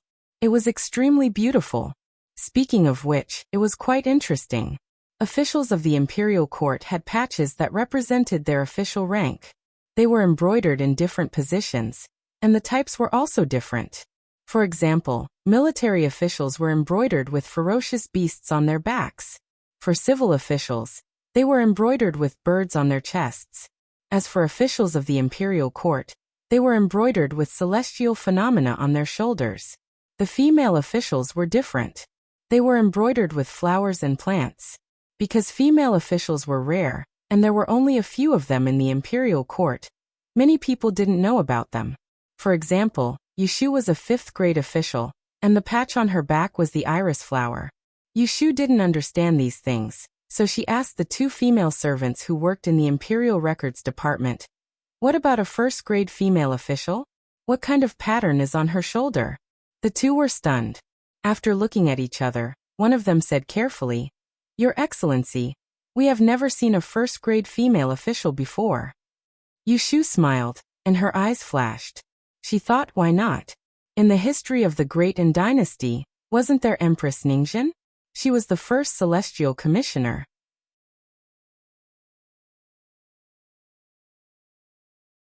Chapter 577. The 9th day of the 7th month was Shui Rui's birthday. The young masters and mistresses of the Shui residence were not fond of extravagant banquets. Even Shui Rui, the eldest son of the first wife, was no exception. Last year when he returned to the capital, Shui Lingnan hosted a grand banquet. This year, as usual, he only prepared 3 to 5 tables in the residence and invited his colleagues and friends. In the morning, when Shui Rui woke up, the steward of the courtyard brought along a group of servants to kowtow outside his room to congratulate him. The manservants and servant girls who were presentable personally presented birthday gifts to Shui Rui. They could not be considered as rare gifts, but they were all from their hearts. Shui Rui smiled and accepted them, then asked Baoda to return to the back of his room. "Has grandfather returned from court?" Shui Rui asked the steward guarding the door. Shui Lingnan was of the first rank. Other than the winter and summer holidays, he had to enter the palace to attend to affairs. This was the so-called close minister of the emperor. "Young master, master has not returned yet. Go, send someone to keep an eye on him. When grandfather returns, pass it to me." Shui Rui stood in the corridor and looked at the rising sun. He thought to himself, there is something that needs to be clarified today. Shui Lingnan had just returned from the palace and changed out of his official robes when he heard that Shui Rui had come to pay his respects. "Is today Qingbai's birthday?" Shui Lingnan turned to ask Suli. As the second steward of the Shui residence, Suli was Shui Lingnan's right-hand man. When Shui Lingnan was middle-aged, he once led an army at the borders. Suli was one of his generals. Later on, he violated military discipline and was spared by Shui Lingnan. Suli could not continue his career and stayed in the Shui residence. Master did not remember wrongly. Suli took the cup of tea from a maid and lowered his head to smell it before handing it to Shui Lingnan. "I have prepared a gift. It is a book on military strategy that you mentioned last month for young master to read. I had someone send it to the East Chamber early in the morning." Shui Lingnan nodded and looked at the white hair on his temples in the mirror. He sighed softly. "I am getting old. I am not as energetic as the day before. I cannot remember things." Suli lowered his head and said, "Master is busy with state affairs. In order to share His Majesty's worries, I have racked my brains. How can I keep everything to myself?" Shui Lingnan did not comment. After rinsing his mouth, he sent someone to summon Shui Rui to his room. As soon as Shui Rui entered the house, he saw Shui Lingnan sitting on the couch and greeted him. Although the grandfather and grandson lived in the same mansion, they did not see each other every day. The Shui clan's second master had listened to Shui Lingnan's arrangements when he first took office in the Ministry of War and moved to the West Manor. In the eyes of outsiders, this action was obviously a display of Shui Lingnan's firm determination to pass down the Shui clan's business to Shui Rui in the future. "Have a seat." Shui Lingnan pointed to a chair not far from him. Not a few days ago, the grandfather and grandson had a dispute in the study over Shui Jinshuan's marriage. After the matter was over, they acted as if nothing had happened and continued to be Yan Zhongshuan's daughter. Today you have grown a year older. In the future, you must be more prudent. You must be well-mannered on the outside and cultivate your character on the inside. You must not bring disgrace to the Xue family." Xue Lingnan reprimanded him. Seeing that Xue Rui was listening attentively and did not show any impatience, Xue Lingnan's expression gradually eased and he said, "You came here in a hurry this morning. Is there anything else besides greeting me? People say that no one knows a son better than his father. This was because his son was taught by his father." Xue Lingnan also raised Xue Rui as his son. How could it escape Xue Lingnan's eyes? Xue Rui's eyes were looking at Xue Lingnan. He said, "It's about my marriage." Xue Lingnan glanced at him, and guess what he was going to say. So he said, "The Earl's daughter is talented and beautiful. What is there to be dissatisfied with?" "I am not dissatisfied with Miss Rui, but—" Xue Rui turned his head and looked at the open door. Xue Lingnan understood, and waved his hand for Su Li to disperse the servants outside. He closed the door and waited outside. Only the grandfather and grandson were left in the room. Xue Rui then slowly said, "Some time ago, I dreamed of the 10th princess's soul." Xue Lingnan frowned and said in a low voice, "She has been dead for so long and you still can't forget her. Why, are you telling me that it was her soul who told you not to marry?" Xue Rui held the armrest and lowered his head. "The 10th princess only said that she died unjustly, and asked me to help her find the murderer. Grandfather also clearly understands that it was impossible for younger sister to harm the princess back then. The murderer was someone else, and their target was the imperial consort and our Xue family. Does grandfather not want to know who plotted against us from behind?" Hearing this, Xue Lingnan was unmoved. He said coldly, "Things have changed with time. What is the point of looking into this? Even if you find the murderer, do you think His Majesty will help you?" Xue Rui carefully looked at Xue Lingnan's expression and suddenly showed a trace of self-mockery. "Grandfather, you already knew that the whole thing was instigated by Prince Ning." He had always wondered why Xue Lingnan was so indifferent when the Xue family suffered such a big loss. He even tacitly agreed that Xue Jinxuan was the murderer of the 10th princess. It turned out that he already knew the truth. That was why he kept silent. It was no wonder that when he had just returned to the capital last year, Xue Lingnan had insisted that he break off all ties with Lu Hao. He didn't hesitate to fall out with him. He said that it was because Lu Tan had returned to the capital, but in fact, he had seen through Lu Hao's sinister intentions and had wanted him to stay away. "Is this your idea or His Majesty's?" Xue Rui asked. He thought it was the latter. If the emperor was kept in the dark and didn't say anything, Xue Lingnan could use this to bring down Lu Hao. But he chose to swallow his anger. He had no choice but to swallow it. Hearing Xue Rui's words, Xue Lingnan's expression finally changed. He put one hand on his knee and looked at him, saying, "You are really old." Every time he saw Xue Rui, it would cause him to recall his eldest son that had died young. Sometimes he felt hatred and sometimes he felt pity. He hated the child before him for causing his beloved son to lose his life. Yet it was a pity that this extraordinarily quick-witted child wasn't the bloodline of his Xue clan in the end. "Tell me, how did you know it was Prince Ning?" Xue Rui said. "Grandfather, you forgot. My sworn sister, Yu Shu, is good at the art of death." Xue Lingnan's eyes sharpened. He sat up straight. Can the art of death really determine life and death? He thought it was just an exaggeration. But the 10th princess's death was so strange. It was unbelievable that it could be calculated so clearly. "Yes, but I can only make a rough guess. For example, I can know that the 10th princess committed suicide that day, that she had an affair with someone before she died, and that the villain behind her is a man named Xiao Ji. Then, I can deduce and investigate." Xue Rui didn't want Xue Lingnan to think that Yu Shu's art of death was omnipotent. Xue Lingnan could see that Xue Rui didn't hide anything from him. Disappointment flashed in his eyes. After the incident, this old man used some spies to investigate the 10th princess's contacts.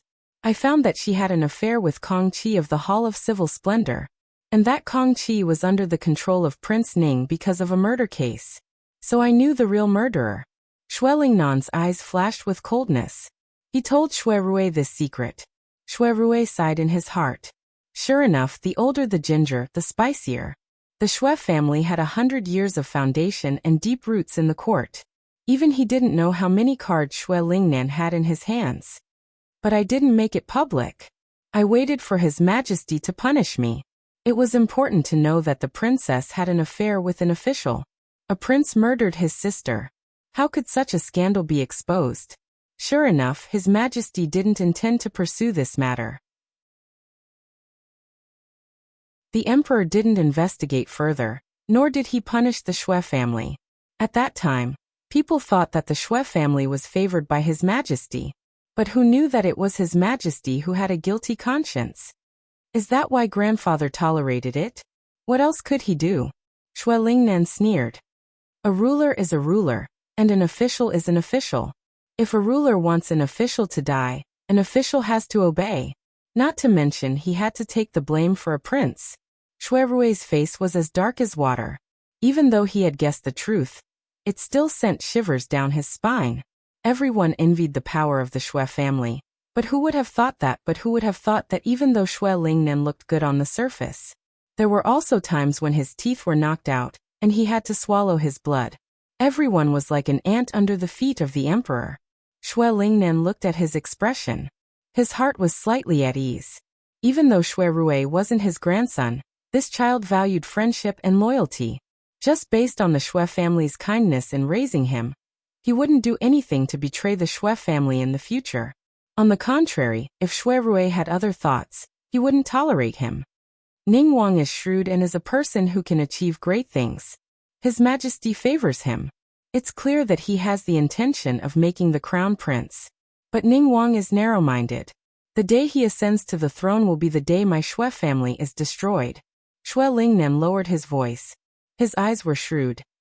Because of this, he must stop His Majesty from making him the crown prince. Shui Rui deeply agreed.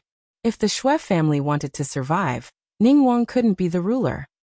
It's just that Prince Jing isn't familiar with his thoughts. He's still young and inexperienced.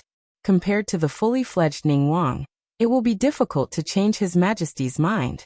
Hearing this, Shui Lingnan restrained his expression.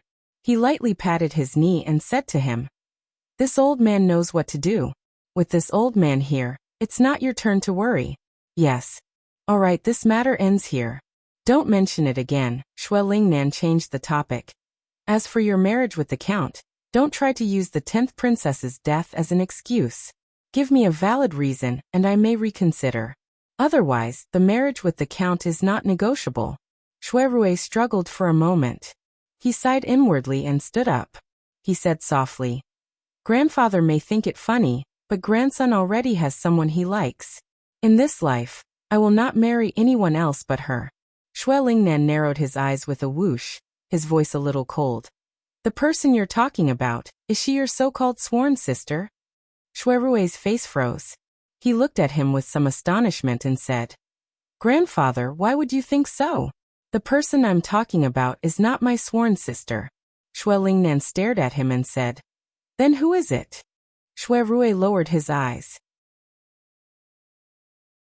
He hesitated for a moment before carefully saying, "It's Prince of Dongjing, Jiang Huaiying's sister, Princess Jiang Mia." This time it was Shui Lingnan's turn to be shocked. "Prince of Dongjing? What's going on? When did you know Jiang Huaiying's sister?" "I've been away from the capital for 3 years. 2 of those years were spent in the northeast.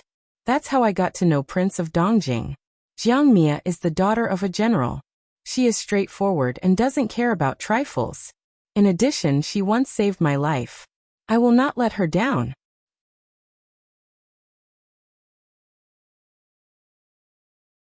Chapter 578. Shui Lingnan listened to Shui Rui's words and looked at him suspiciously. "If so, why didn't you tell me earlier?" The Jiang family was a conferred king with a different surname. They had been rooted in the northeast for generations, and were a tyrant of a region. That Jiang Huaiying was young, but he had already accumulated many military achievements. He had no children, but he had a younger sister who he doted on a lot. If Shui Rui had really taken a fancy to this princess, then Shui Lingnan felt that it was worth pondering over. Shui Rui said, "As soon as I return to the capital, I went to the Supreme Court to take up my post. Only then did I realize that the emperor's heart is unpredictable. His Majesty is afraid of Prince Dongjing's influence. If the Shui family and the Jiang family were to unite by marriage, we would be suspected. So I did not confess to you. I have missed this chance and will regret it for the rest of my life. I will not be stubborn for love again. Shui Lingnan listened to his last sentence and looked at him meaningfully. You know how to look at the big picture. I don't have to worry. After saying that, he paused for a moment before continuing. Let this old man think about this carefully before making a decision. You can leave first. Shui Rui hesitated. What about the marriage with the Earl? Shui Lingnan said.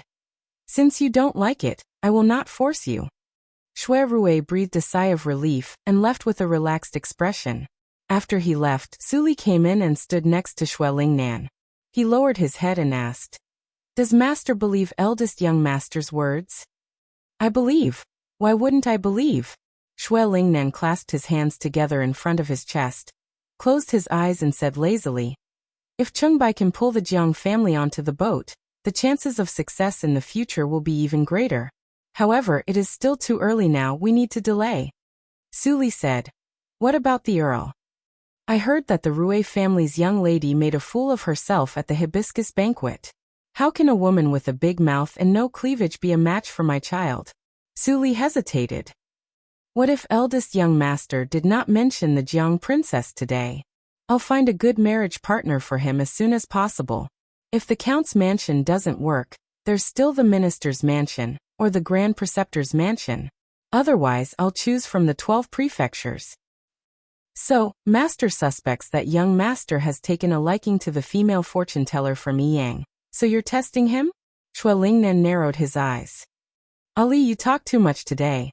Suli was stunned and smiled bitterly in his heart.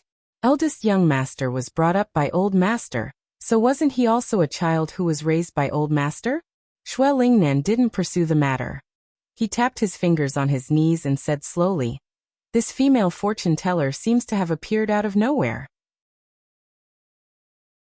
She has no background, yet she's able to survive until today. It's a little strange. Suli said. Eldest young master's Wang Jilu is surrounded by an iron bucket. There is no way to investigate the inside. If master is worried, I will send someone to keep an eye on her. There's no need. Shui Lingnan raised his hand and waved it off. With her strength alone, even if she's different, she won't be able to cause much trouble. Yes. Shui Rui left the upper room and passed through the corridors. His expression became serious. He had just confirmed two things from Shui Lingnan. First, the emperor had the intention of establishing Ningguang. Second, Shui Lingnan was suspicious of the relationship between him and Yu Shu. The emperor had been on the throne for 14 years, and the Eastern Palace had existed in name only. As more imperial princes came of age, there was a storm brewing in the court.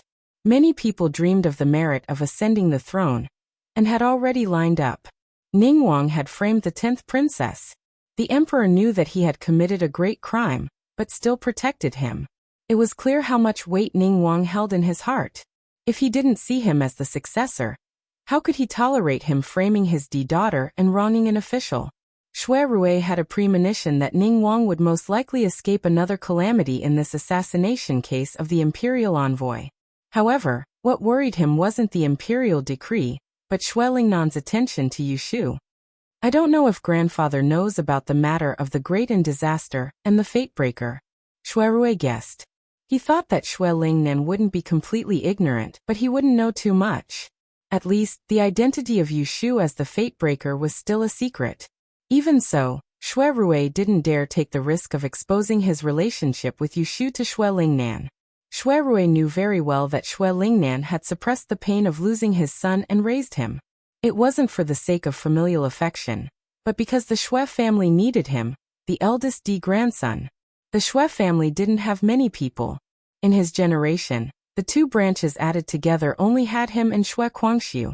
The other sisters were mostly concubines and weren't of much use. And it was precisely this kind of high official family that placed more importance on marriage. It wasn't that Shui Rui was belittling himself. In Xue Lingnan's eyes, his greatest use was probably to rope in a solid in-laws for the Xue family to form an alliance. In the future, they would support Lu Tan to ascend the throne and replace Lu Hao. Xue Rui had a self-deprecating expression. If Xue Lingnan discovered that he and Yu Shu were in love with each other, he had plenty of ways to force him to submit. But Yu Shu had the emperor's spies by her side. If Xue Lingnan interfered, the other side would notice. As long as the great and disaster existed, his relationship with Yu Shu would never see the light of day. Therefore, he could only use a smokescreen to confuse Xue Lingnan and delay the marriage. Wait until I find out my background and parents, then I'll decide whether to stay or leave. He did stay in the northeast for 2 years, and he did get to know the Prince of Dongjing and his sister.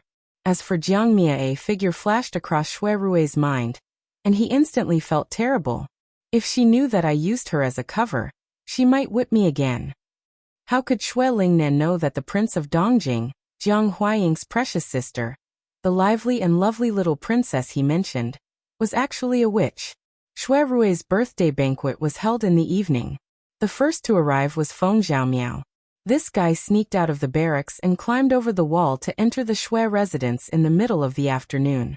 He didn't dare to go through the main gate, for fear that he would be seen and heard by his father, the general, who would arrest him.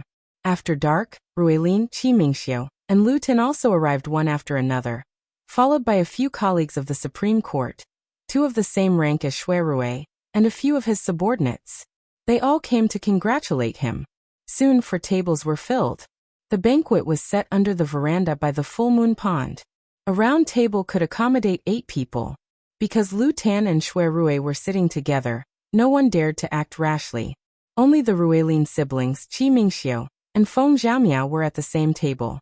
There are still 2 empty seats. Who hasn't arrived yet? Qi Mingxiu pointed to the empty seat on the left of Xue Rui. Lotus Room hasn't arrived yet. Feng Zhaomiao stood up and stretched his neck to look around. Xue Rui also wondered why Yu Shu hadn't arrived yet. She said she would come with little 6 of the Xian family. Maybe she was delayed on the road. Sitting next to Ruilin, Rui Zizhu and Xue Rui were facing each other across the 2 empty seats. They secretly looked at each other. Then let's wait before we start the banquet. Lu Tan smiled slightly. It's not good to leave the lady behind and enjoy ourselves first. Hearing this, everyone was puzzled. Feng Zhaomiao, who was confused, asked, "What lady are you talking about, Your Highness? Are you talking about Lotus Room? Don't you know?" Lu Ten looked around at everyone's puzzled eyes. He turned to look at Xue Rui and said, "Cousin's sworn sister Yu Xuanzi is now a celestial commissioner. Fang Zheng is a 5th-ranked imperial woman." As soon as this was said, everyone was surprised and immediately asked Xue Rui. Xue Rui glanced at them and calmly replied to everyone. At this time, Yu Shu and Xian Lu also arrived at the gate of the Xue family. It's really bad luck to meet a spirit on the road. Xian Lu got off the carriage and did not forget to pat his shoulder and head. He suspiciously said to Yu Shu, "It's cousin Xue's birthday. We bumped into a dead person, and then came to see him. Is it inauspicious?"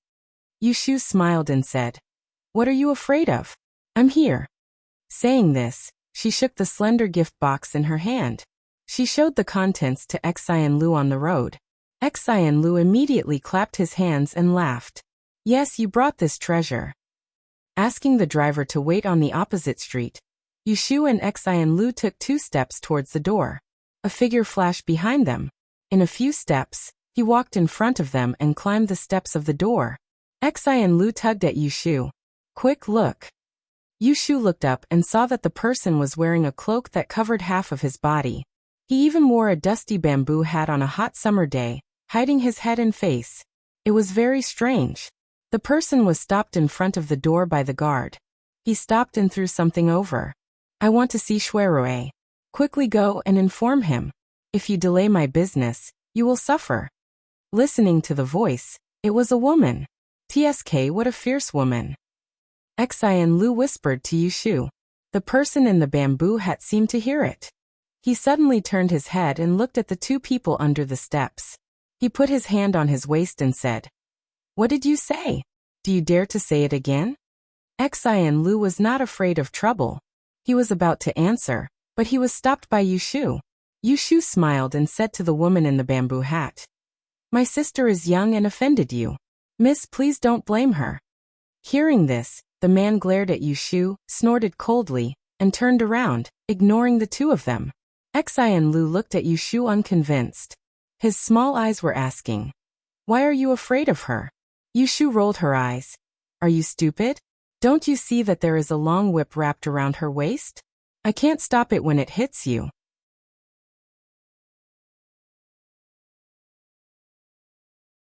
Chapter 579. They meet a strange woman at the gate of the Shui mansion.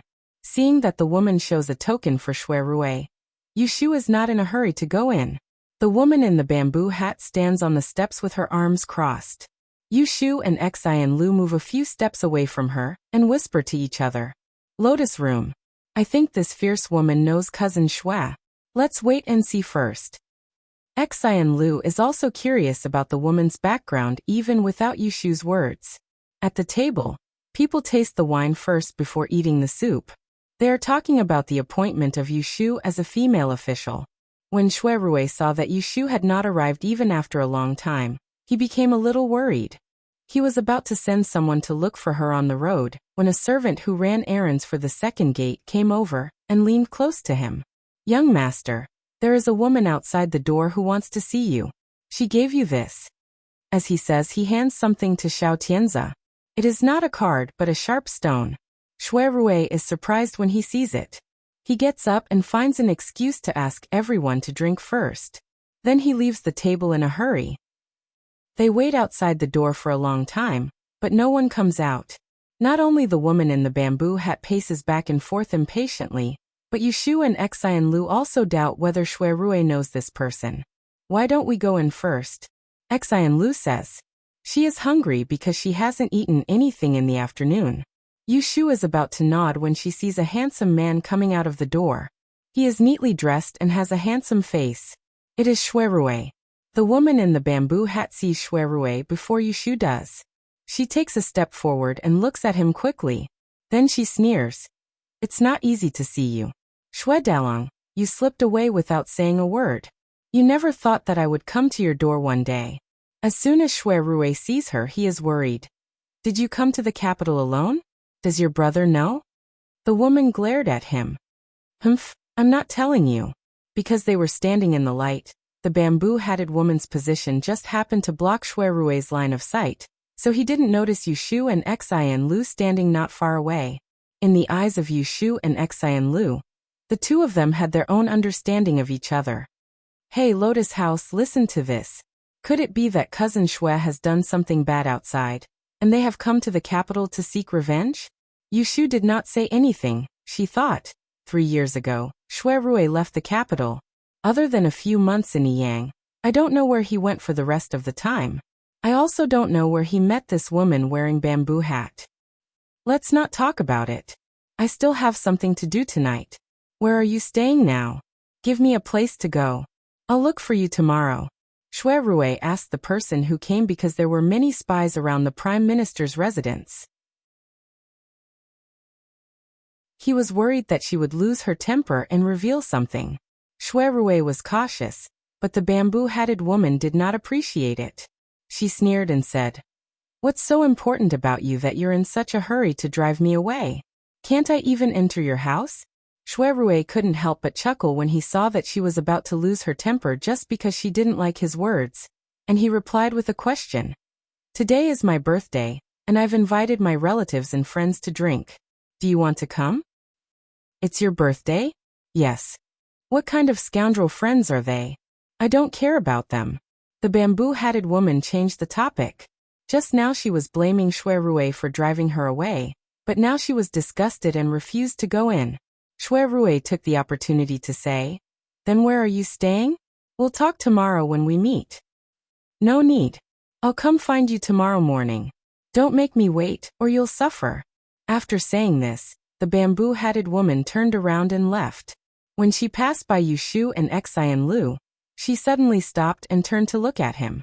She tilted her neck and said, "Today is your birthday. It's not good for me to be empty-handed. Why don't I give you a gift? At this time, Shuirui saw Yushu and Xian Lu.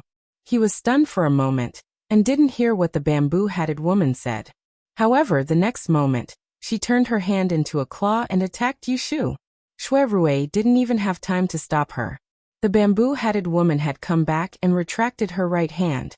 At this time, there was one more thing in her hand. For a moment, Yushu found that the fan box in her hand was in someone else's hand. When she was closer, she could see the face under the bamboo-hatted clearly: thick eyebrows, big eyes, a high nose, thin lips, and a playful smile. When I came here, I heard these two girls talking. There is a good treasure in it. I don't know what it is. Whether it's good or bad, I'll give it to you as a gift. As she said this, she shook the thin box in her hand and threw it to Shuirui. Seeing that the gift she had racked her brains to prepare for her lover was taken away, Yushu narrowed her eyes and felt annoyed. She dared to borrow a flower to present the Buddha to her. Shuirui caught the box and looked at Yushu. Seeing her face changed, he felt a jolt in his heart and knew something bad was going to happen. When the other one was angry, she would use a whip and wouldn't let go until the person's skin and flesh were torn apart. But when this one was angry, she wouldn't stop bleeding. If the two of them really made trouble here, it would be a big deal. Therefore, before Yushu got angry, he quickly walked down the steps, handed the thin box in his hand back to Yushu, and said gently, "Shu, this is the sister of my old friend. I'll tell you in detail later." There was another meaning in his words. He was secretly telling Yushu that he would explain to her clearly, but it was not convenient for him to say it now. Yushu understood at once. She glanced at Shuirui, took the fan box, and held back her anger. Seeing that Yushu didn't say anything, Xian Lu gritted his teeth and didn't say anything more. Seeing the attitude of Shuirui when talking to Yushu, the woman in the bamboo hat raised her eyebrows and smiled coldly. She threw a sentence and turned to leave.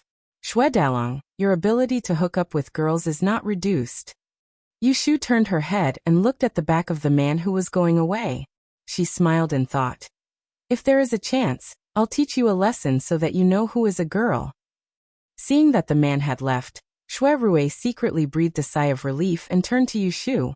"Let's go in first." Yushu put the fan box in her arms, ignored him, and pulled Xian Lu into the door. Shuirui touched his nose and knew that he was in the wrong. He thought about how to make her happy later, and followed her footsteps. Yushu arrived late. Everyone had been talking about her, but now she was not shy at all. Feng Xiaomiao raised her head and wanted to punish her with drinking. Shuirui wanted to stop her, but Yushu agreed readily. She drank 3 cups of wine in a row without frowning, which immediately attracted a burst of cheers. Feng Xiaomiao did not notice the warning in Shuirui's eyes. She pestered Qi Mingxiu, who was next to Yu Shutong, to change her seat. She complained to her about how the great camp trained soldiers in the morning and dusk, so they could not even sleep in. After saying a lot of things, he finally got to the main point with a shy face. "I have a good brother who couldn't sleep well a while ago. He always dozed off during the training the next day, and was scolded by the instructor every day. Since his mother hung a crystal stone for him, he stopped snoring at night, and was energetic during the day.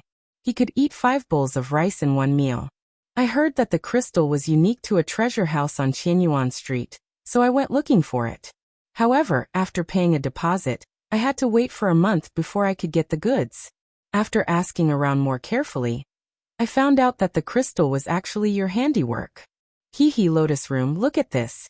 Before Yushu said anything, Xian Lu said shyly, "It's his birthday, but you took the opportunity to ask for a debt." Ruilin patted his leg and laughed. "I was wondering why you sneaked out of the camp against the wind. It turned out that your idea was here." Feng Xiaomiao blushed at their words. He coughed and looked at Yushu eagerly. Yushu hid something in her heart, and was not in the mood to tease him. She said, "You are talking about the calming white crystal. I don't have it with me today. I will ask someone to send it to you later." Beijing's starting price for a piece of white crystal sculpture was 100 taels, which was much cheaper than the whole bracelet. So he sold all the stock he had at the beginning of the month. Now there was no price in the market. It was not surprising that Feng Xiaomiao couldn't buy it outside. Good. Feng Xiaomiao patted the table and poured another glass of wine for Yushu. He said, I saw that the boy was wearing a longevity gourd. It was said that it was made of a whole crystal stone. You must find me a bigger one than that gourd, so that I won't be laughed at by him. Yushu nodded. Xian Lu curled his lips and said, wearing a gourd is nothing. There is a whole set in the lotus room with 5 colors. There is only one pearl net. If you take off the crystal stone, there will be 17 or 18 gourds. Feng Xiaomiao said excitedly. Is it the one she wore at the gentleman hibiscus banquet? Then he looked at Yushu and asked, why don't I see you wearing it today? Yushu took another sip of wine and said, I was in a hurry and forgot. At the same table, Rue Zizhu put her hand down on her knee. She touched the beads on her sleeve and took them off quietly. Rue Lin noticed her little movement and shook his head secretly. He knew that his sister got a string of pink crystal beads from her mother not long ago. She loved it very much and wore it alone today. He didn't expect that she would be outshone even though she didn't wear it today.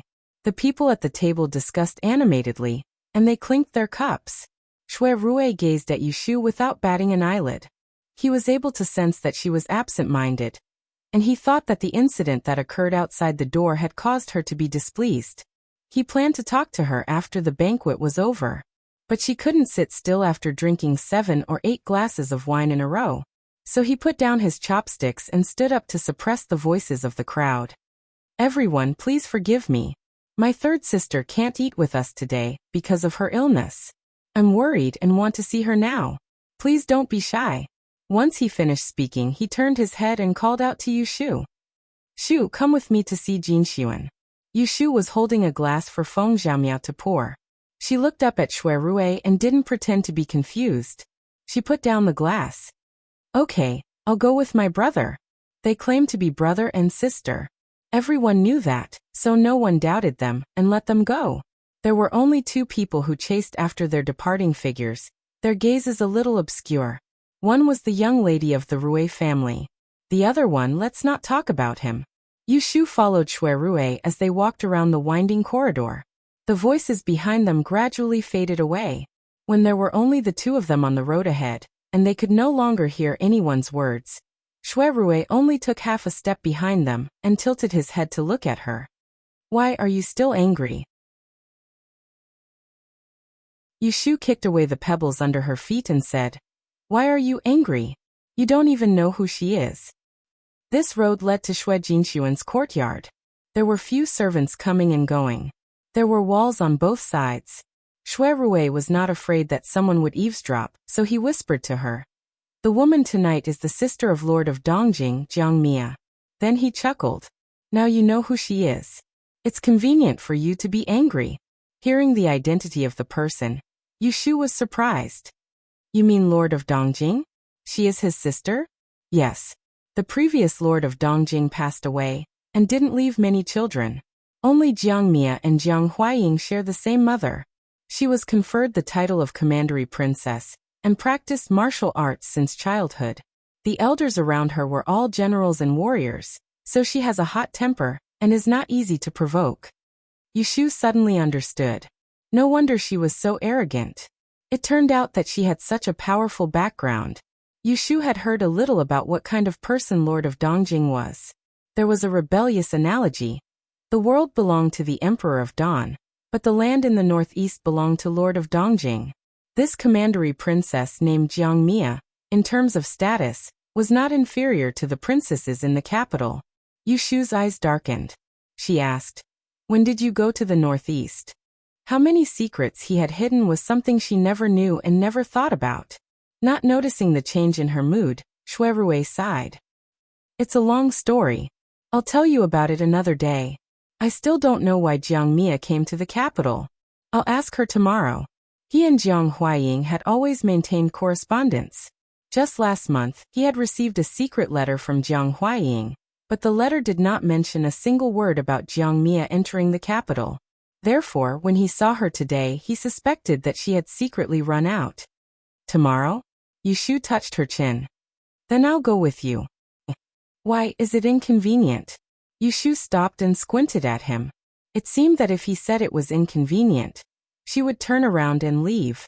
She had already given him a lot of face outside the door. If it was someone else, she would not have been so accommodating. It's not inconvenient, but... Shuerue looked at Yushu's little face and changed his words. Well, if you want to go, then come with me. Only then was Yushu satisfied.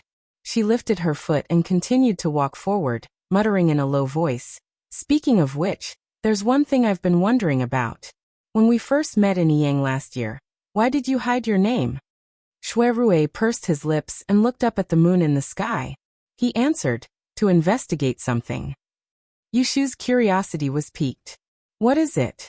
This time, it was Shuerue's turn to stop.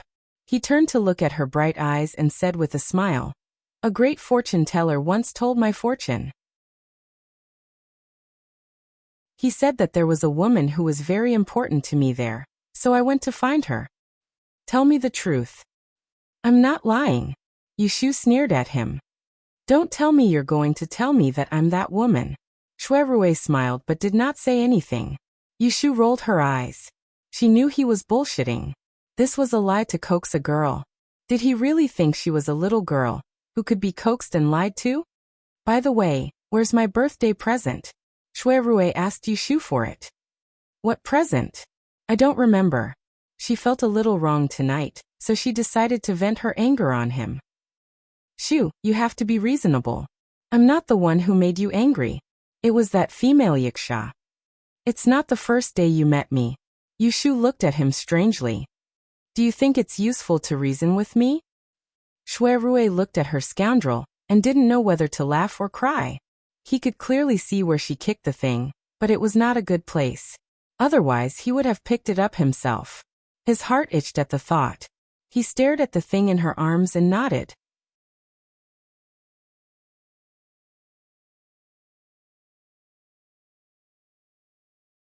Chapter 580. Yushu followed Shuerue to visit Xue Jinxian. Because Xue Xiaomei was timid, on a day like today, Shuerue asked the servants to prepare a table of food and wine for her alone. With a few close maids accompanying her, she did not seem lonely. Yushu saw how attentively Shuerue took care of his sister, and her heart was moved. She also had a Yu Xiaoxiu in her family, so she could naturally understand Shuerue's feelings. According to this, she found that she and Shuerue had some surprising similarities. For example, their father was dead, and although their mother was still alive, she was unreliable. Mother Xue was said to be weak and sick, and Aunt Chui was someone who needed others to worry for her. For example, they both had a younger brother or sister who needed their care. Being in the same boat, was this the reason why the two of them could see eye to eye? Yushu's absent-mindedness lasted until the end of the banquet, and Shuerue sent all the guests to the entrance. Lu Tan's position was noble, and he was placed in the middle. Before leaving, he said, my mansion was built in the middle of the month. Originally, I was going to hold a banquet on the 15th, but the palace has to hold a water and land meeting, so it was moved back a few days.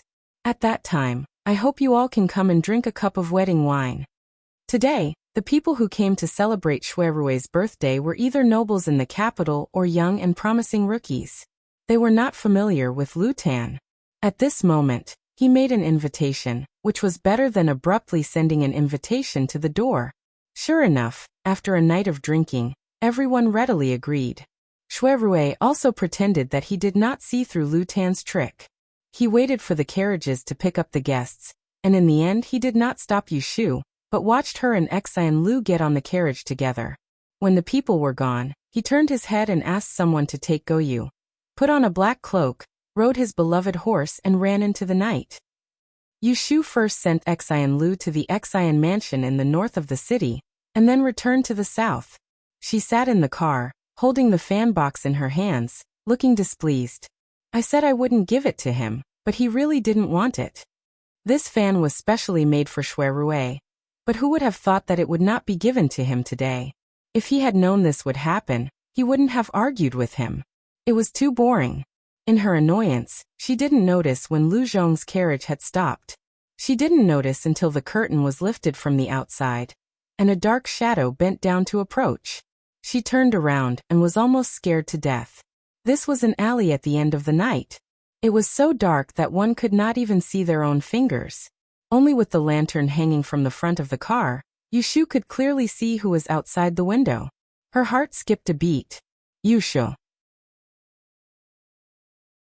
Shuirue gestured with his hand on his lips and looked at both ends of the alley. When he did not see her spies following him, he lowered his voice and said to her, "Come down quickly." Yushu hesitated for a moment, and then bent down to get out of the carriage. Shuirue stretched out his hand and pulled her onto the back of the horse. He turned around and told Lu Zhong, "You go around Qianyuan Street and then wait in the alley behind the house in the south of the city. I will send your girl back." Lu Zhong looked at Yushu and saw her nod, so he drove the carriage away obediently.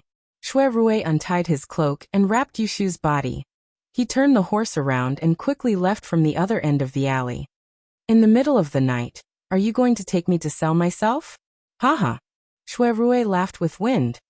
He grabbed the reins with one hand and covered the back of her head with the other, pressing her against his chest. "Am I willing to do that?" Yushu leaned on Shuirue's chest. Separated by a layer of velvet cloak, she listened to the sound of the wind outside her ears as well as the faint rise and fall of his heartbeat. The gloominess from before was completely swept away. He was such a cautious person. It was impossible for her not to know that he was willing to take the risk of being discovered to chase after her. Yushu's temper came and went as quickly as it came. She forgot that she was unhappy in front of the door tonight. She reached out and wrapped her arms around his lean waist, raised her neck, and looked at his square chin. She straightened her body and kissed him. "Pa." Shuirue's hand tightened on the reins, and he lowered his head to look at the person who was causing trouble in his embrace. However, he saw her smiling as she looked up at him, and she didn't seem to be the slightest bit embarrassed, yet it caused his heart to palpitate. His legs squeezed the horse's belly and the speed increased. The snow-white Magatama moved through the night like a flash of lightning. It was so fast that one couldn't see the person on the horse. Yushu sat in front of him and buried her face in his chest to hide from the wind. After a while, she felt that the horse had slowed down. She lifted her head and pushed aside his cloak.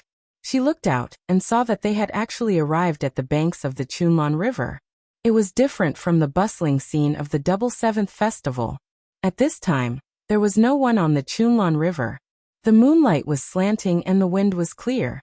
There was a faint smell of moisture in the air. There was a long row of lanterns on the dam in the distance. It was like a water dragon, sparkling like its scales, and the watchtower on the shore was like its horns. This view of the river was broadening one's mind. At this moment, the unknown worries and fears were all washed away by the waves of the river. Shuirue took off his cloak and put it on her shoulders. He wrapped one hand around her waist, and the other held the reins as he strolled slowly with Magatama. "Are you still angry with me?" Yushu shook her head. "Then where's my present?" Yushu did not argue this time. She sat up straight and took out the fan box and stuffed it into his chest. "Here, this is for you." Shuirue received it with a face full of smiles. He felt that it was a pity. He had already planned that if she was not willing to give it to him, he would take it for himself. Yushu did not know how many times she had escaped. She urged him, "Take a look and see if you like it."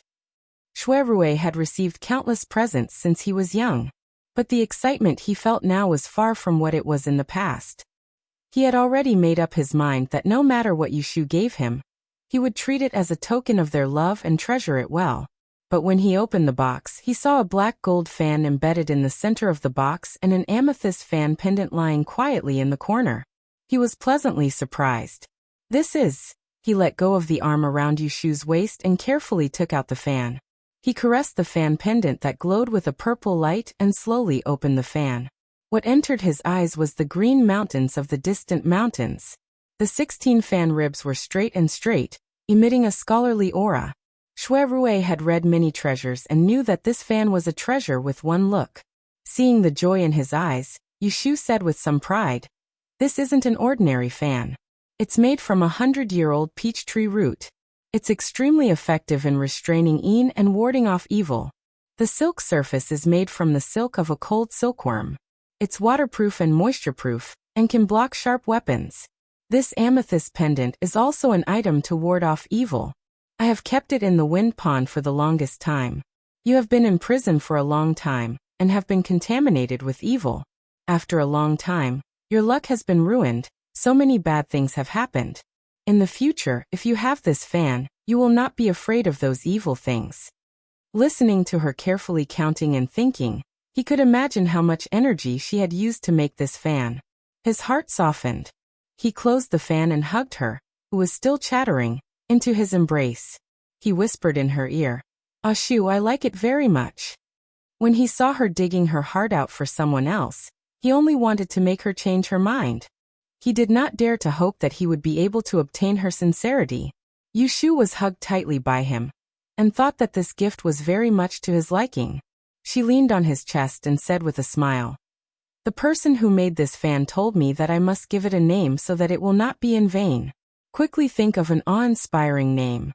With her in his arms, Shuerue could not think of a name at this time. He put the fan close to his chest and used his chin to rub her forehead. He said in a low voice, "I can't think of a name right now. Why don't you give me some ideas?" Yushu said, "I can't even write well. How can I give you ideas? If the name is vulgar, it will be shameful. I don't know how to do it." Shuerue said with certainty, "You will." Yushu was feeling strange when a shadow fell over her head. The last thing she saw was his eyes that were as bright as the stars. "Oh." Shuerue nibbled on her soft lips gently. When he noticed her slight struggle and protest, he pinched her earlobe and coaxed her in a low voice, "Be good and let me kiss you. I'll have an idea later." Yushu wanted to laugh at his shamelessness, but she did not have the heart to reject him. Since there was no one around, it was fine to let him kiss her. So she pushed him twice and wrapped her arms around his neck. Shuerue knew that this was not an opportunity to be missed. He hugged her waist tightly and entered her lips and tongue, tasting her. This kiss was out of control. Yushu was a novice, but Shuerue was a veteran. He kissed her until she was out of breath. Only then did he change his position. With a fragrance on his lips, he kissed along her soft chin to her slender neck. His hands were under the cloak, holding her soft waist and slowly rubbing it. Carrying the man and woman on her back, Goyu did not even look back. She walked forward steadily. When she saw the wild flowers and grass on the side of the road, she only glanced at them and did not go forward to nibble on them. Yushu's neck was numb and itchy from his kiss. She shivered twice and wrapped her fingers around the back of his burning neck.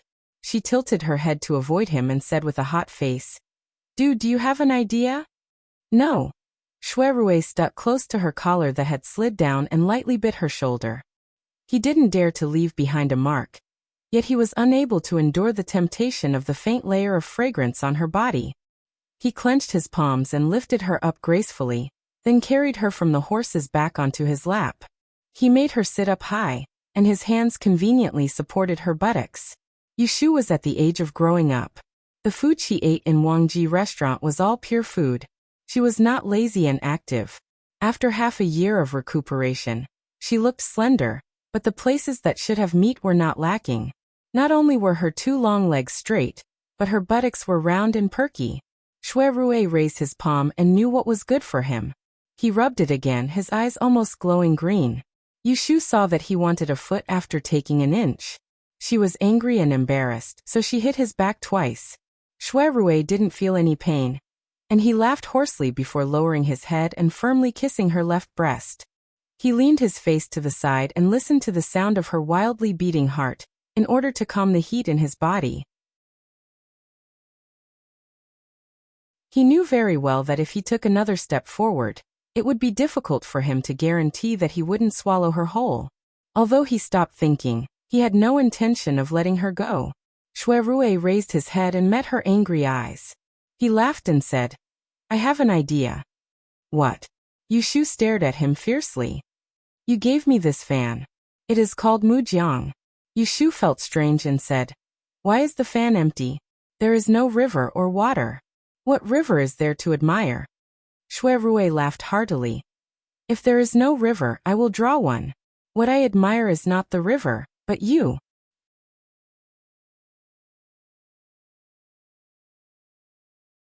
Chapter 581. Emperor Zhaoqing had agreed to the Dongying envoy's request.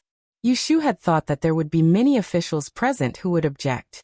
Unexpectedly, no one spoke up except for Kong Qi, who had first asked the emperor to reconsider.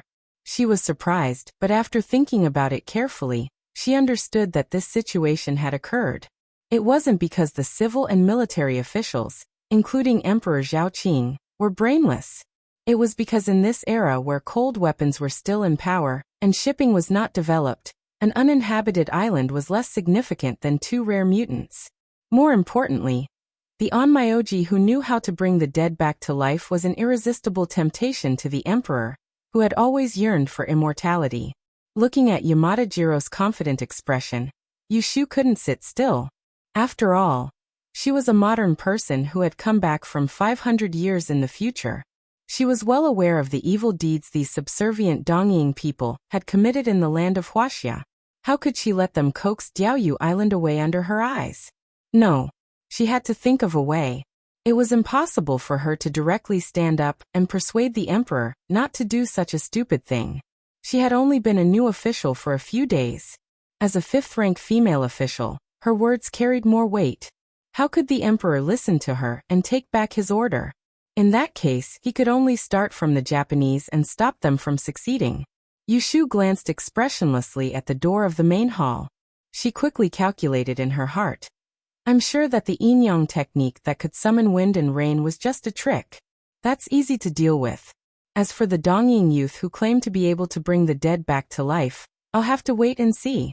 With this thought, Yu Shu didn't rashly try to persuade the emperor. Instead, she chose to sit and watch. However, the development of the matter was a little unexpected. Your Majesty, Junior Supervisor Run of the Celestial Commissioner stood up and suggested to Emperor Zhaoqing. Today is the Hungry Ghost Festival. Your Majesty has to go to the Imperial Ancestral Temple to offer sacrifices. It's getting late, so you should go and prepare. In my opinion, why don't we let the envoys return to the post house to rest? Tomorrow, we'll invite the Onmyoji from Dongying to perform the art of resurrection for your Majesty. Junior Supervisor Ren was the second in command of the Celestial Commissioner. As a second-ranked official, Emperor Zhaoqing still gave him face. That's fine. The aquatic conference will last for 3 days. I'll wait until the next day to see the art of resurrection. Although Yamada Jiro was disappointed, he was not afraid that the Celestial Emperor would go back on his word. He didn't move. Yamada Jiro wasn't afraid. Yamada Jiro. He represented the core of the power of the entire kingdom. He had helped the great kingdom for 300 years. Yamada Yuqing. Another thought. Qing's Ming Zhaoqing's thought. Celestial Run was He Qing's. This was Emperor Hu, the imperial astronomer, who represented the core power of the Great Peace Division, had assisted this great nation for 300 years. How could he tolerate the contempt and scheming of a foreign envoy? On the first day of the Water and Continent Conference, the Japanese yin-yang spell masters destroyed the prestige of the Great Peace spell masters, and they parted on bad terms. When Yu Shu came out of the palace, the rain had stopped. Along the way, she heard the angry whispers of the masters. Some could not stand the arrogance of the Dong. Some said that the yin-yang master who summoned the rain was using sorcery. Others said that they were up to no good. In short, none of them said anything good, but none of them hit the nail on the head. Yu Shu secretly shook her head and did not interrupt. Instead, it was Jing Chun who had walked to her side and asked her in a low voice, "What's wrong with you?" He lowered his voice and asked, "Did you see through the trick that Zhen Tian yin-yang master used when he summoned the rain?" Yu Shu's eyebrows twitched. She turned her head and asked, "See through what? You said it was that strange red light?" Seeing that she was playing dumb, Jing Chun shook his head and told her, that red light wasn't anything demonic. It was a kind of chi that would appear when a martial artist's inner force reached a certain level. You should have seen him bite his finger. That red light was just an illusion created by him, using chi to force his blood out. He started practicing martial arts at the age of 3 and started cultivating chi at the age of 5. At that time, there were uncle masters with profound inner force who helped him comb his meridians. He had mastered the inner force mantra of Zhengyi sect 3 years ago. Ordinary martial artists might not be able to see through the tricks of the dong, but in his eyes, there was nothing that could be hidden. Oh, I see. She also knew that the Yin-Yang master's ability to summon the rain had nothing to do with the red light. But after listening to Jing Chen's explanation, she understood what was going on. I've told you everything I know. What about you? What about me? Faced with her uncooperative attitude, Jing Chen could only make things clearer. In the palace, I saw you writing on the table for a long time. What were you calculating? Did he have eyes in the back of his head? She sat behind him, so he could see what she was doing. I vaguely remember. Jing Chen's voice became softer. There were people in front and behind them, so some words couldn't be heard by others. But it didn't stop Yushu from hearing it. You have a very strange method of calculating the future rain and rain. When you say it's going to rain, it will rain. It's very accurate. Yushu paused and almost stepped on the tripping brick at the city gate. She turned back to look at Jing Chen. Her eyes flashed. She knew that she couldn't hide it from him, so she admitted it. That's right. When I was in the palace just now, I predicted that there would be rain today. According to the divination, there should have been rain today. Sunny rain was rare. Usually, the clear rain calendar method used by the E-masters couldn't calculate it at all. For example, the rain on a full moon night was difficult for the E-masters to predict. It was the same for sunny rain. But for Yushu's clear rain rule, this was not a problem. Hearing that, Jing Chen's expression turned serious and said, that is to say, the Japanese on Myojis might have divined that it would rain this afternoon. That's why they used such a strange skill and pretended to summon rain, making us mistakenly think that their on Myojis have that kind of ability. Yushu was about to praise him for his cleverness when she heard him continue. Since you found out that they were cheating, why didn't you expose them in the palace just now? Yushu secretly rolled her eyes and said angrily, how do you want me to expose them? Are you going to tell the emperor that I predicted that it would rain today, so those neon people are liars and that the rain wasn't caused by them, but arranged by God? Do you think that people will believe me just because I'm making empty promises? She wasn't the only E-masters in the entire capital who could predict the sunny rain, but she was probably the only exception among the E-masters from Dan who had entered the palace to participate in the Water and Land Conference. She had waited until the Japanese succeeded in summoning a rain before making irresponsible remarks. Wasn't that just hindsight? She had to come up with some strong evidence to slap those Japanese in the face. I didn't think it through. You're right. If you exposed them just now, they might have shown their true colors. Instead, it would make our E-masters from Dan seem clumsy. Jing Chen was mocked by her, but he wasn't embarrassed at all. Instead, he openly admitted that he wasn't as thorough as she was. He asked her again, then what method did you think of to expose them in front of everyone? Yushu looked at him from the corner of her eyes. The Celestial Commissioner's office is being bullied by others. With the head supervisor and junior supervisor around, it's not up to a small female official like me to think of a solution. I thought you purposely predicted that it would rain today to find a way to expose them. You're thinking too much. I'm just curious. After Yushu finished speaking, she ignored him. She quickened her steps and caught up with Xianya, the left magistrate, to talk to her. Jing Chen saw that she didn't seem to care and sighed helplessly. The Japanese envoys came out of the palace and came to the place where they were staying. Yamada Jiro and Ida Maki entered a room, closed the door, and spoke in their native language. Yamada-kun, how did I do today? Japanese on Myoji Ida Maki asked proudly. Yamada Jiro flattered him. Haha, Lord Ida, you're too amazing. You've deceived the two Dawn Masters, especially that pretty boy who talks about Taoism. I don't think he's suspicious at all. He's too stupid. Ida Maki smiled and said, you're also very good. You managed to make the Emperor of Dawn agree to our conditions and hand over the island. If you do this well, I'll definitely report it to General Ashikaga and give you a big reward. Speaking of this, his smile stopped on his face and he muttered to himself worriedly. It's just that we have to wait for another night. Will there be any accidents? Lord Ida, don't worry. Those Dawn Masters are useless. They only know how to predict good or bad luck and talk big. They don't know the secret of resurrection. There won't be any problems. Yamada Jiro patted his chest and guaranteed. A hint of contempt flashed in Idamaki's eyes. He shook his head and said, I'm not worried about those Dawn people. I'm worried about that monster, Kiko. Keep an eye on her. If she ruins General Ashikaga's plan, you won't be able to atone for it even if you have 10 lives. Hearing this, Yamada Jiro hurriedly apologized and said, Lord Ida, don't worry. Kiko's mother has been locked up by us. As long as she doesn't want to see her mother's ghost, she won't be disobedient. Ida Masanori nodded in satisfaction and turned to leave.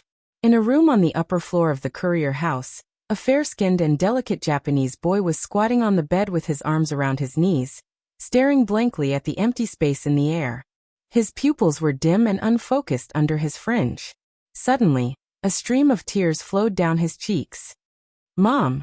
After leaving the palace, the group of Dawn Masters dispersed first. However, a group of Dawn officials were hurriedly stopped by an assistant official sent by Ren Qiming outside the palace gate. Lords, please wait. The junior supervisor wants you to go home first. After dinner, take a short rest, and then meet at the Celestial Commissioner's Conference Hall.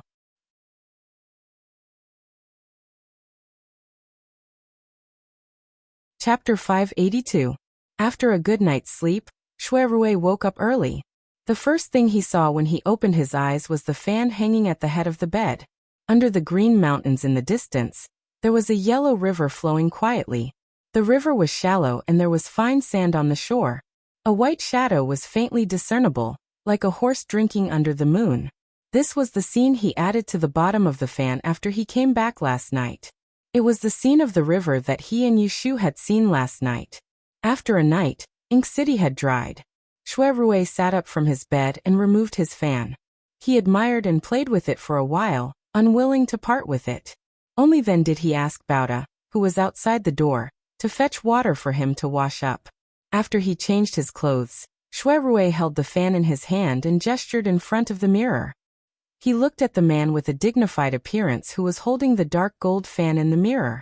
He felt that even though he had collected so many fans, none of them could compare to this Mujiang fan. Young master, you bought a new fan. Which family's handmade? Look at the good quality. Hadaku had a good eye. He was the one who packed Shuerue's clothes. When he saw the new fan in his hand, he knew it was not a common thing. TSK, such an exquisite thing. Only a man like me is worthy of it. Shuerue smiled and closed the fan. He was about to knock his head, but when he was about to knock his head, he retracted his hand and caressed it lovingly. Don't talk nonsense. I told you to keep an eye on the door. If a girl comes to look for me, reply as soon as possible. Yes, yes. Shuerue sat down and ate his breakfast. When he thought that it was about time for someone to arrive, he saw Bauda jogging back and panting as he told him that someone had arrived. Shuerue arrived in front of the entrance. Just like yesterday, Jiang Rue was wearing clothes made of coarse cloth, and she wore a large conical bamboo hat that covered her face. She had a tall and slender figure, and when she stood far away, it was utterly impossible to discern that she was a woman. You're here. Seeing him, Jiang crossed her arms and raised her chin. Do you want to go in or talk somewhere else? Shuerue said. Let's go somewhere else. Last night, he had promised Yushu that she would be present when he met Jiang. Hence, he led Jiang to the Forgotten Opportunity Tower. Because there were 2 sedan chairs, there was no conversation along the way. Yushu was already waiting at Wangji Tower. After Jiang followed Shuerue into the building, she looked around the courtyard and commented, "This place is not bad, just a little narrow." When Shuerue saw the maidservant standing outside the side hall on the first floor, he knew that Yushu was there, so he led Jiang inside. Hearing the voices outside the door, Yushu put away the money on the table and looked outside. Shuerue was the first to enter the door. The two of them looked at each other and recalled the scene on the river last night. Their hearts were filled with sweetness. Due to the fact that there were people behind him, Shuerue restrained the intensity in his eyes. Why are you here? Jiang came in and saw Yushu. She recognized that she had seen her outside the gate of the Shui family last night. She frowned and looked at Shui Rui. Who is she? Why is she here?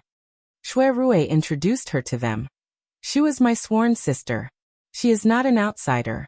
She also knows that I have stayed in the northeast. Jiang raised her thick eyebrows and looked at Yushu with a scrutinizing look. Yushu stood up with a smile and nodded as a greeting. I am Yushu. Nice to meet you, Commandery Princess Chunwei. After taking off the bamboo hat, Jiang's facial features looked more handsome. She was 1 or 2 years older than Yushu. They were both tall women, but Yushu was slender while Jiang exuded a vigorous aura. When Jiang heard how Yushu addressed Shui Rui, she knew that Shui Rui must have mentioned her to her last night. She slightly curled her lips and did not reply. Instead, she turned to Shui Rui and said, Does that mean that my brother also has a sworn sister? Shui Rui paused for a moment. When he saw Yushu's perplexed expression, he told her, The Prince of Dongjing and I have become sworn brothers with different surnames.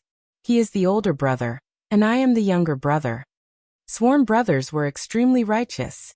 Shui Rui did not need Jiang Huaying to become sworn brothers. In the future, he would also recognize Yushu as his sister. Yushu looked at Jiang's unhappy face as if she had gotten a great bargain. She secretly rolled her eyes and thought, Sworn brothers and sisters? What sworn brother and sister? Did he think she was willing? Jiang was only unhappy, but she did not make things difficult. She picked a chair opposite Yushu and sat down. Her legs were spread out. Yushu saw that she did not care about trifles. She had the air of a woman in Jianghu. She was also a princess, but she was very different from Shi Wen's delicate appearance. Shui Rui also sat down. In his own territory, he did not have to worry about speaking. He then asked Jiang, Does your brother know that you have come to the capital? Why? Do you think that I sneaked out? Jiang sneered at him. Without my brother's permission, how can I leave Ningdong City? Shui Rui looked thoughtful. There is no need to think about it, Jiang said. The emperor is afraid of the 200,000 troops stationed in the northeast. He is afraid that my brother will rebel one day. So he ordered Mother and I to come to the capital as hostages. Such treasonous words were spoken casually by her, and Shui Rui frowned. He actually didn't hear the slightest hint of the emperor's actions. Of course, he would not say it so directly. He used the empress's mouth to summon us to the capital. A few generations ago, there was an empress in the Jiang family. Coincidentally, she was related to the current empress, Madame Rui. In terms of seniority, Jiang could call Madame Rui aunt. Such a distant family relationship was also used as an excuse.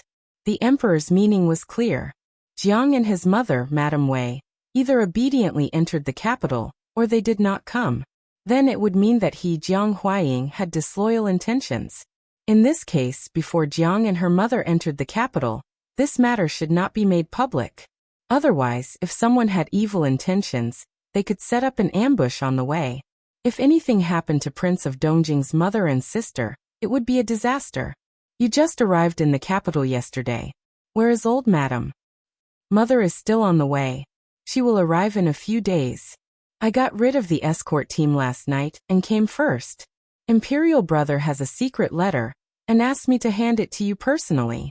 Jiang completely ignored Yushu, who was also present. When she spoke, she did not hide anything. She took a bamboo tube from her waist and threw it to Shui Rui. Shui Rui raised his hand and caught it. He unscrewed the bamboo tube and took out Jiang Huaying's handwritten letter. He saw that there was a layer of wax on it. He looked up at Jiang. Jiang coldly snorted. Don't worry. I didn't open it. I don't know what is written on it. Shui Rui's eyes flashed. He knew that Jiang Huaying's action was clearly telling him that the contents of the letter should not be revealed to Jiang. He lowered his head to read the letter. Jiang then moved her eyes to Yushu. Last night, they met in front of the door. She just thought that she was a passerby and didn't take it to heart. Now that she looked at her, she didn't look like the little girls who surrounded Shui Rui in the past. She looked gentle and quiet. She was not beautiful at all, but she was in good spirits.